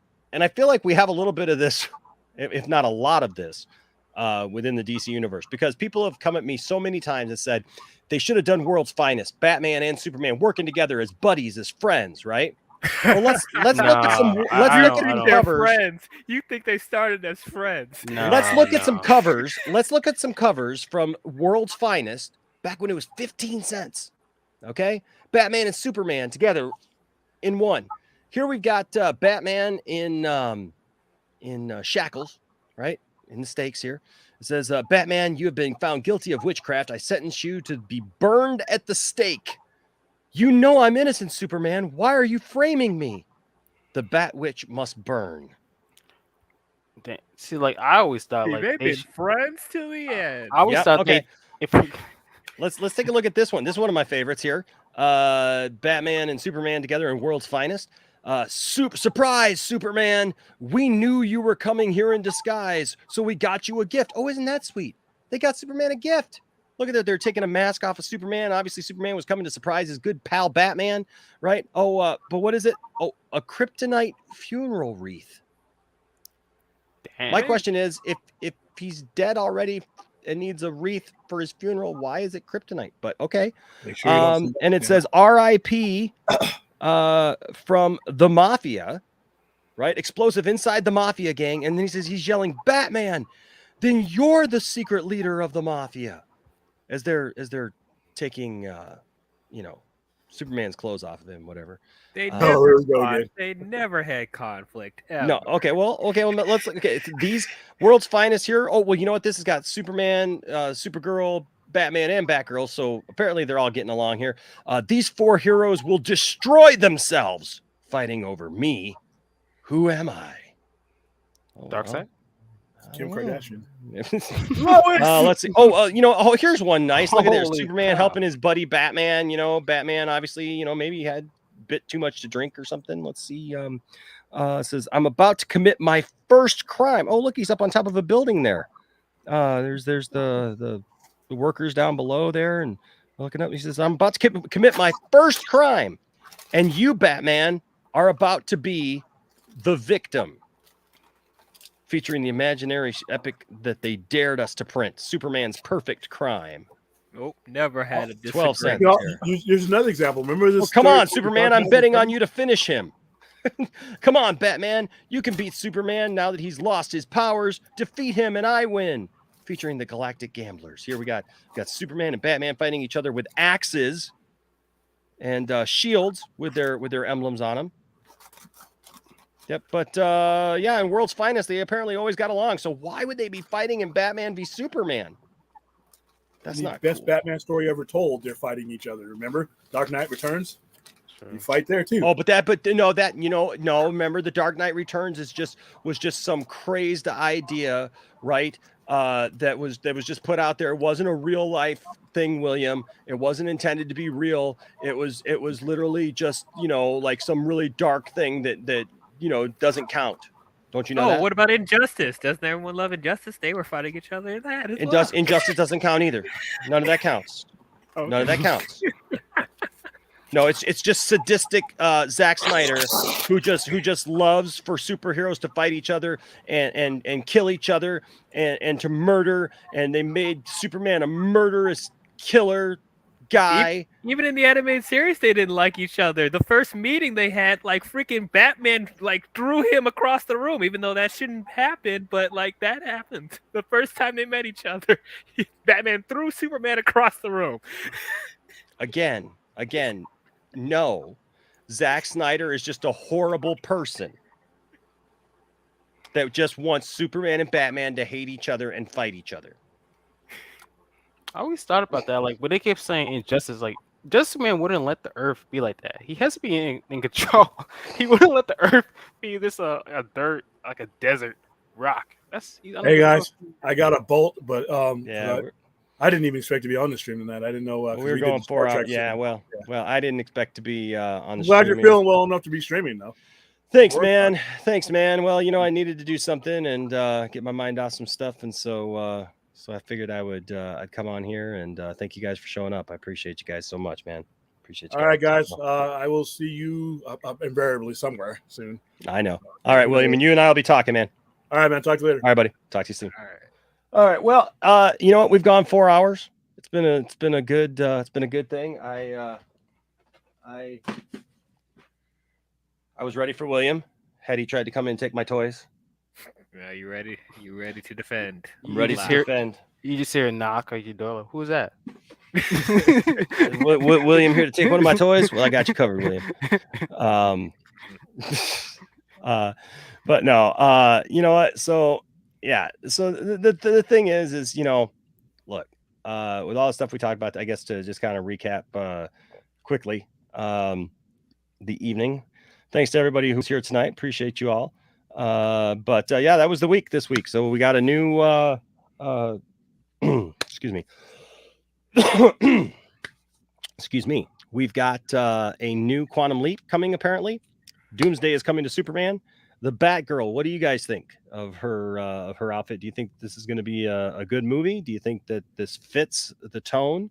Also, Peacemaker. What are your final thoughts on Peacemaker? Did you like Peacemaker? Are you refusing to watch it? Hey, at the end of the day, it's all your decision to make. And nobody should tell you what you can like and what you can't like. Right. And that's it. And, we're gonna keep doing what we do. I appreciate each and every one of you guys for being here. Thank you, Luke, for coming in tonight, man. Appreciate you. Thanks for having me. Absolutely, man. And DL, I always love you, man. Always appreciate you being here. Got to hear some great commentary from DL tonight. They actually let you talk tonight, DL. Mostly, yeah. Mostly. But appreciate you guys. Appreciate everybody who came in tonight. Boy, all of a sudden we had a full room. All of a sudden, and that was cool too. It just kind of exploded like that. So, yeah. So I was glad to be back tonight. For those of you maybe came in a little bit late, I am feeling a little bit better. Still got a little bit of a hoarse throat or whatever, but feeling a little bit better, and hopefully it just keeps getting better from here. And but if you could say a prayer for my wife and for Isaac. They're feeling a little bit better today. Tiffany, I think, got it the worst out of all of us. She wasn't feeling good at all yesterday, man. She was really knocked out. And I slept most of the day yesterday. So I slept until like 4:00 today. And yesterday I slept until like 5. So trying to get some rest, trying to stay hydrated, all that good stuff, but take care of yourselves, guys. I tell you what, man, it's interesting, and I've been able to avoid it for a couple years, staying safe, doing what I'm supposed to do, but you just never know. So please take care of yourselves out there. I'm not going to tell anybody what you should do or what you shouldn't do, but don't allow fear to dictate what you do. Make smart decisions. So that's all I'll say about that. But guys, yeah. Hey, listen, we had a great talk tonight, and that's kind of the week in review. Who knows what next week will bring? Yeah, that's true. Maybe a Flash trailer. I don't know. Who knows?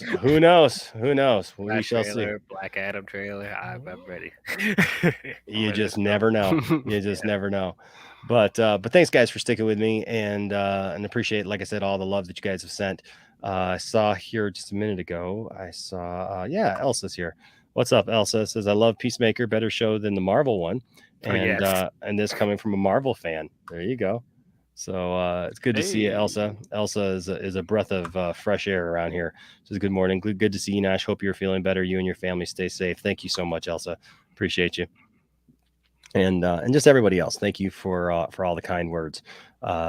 It's amazing. I had people giving me a hard time today, even in the midst of being sick, like who had, I was in one discussion with one person and somebody else who wasn't even involved in that discussion tried to get involved. And I was just like, dude, chill, back off, but it's all good. But to see you guys here all the time and to feel the love from you guys and appreciation from you guys, it means the world to me and to my family. So thank you guys all for supporting the lounge, and know that you're a part of the lounge. This isn't just about us. You're a part of the lounge. So thank you guys so much for that. Just like I always say, don't let anybody tell you that your fandom doesn't matter. Don't tell anybody that their fandom doesn't matter, but seek to have good conversations. And even if they get heated sometimes, it's all right. As long as when you come out of it, you guys respect each other. If you do that, there'll always be a place for you here in the Poindexter Lounge. Until next time, stay nerdy. Bye-bye.